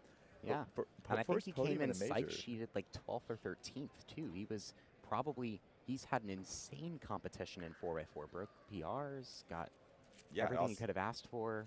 And probably if you asked him, he's probably not expecting 4x4 as his main event. He's definitely more focused on 5x5 and 6x6. Yes. Maybe that lack of pressure really kind of helped him out, because sometimes when you're just vibing, you don't feel like this is your main opportunity. Christopher Sun will look to close out a respectable 5th overall finish here if he is able to get BPA.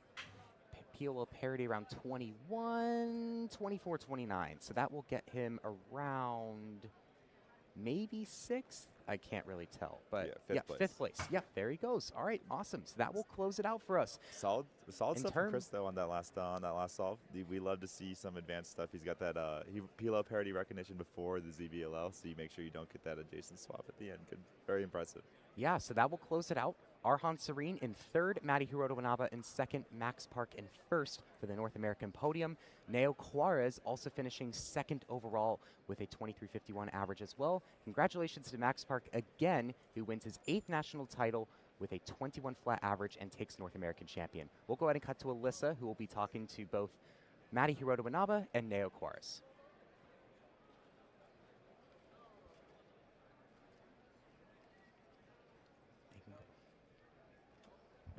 You can go.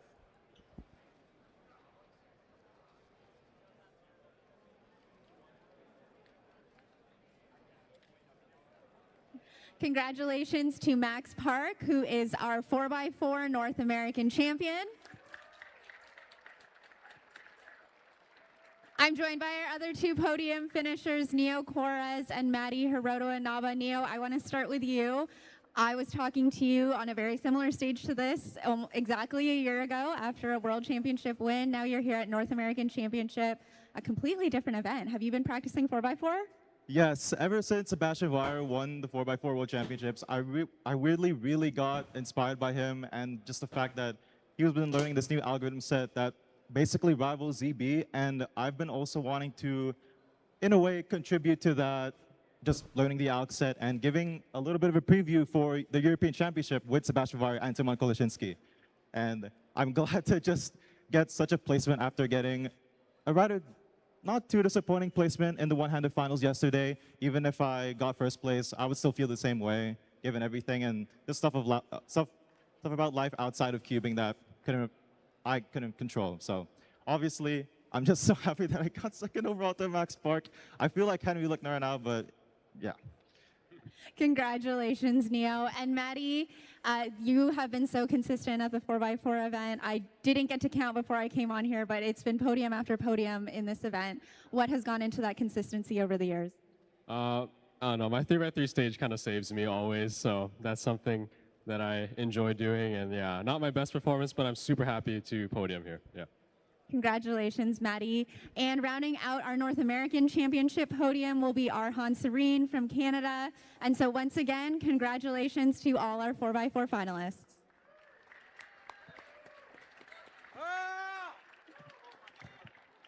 Very nice. And I think now we have Square-1 finals. So let's set it up for Square-1 finals about to begin in a couple minutes. Square-1 finals.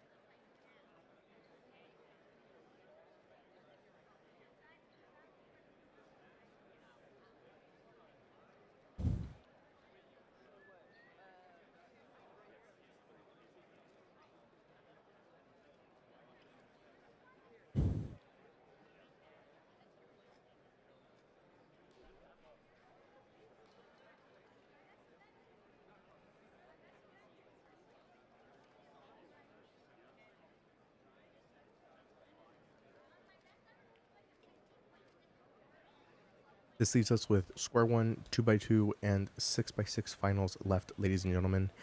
This is about to be quite literally the most epic thing we have ever seen on the Cubing channel in a very long while. It's definitely going to be exciting. It's going to be full of some crazy stuff. But Max did secure 4x4 finals winner. So congrats to him. And now we have the legendary up here. And now we are going to have the legendary Square-1, 2x2, and 6x6 finals. Everybody is really excited for these 6x6 finals. I know I am. Ready to see a cool world record maybe that could be broken, because Max does dominate in that era, and it could be really possible that he will give us something really good to look at. So here's to that. I'm gonna see if we're gonna get to do that.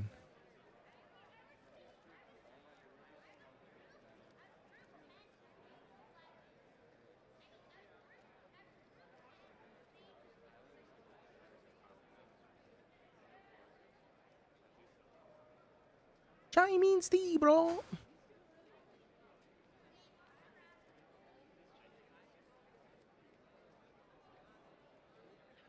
Welcome back to Rubik's All right, here we go. WCA North American Championships. I'm Zach Gretel, joined by Brandon Lynn. We have Square-1 finals. Square-1 Brandon, finals. are you excited for I this? am so excited for this. I mean, there's a ton of fast solvers in this second round and in this finals, and I'm so excited to see how this is going to play out. Square-1 is going to be one of those events where everything is going to be under like a lot of pressure. So We are guaranteed to crown a new Square-1 North American champion. Let's send it out to Alyssa Esperaz to see our finalists.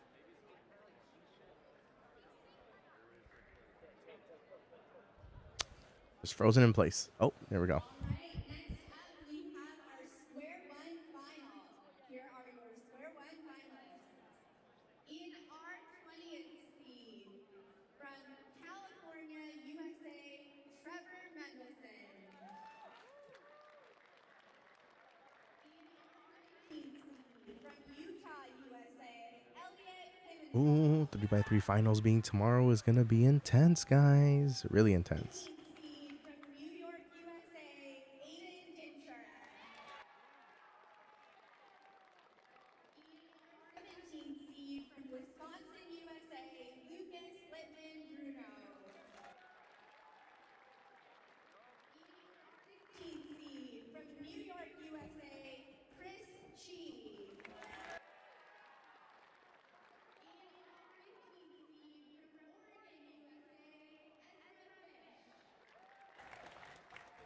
In our 14th seed from Florida, USA, Noah Swore. Got no one up in here. In our 13th seed from Michigan, USA, Stanley Chappell. In our 12th seed from New York, USA, Samuel Payne. In our 11th seed from California, USA, Calvin Nielsen. In our 10th seed from Virginia, USA, Benson Kim. Cube Master is up in here, up in the scene. We can't really hear what's going on, guys.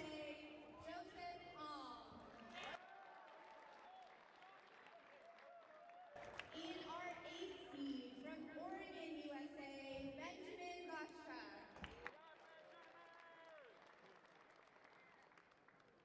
In our 7th seed, the current Chinese national record holder for average, Matt Mao. Are we seeing what's going on right now on the chat, guys? People are talking about Two-time world record holder women. from Texas, USA, Ryan Pilot. In our 5th seed, a former North American record holder, a former world record holder, the 2018 U.S. national champion from New Jersey, USA, Daniel Garnett. In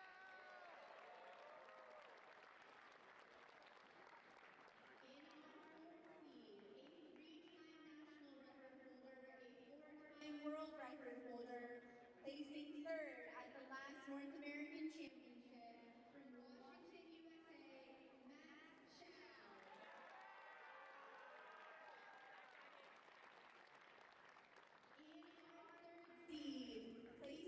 Holy spam. World Championship from California, USA, Brendan Dunnigan. And there goes Brandon Dunnigan for Square-1 finals. I could not hear a single thing that this woman is saying. From Wisconsin, USA, Ryan Johnson.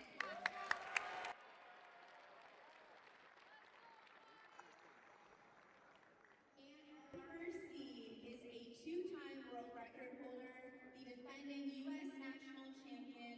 He placed second at the last World Championship and second at the last North American Championship from Virginia, USA, Hassan Kanani.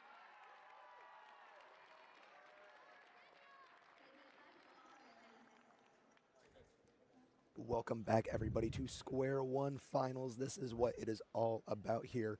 Hassan Kanani going for his North American Championship title. Did not win it in 2024. That was claimed by Dylan Bombach, who is not in attendance at this competition. Going to see a new finalist, new champion crowned. For sure. Is there any who are you looking forward to see at this final, Zach?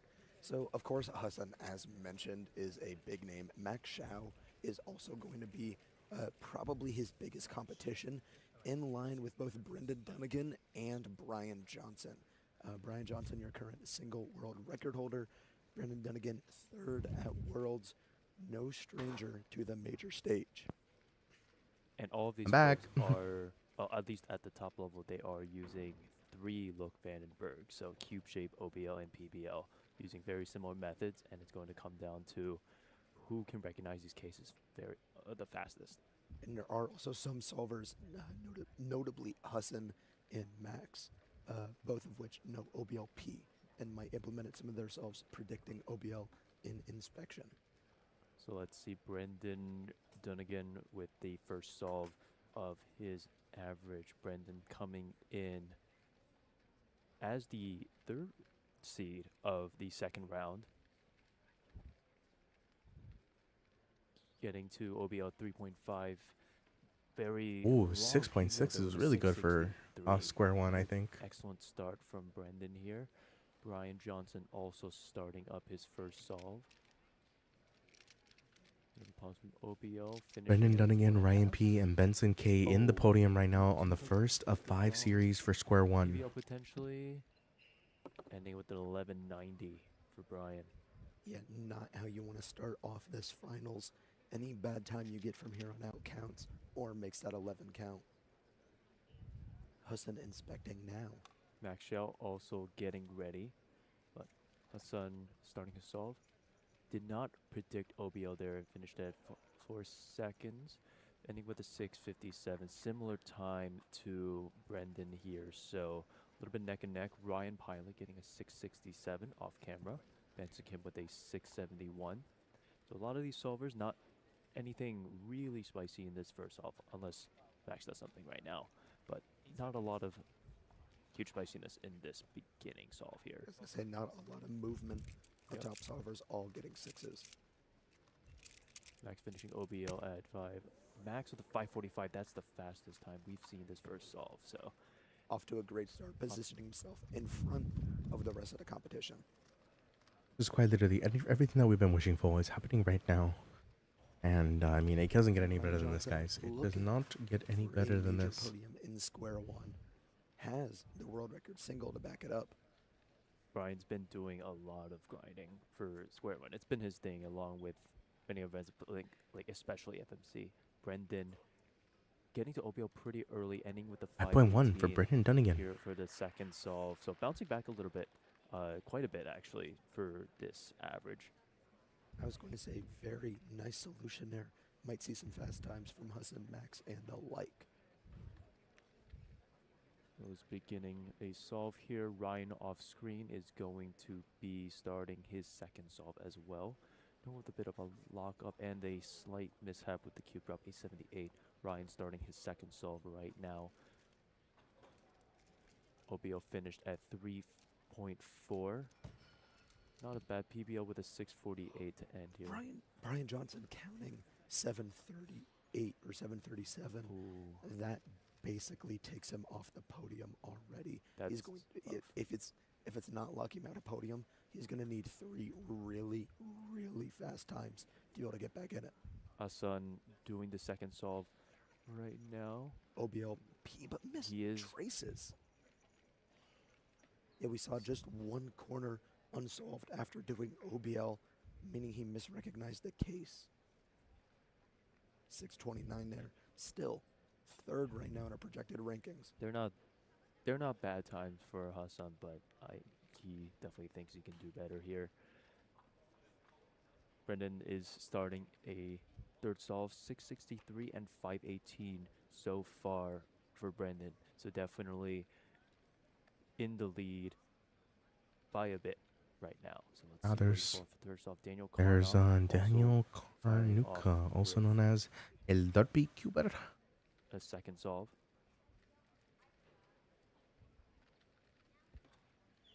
Daniel finishing OBL 4. Daniel ending with a 643. Brendan is ending with a 649. He's going to be relatively happy about very this nice. one. Well, I guess it is. Think Yes, it's like a sketchy. It's good, but it's not a +2. Yes. Yes. So Brendan currently projected third after that solve. Max Xiao projected first. Speaking of Max Xiao, starting a second solve over here. Most folks seem to be doing better on this second I solve cannot wait versus to get my the GAN last. Square 1 so I can start making videos about it. We can pull off here. Oh, what disastrous cube drop there. Doing OBL at 5. Ending with an A23. That cube drop That was a bad cue drop. was definitely not ideal there. Heartbreaking to see. The saving grace is that he still has the leading single from the first solve. So hopefully that pads out things a little bit as he gets the rest of the 3 solves. Brian Johnson also starting off camera with his, let's see, that is a, oh, that cube drop. Brian Johnson off screen is going to be doing OBL at 3 and at 8 seconds. 6:13 for Brian here. Unfortunately, he is going to be counting that 8-second solve he got on the second solve. Sorry, 7-second solve that he got. Ryan Pyle with the 621. Benson Kim 570, counting a 671, projected fourth right now. And Hassan's cube has been delivered. Looking to see solve 3 from him.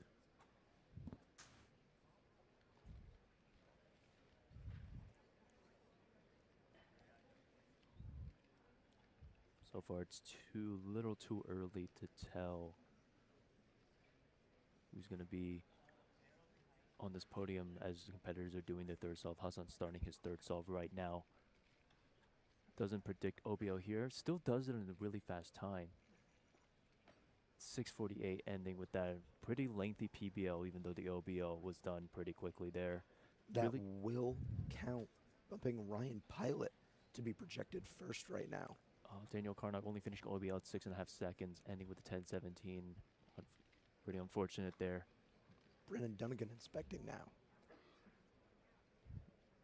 There goes Brendan. Brendan also finishing OBL at 3. Pretty locky PBL. Ends with a 5.75. Time considering everything else that's been happening this final. So I should put him in a comfortable position. Ryan and Hassan looking to be neck and neck. Actually, they have currently the same exact average of the first 3 solves here, just differing by best time. Yeah, Brendan feels quite confident that he's locked in at least third at this point. And nothing guaranteed. Max on to Brendan actually another projected solve here. His first, third sorry. solve. A bit of a locky OBL for Max. And another locky PBL. Oh, this doesn't look good. Ow, and the +2. That's going to count that 8 we just saw from Max. Oh. So 8's going to count, and a counting 8 for Brian. That might not be great for podium contention here. Brian Johnson laughing as he's tracing. I think Brian... Brendan could be knows solidifying his first podium place right will now. be A little bit out of reach now. As he, oh, this solve also doesn't look great. 627 is not the worst thing in the world. Ryan Pilot with a 608. This is actually looking really good for Ryan. Consistently 4 6s across the board. What can Hassan do on this fourth solve? Hassan's going to need a lot. He's going to need a good counting time to bring himself faster than Ryan Pilot's current projected average. Yeah. Also, Isaac Benson Kim got a 785. That's going to knock him down the rankings. Brian Johnson's actually still shooting up to 4th here on the projected rankings. Hassan is starting his, well, it's not starting now, but almost has his 4th solve right now. So starting inspection here. Let's see what Hassan can do on this 4th solve. This is one of the most pivotal solves of the finals. Hassan locking up, not predicting the OBO, still finishing at 3 seconds. 45. That's a huge game changer here. That easily makes it so Hassan has a wide range of margin to end up on top of this podium 574 best possible. If he can get another 4, I think it's solidified in the bag. Then Brendan Dunnigan's best possible of 581. This is quite a solve, even though there wasn't any OBO prediction. Oh, that was a super sick PBO. What's that, 5 slicer? I was going to say amazing turning there. So all eyes are on Brendan, Ryan, and Hassan's final solves. Our podium is actually locked up to be a combo of Brendan, Ryan, and Hassan, unless some other crazy times come from the bottom of the leaderboard. Yeah, the question is, what order do they come in? And if Ryan and Hassan both get worst, Hassan has the faster single, so he'll actually go into 2nd. That's true. But Brendan has a lot of potential. Hassan, you see there, 466 needed to guarantee 1st place. But it might not even matter. Brendan on the 5th and final solve here at NA Championships. A little bit of a fumble during OBO. It looks a little bit sketchy. Oh, that doesn't look good. Not enough. 813, gonna get worst possible average for Brendan for 629. Ryan still has potential to get. Brian and Hassan have both potential to beat 629 here. Ryan needs 616 to get 1st. Hassan needs 611. Not impossible time for both of these solvers, but it's really just going to come down to these last few seconds here. Ryan starting his 5th and final solve here. Clean execution. Oh, and he's not going to do 720 for Ryan, getting also his worst possible So average. Hassan is now guaranteed 2nd. He needs 611 still for 1st place. Hassan starting this last solve here. But his turning is so fast. Can he recognize the PB on time, execute in time? Yes, he's your North American champion. Hassan Kanani is your North American champion. Did he win it? In Square-1.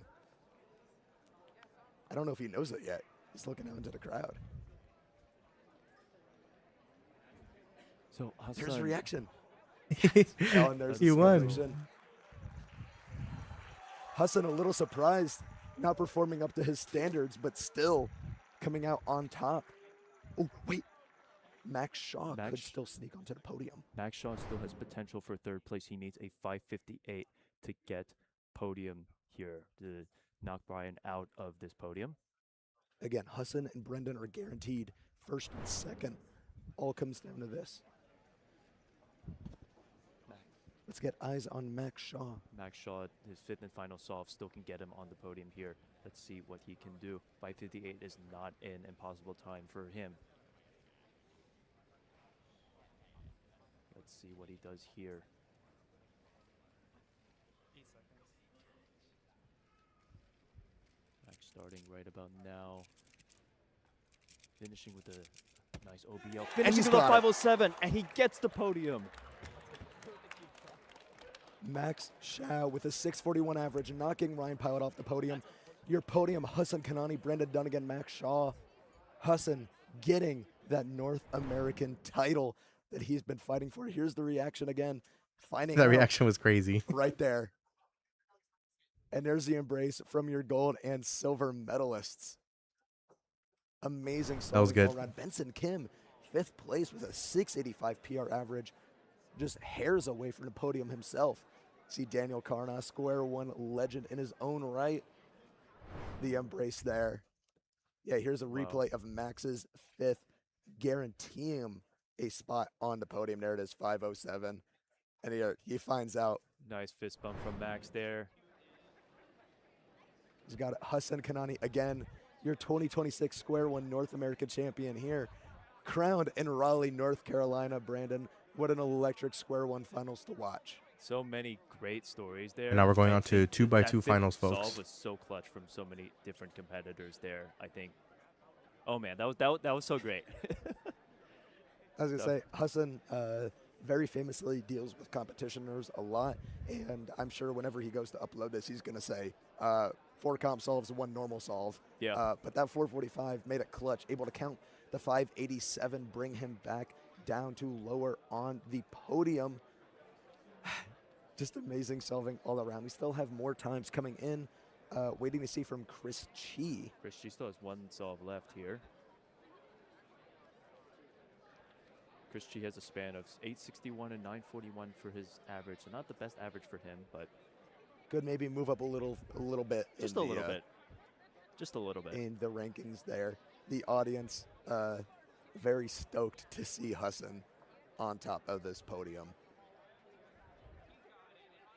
And yep, we're still waiting for this. Again, congratulations to the podium, Hassan, Brendan, and Max. Again, congrats to Hassan for being the North American champion for Square-1 this year.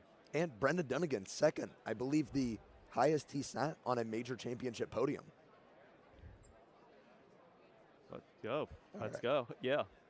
And again, Max Shaw showing the longevity in Square-1, his main event. Just pure talent all around from a podium. Ryan Pilot barely 0.04 of a second away on average from making it onto the podium. Yeah, that was a hugely competitive podium. And we're going to get ready for a interview with Hassan Kanani, our national North American champion. Kanani, congratulations. You are the North American champion for Square-1. How are you feeling? I'm feeling good. Yeah. You were telling me that was a little unexpected. Yeah. These scrambles were like, usually majors have been having really good Square-1 scrambles, and this was like the complete opposite. So it was kind of shocking and, unexpected in a way that finals usually are. You won the U.S. National Championship last November. 8 months later, you're standing here, North American champion. What went into the last 8 months to make sure you could win it again? Mainly just refining OBLP schemes and things like that, as well as working on PBL. But yeah, I mean, not too much to say. Give me some thank yous and shout outs to the people in your life. Shout out to my brothers, my parents, and the entire Square-1 community. Hassan, congratulations. That was Square-1 finals. Congratulations to all of our finalists.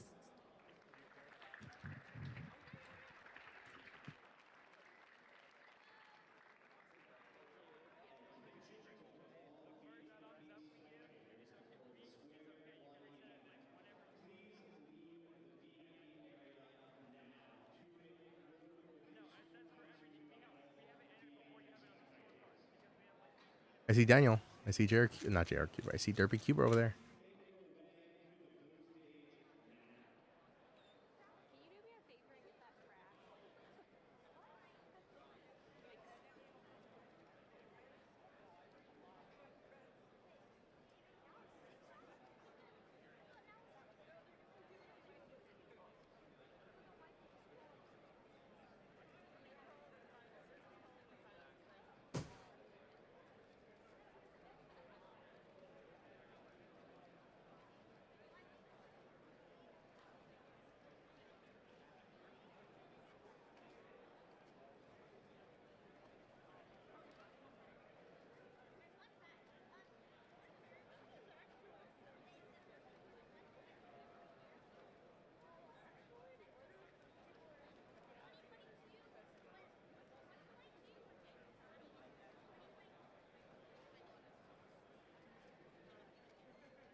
Welcome, everyone. We are about to start the 2x2 final here at the North American Championship. Manu Singhal, Zach Rydell on the mic, or at least whatever's left with him. It's going to be a really, really fast final, so we're going to do a really, really fast intro. We have a ton of incredible solvers. It's going to be a chaotic final, so you'll want to stick with us. Don't put us on your second monitor. Put us on your first monitor.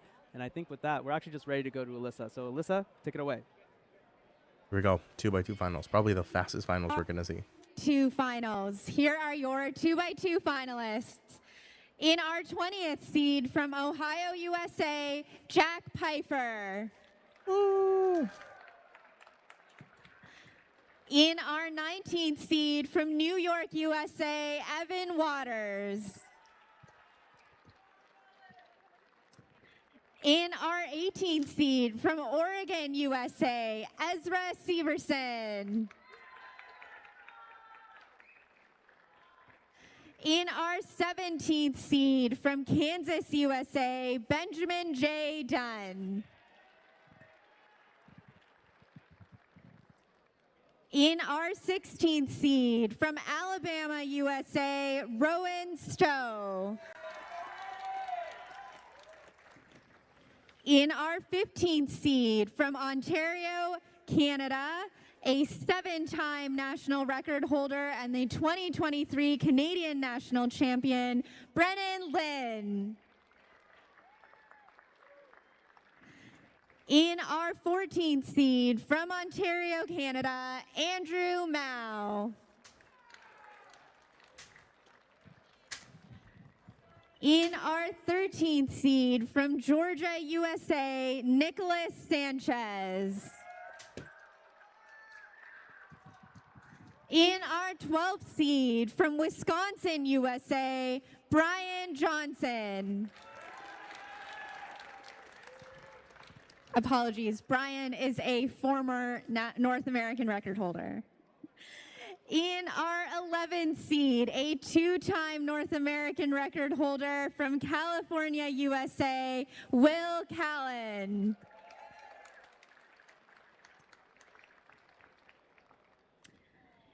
In our 10th seed, the 2024 U.S. national champion and the defending North American champion from Virginia, USA, Michael Nielsen.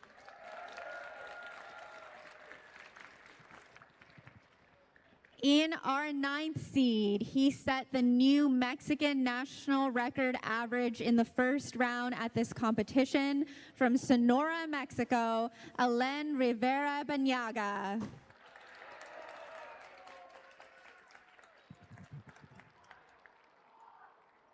In our 8th seed, placing second at the last North American Championship from Massachusetts, USA, Ethan Zhuang.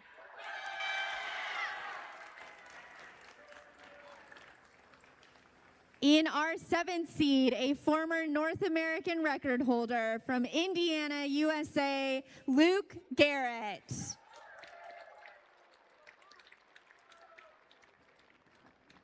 In our 6th seed, the current North American record single holder, a 7-time world record holder, the 2023 U.S. national champion, placing third at the last World Championship, and the 2022 North American champion from Virginia, USA, Zane Kanani.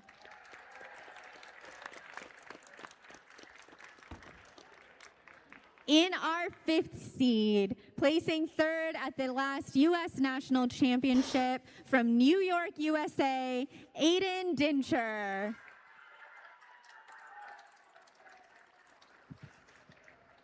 In our 4th seed, he was a 2025 CubingUSA All-Star from Virginia, USA, Hassan Kanani.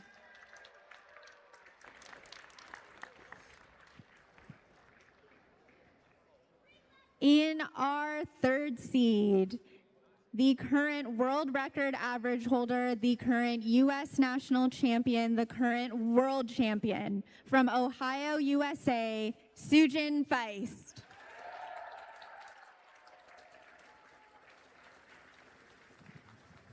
And in our 1st seed, we had an incredible 2-way tie in our semifinal.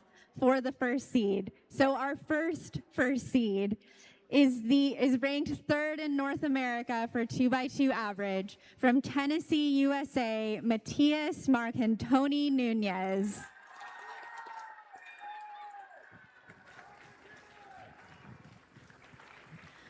Also in our first seed, a 2-time Canadian national record holder from Quebec, Canada, William Lavoie.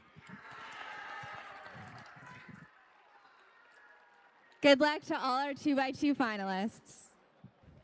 And honestly, best of luck to us as well as we try to follow this crazy, crazy final.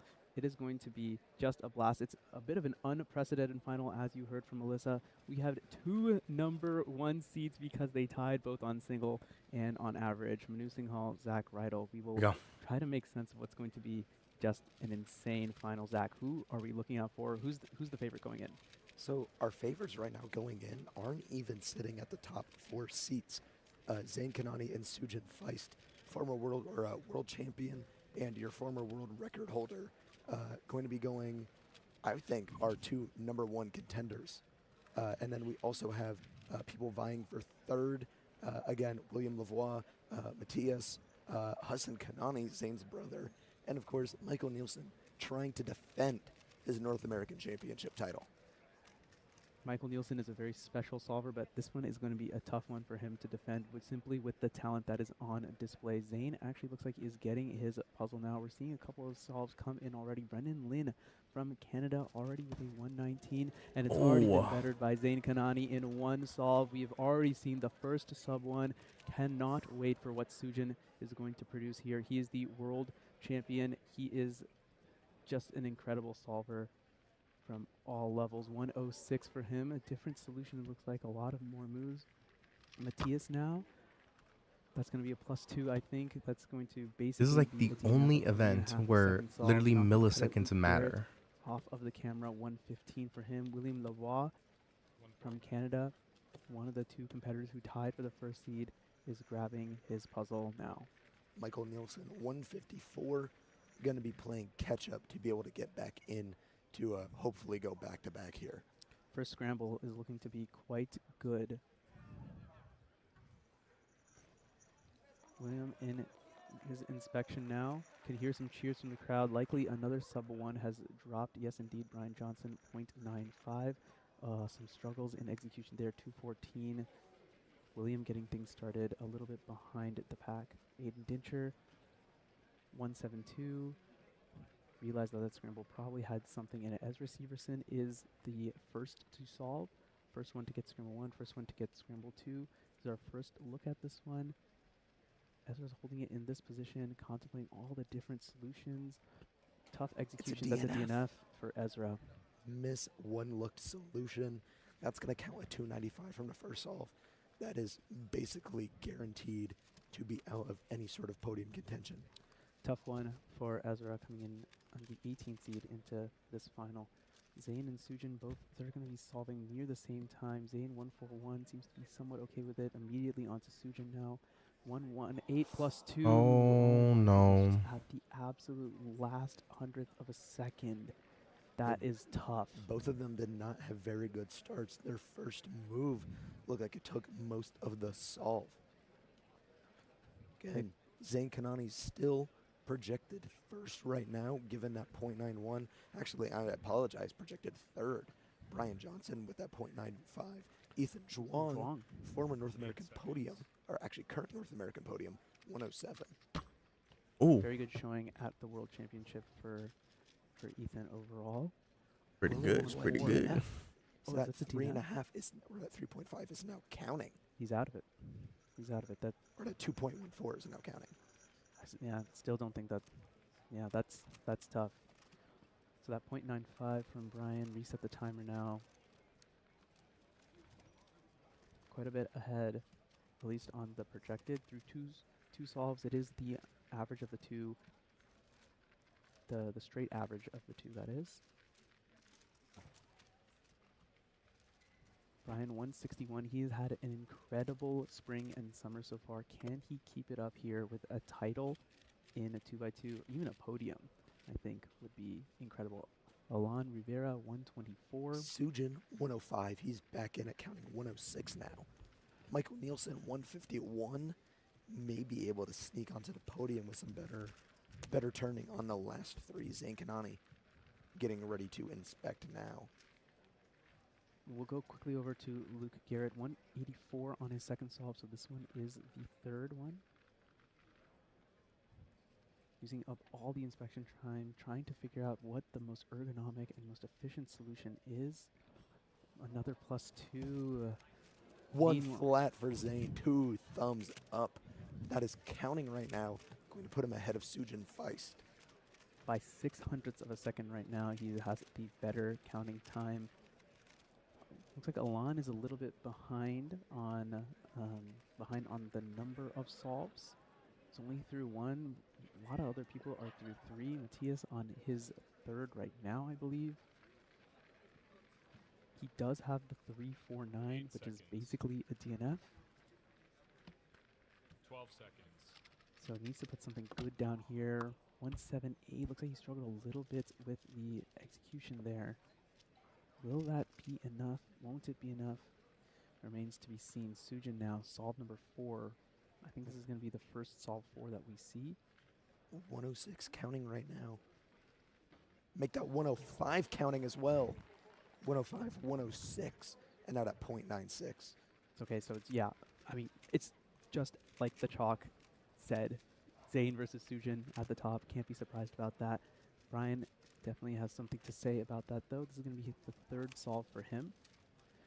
That 0.95 is really, really, really helpful right now. A 1-1, a 1-0, all of those would be accounting time right now. Struggled on the execution. 1-7, 121 for Michael Nielsen off the camera.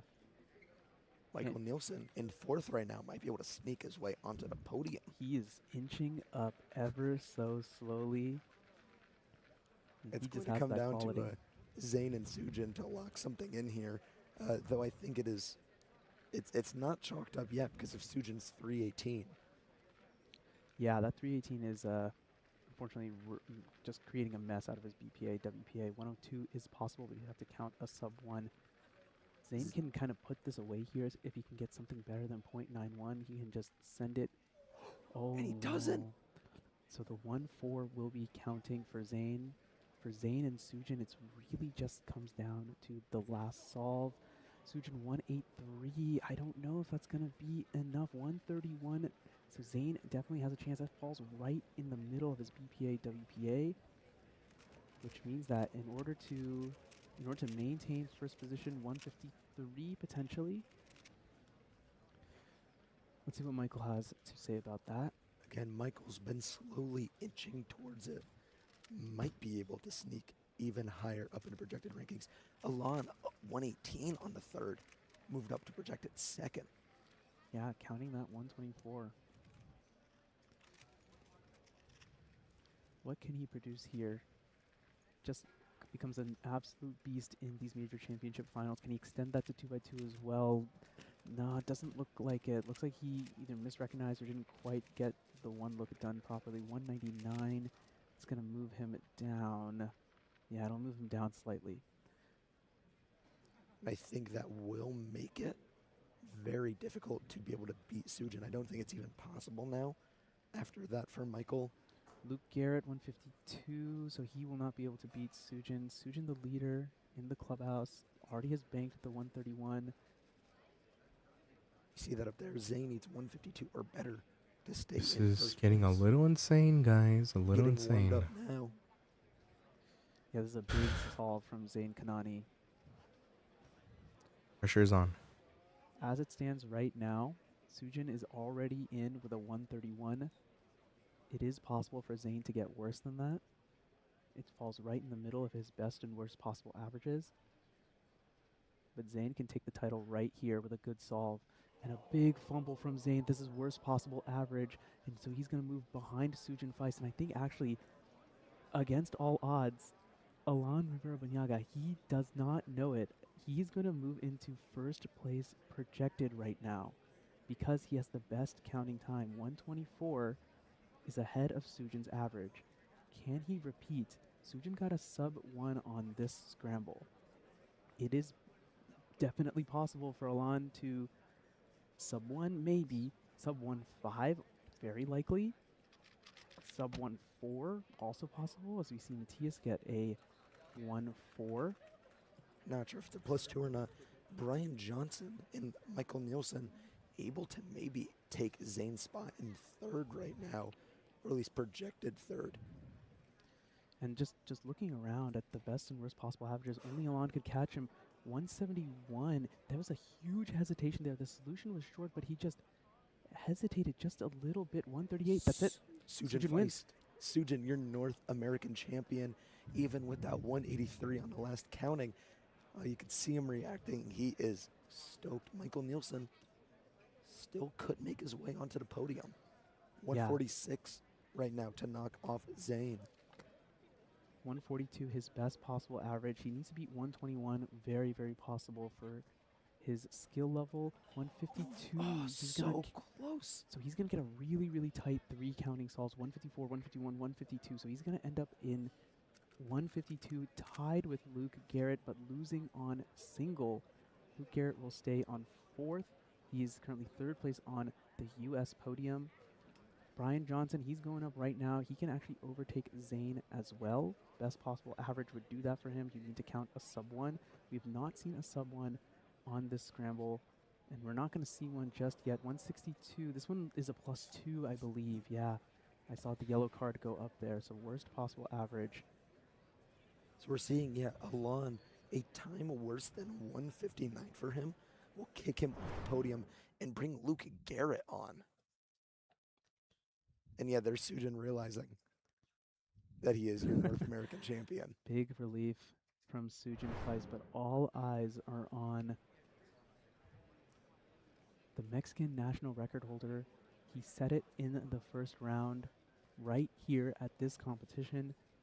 Can he get 159? Can he beat 159? The other folks have.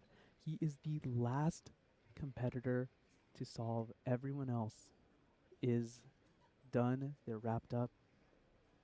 Literally every single person is watching Alan Rivera Banyaga from Mexico trying to clinch 2nd place at the North American Championship, bring a medal to his country. Can he do it? 159 and not quite. It's going to be a DNF by a corner twist. He will end off the podium entirely. Luke Garrett, a come from behind 3rd place medal. And he also makes it onto the U.S. podium. It's Sujin, Zane, Luke as your top 3 in a 2x2. And Luke making the podium over Michael Nielsen by just 0.06 seconds. Another tied average in 2x2. What is it with 2x2 and ties? I don't even know what's going on. I told you this final would be crazy, Zach. It ended up being just absolutely insane. Drama from start to finish with Sujin's 318. And now we're which was moving a on to +2. 6x6 could have taken finals. it away immediately, but was not to be. But then it ended up at 2B in the end. Just insane. Alyssa is ready to interview the winner of 2x2 here with Sujin Feist. Take it away, Alyssa. Congratulations, you are the North American champion for 2x2. How are you feeling? I'm feeling very happy. I'm so happy right now. Walk me through the ups and downs of that average of 5. Yeah, so it was a good start, and then I +2 the second one, and then the next 2 were good, and then the last one was like so locky. I was like, oh man, it was I did something really spammy, and I was like, no, I was, you could see like, I was like, oh my God, this is bad, because I knew that I had like a solid BPA, but I mean, I was just, chilling, and whatever happened, and then yeah. You are now a 2x2 national champion, a 2x2 world champion, and you finished it off a 2x2 North American champion. What does that mean to you? I'm just so excited. I can't believe it. Give me some shout outs and thank yous to the people who have been with you along the way. Shout out to my judge, Simon Kellum, a great friend of mine. Shout out to all my friends.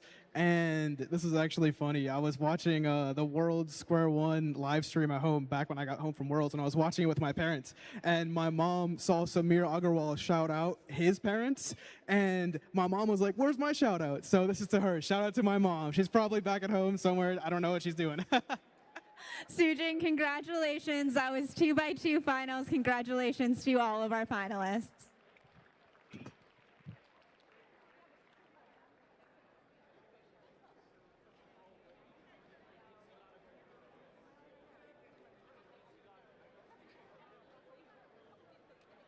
Attention, 2x2 VIP spectators. Please move out of the VIP section to make room for this.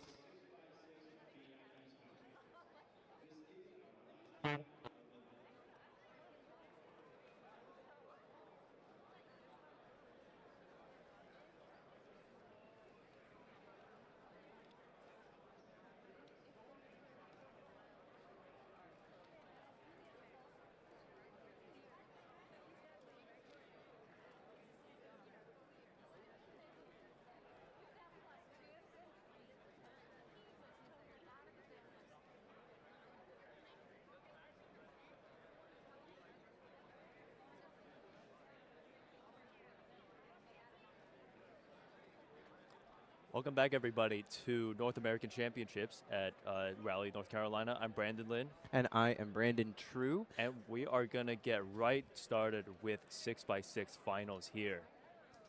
This final is extremely exciting for me because it is one of the most wide open finals that we're going to see tonight.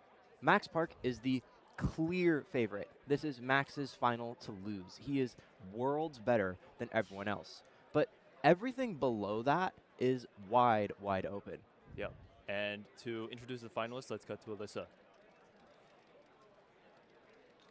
So, Alyssa, here we go. Finalists walking out now. Final of the evening is 6x6 finals. Here are your 6x6 finalists. In our 20th seed from Michigan, USA, Stanley Chappell. In our 19th seed, a 9-time North American record holder, a 15-time world record holder, the 2010, 2012, 2013, 2014, 2015, 2016, and 2017 U.S. national champion, a 3-time world champion from Washington, USA, Kevin Hayes.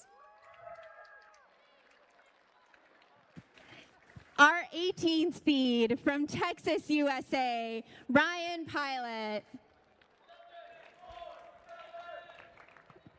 Our 17th seed, a 3-time national record holder, including the current national record single and mean for Mexico, the 2025 Mexican national champion from Coahuila, Mexico, Enrique Oviedo. Our 16th seed from New York, USA, Alexei Sinyavin. The finals for day 3 of the World Championship, of the National Championships here USA, in US 2026. The 6x6 finals. In our 14th seed from New Jersey, USA, Jerry Yao. In our 13th seed from Maryland, USA, Fiona Bao. In our 12th seed from Wisconsin, USA, Nathan Phillips.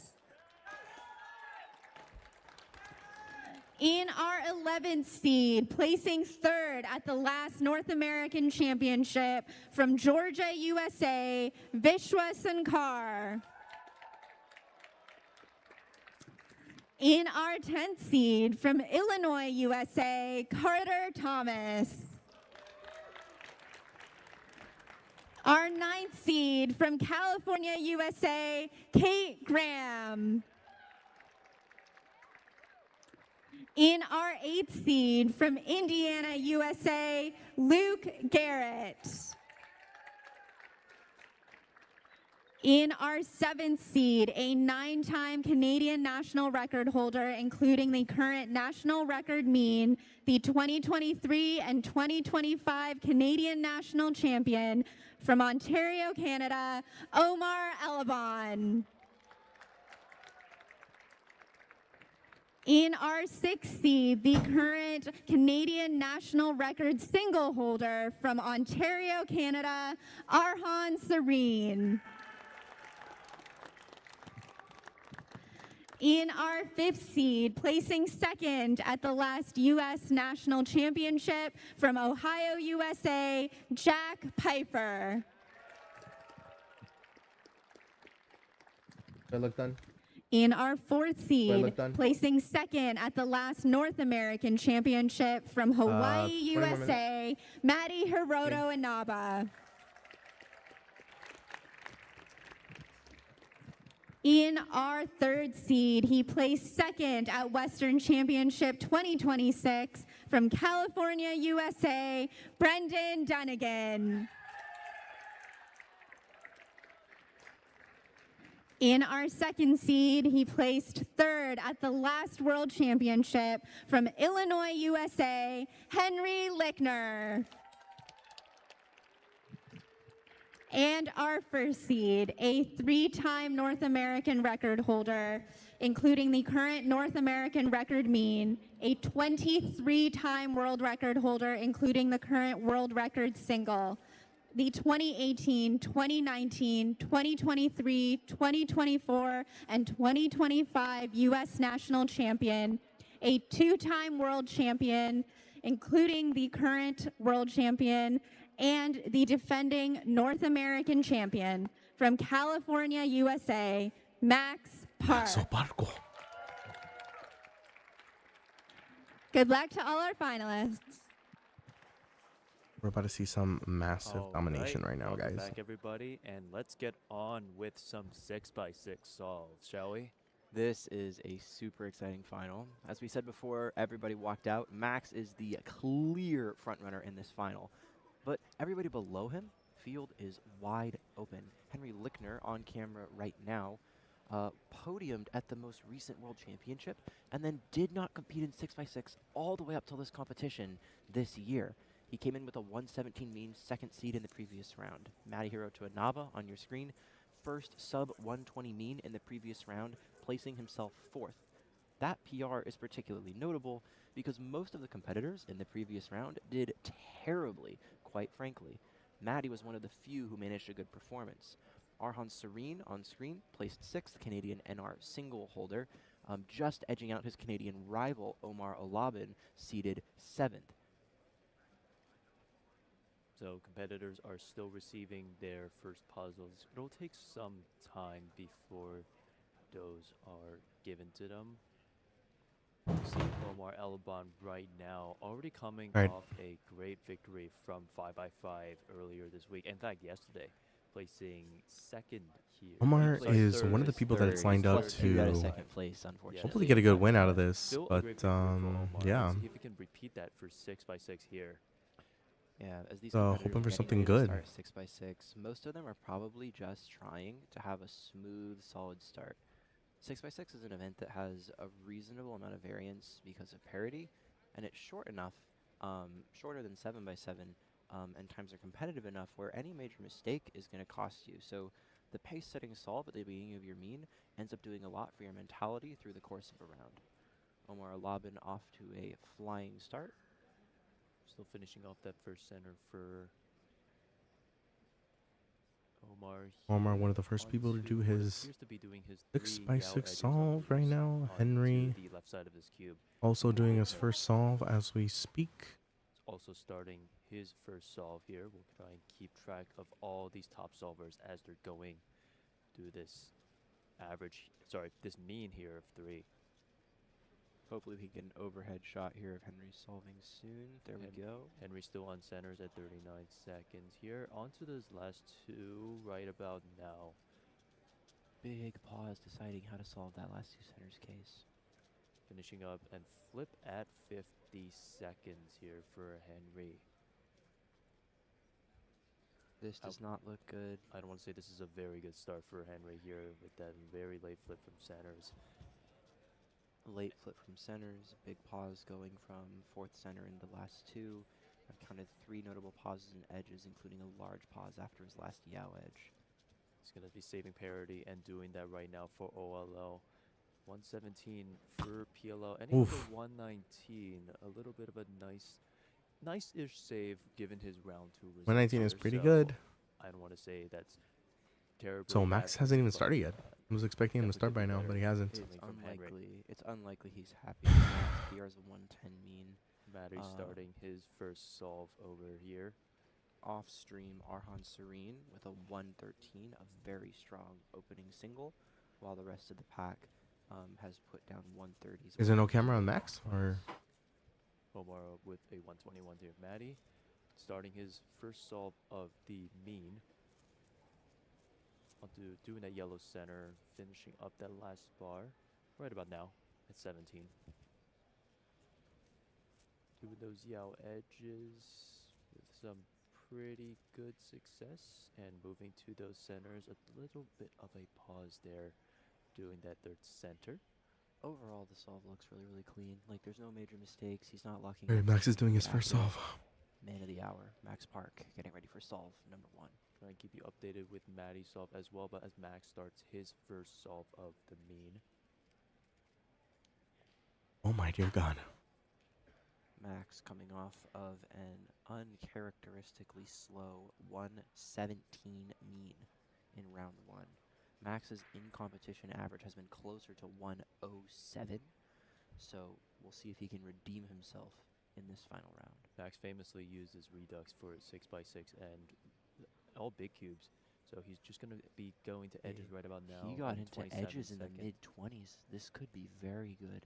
Max's edges are typically stronger than centers. Let's see here. He's on his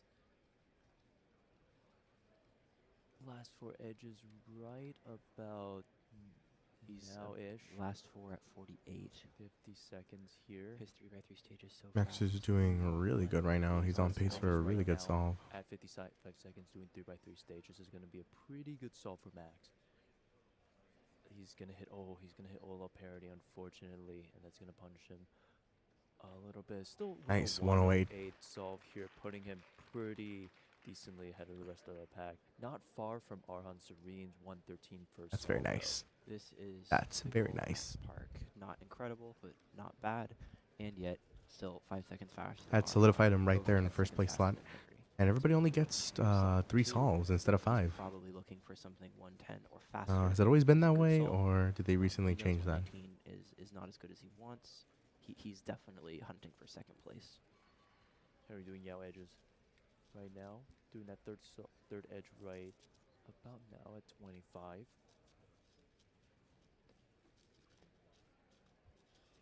Henry's fluidity is just kind of lacking. Like he's taken a lot of time to do hunting U moves and just kind of decide on what's next. Doing those last 2 centers here. It's going to be similarly timed as his last solve, flipping at 50 seconds here. Yeah, he's not solving especially well. I mean, these times are still going to be Well, better. this is not going to be a good solve for Henry. We're seeing poor solves for Henry. Giant pause right there, rotating to look for something, anything. L4E, last 4 edges right about now at 104.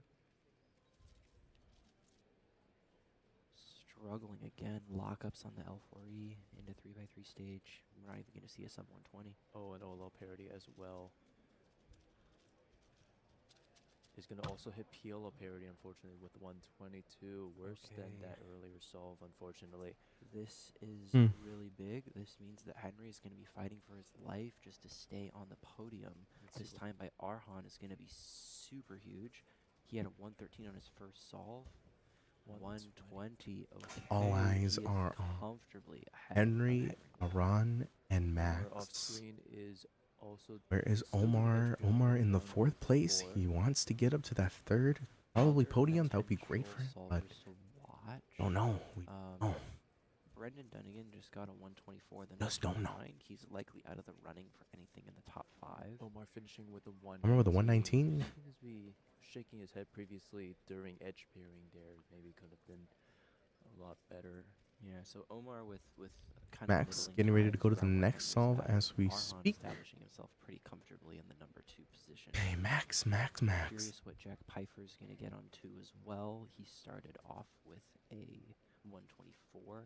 Has potential to compete for a podium spot if he pulls it together. Maddie Hiroto-Inaba off screen is flipping at 50. He's going to need a better time than before to bounce back from that 125 he got earlier. Max Park warming up.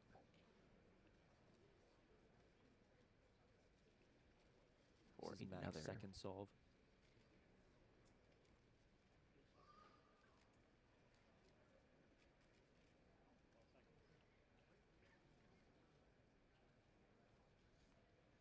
Off screen, Maddie getting a 120.99. He's going in. So not Reaching that point. okay mean for Maddie with a 125 and 120, but he's put himself in striking distance of the podium.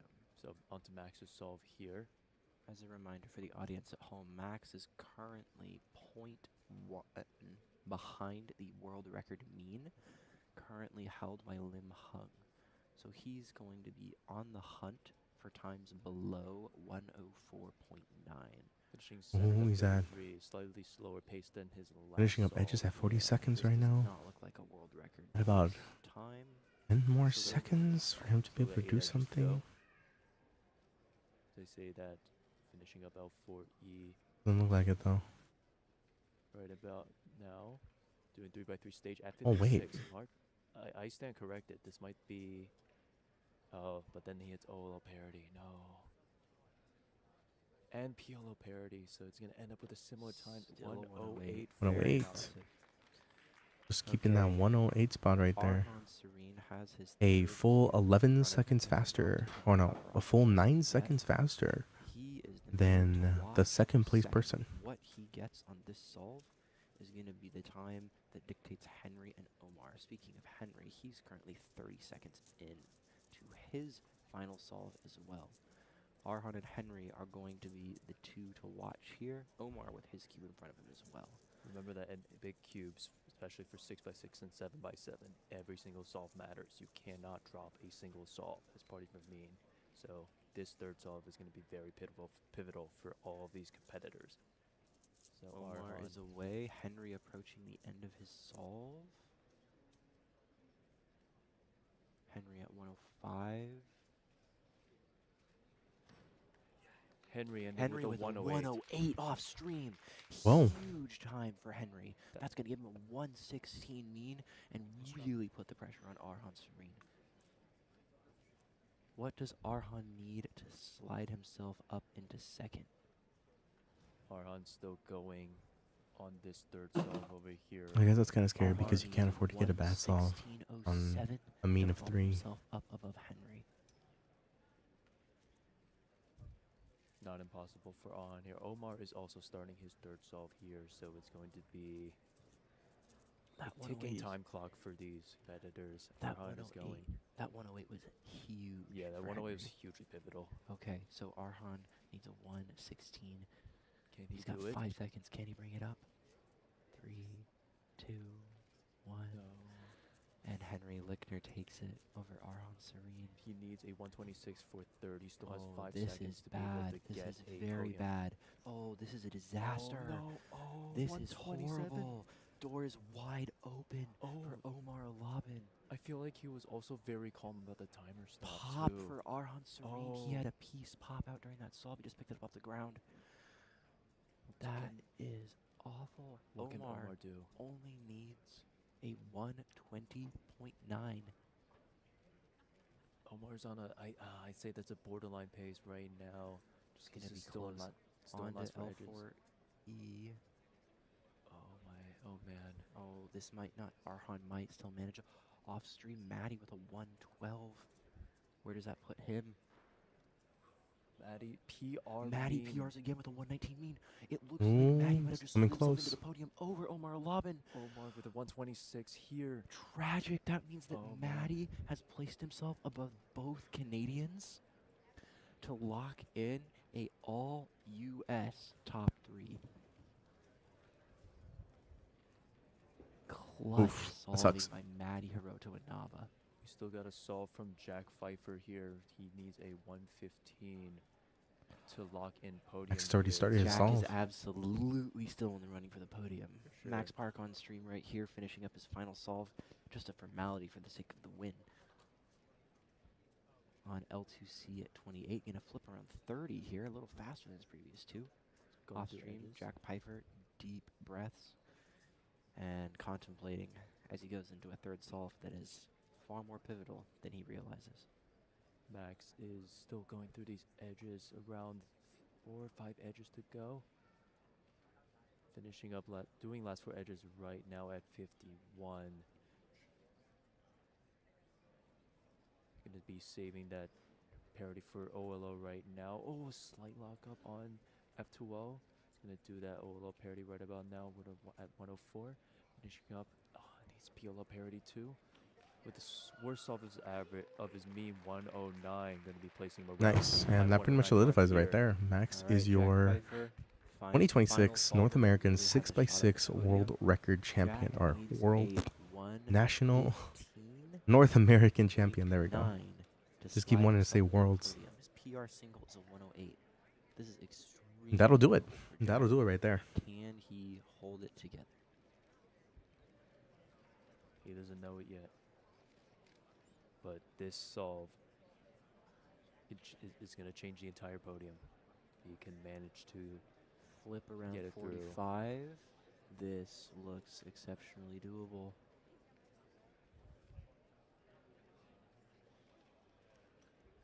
Last 4 edges, maybe almost. He's got 12. He's got 15 seconds left for this. These Can last he few finish edges. in 10? He's still got edge pairs left. He's on to 3x3 Looks like stage he's on right 3x3 now. stage. 4. Any parodies? Miracle last layer. Oh, and he it's is so off close. the podium. Oh. And Matty Hiroto Inaba with another PR mean slides himself into 3rd place. Oof. Wow. Matty's back here watching the stream with us, counting, hoping, seeing if Jack would finish in time. Well, wow. Huge congratulations to Max, Henry, and Maddie for your 6x6 podium at North American They did it, guys. Championships They did it. 2026. What else can I say? They did it. Maddie Hiroto Inaba is absolutely the story of this final, finishing his mean with a 112.98. That is Maddie's PR single, clutching his 2nd PR mean of the competition, his 2nd sub 120 mean in competition, and beating out 2 very, very fast Canadian solvers. And not to mention, Henry Lickner got a huge clutch solve on the last solve here to perfect that mean to get 2nd. Oh. With an interview with your 3rd place finisher. Congratulations to Max Park, who is our 6x6 North American champion. Yes, sir. Yes, Henry sir. Lickner in our 2nd place position, and Maddie Hiroto Inaba, So you set that a is it, PR single guys, and for average. North American Championships 2026. It has been a wild ride. We had a lot of finals so far, and tomorrow is the big one. It is the one that everyone's waiting for. 3x3 finals tomorrow. Stay tuned, stay ready, and happy 4th of July to everybody. Happy 4th of July, happy National Independence Day for everybody. Marking the 250th year for the United States. Stay safe out there with the fireworks, and enjoy your time. I'll see y'all in the next one. Remember out. Peace out, guys.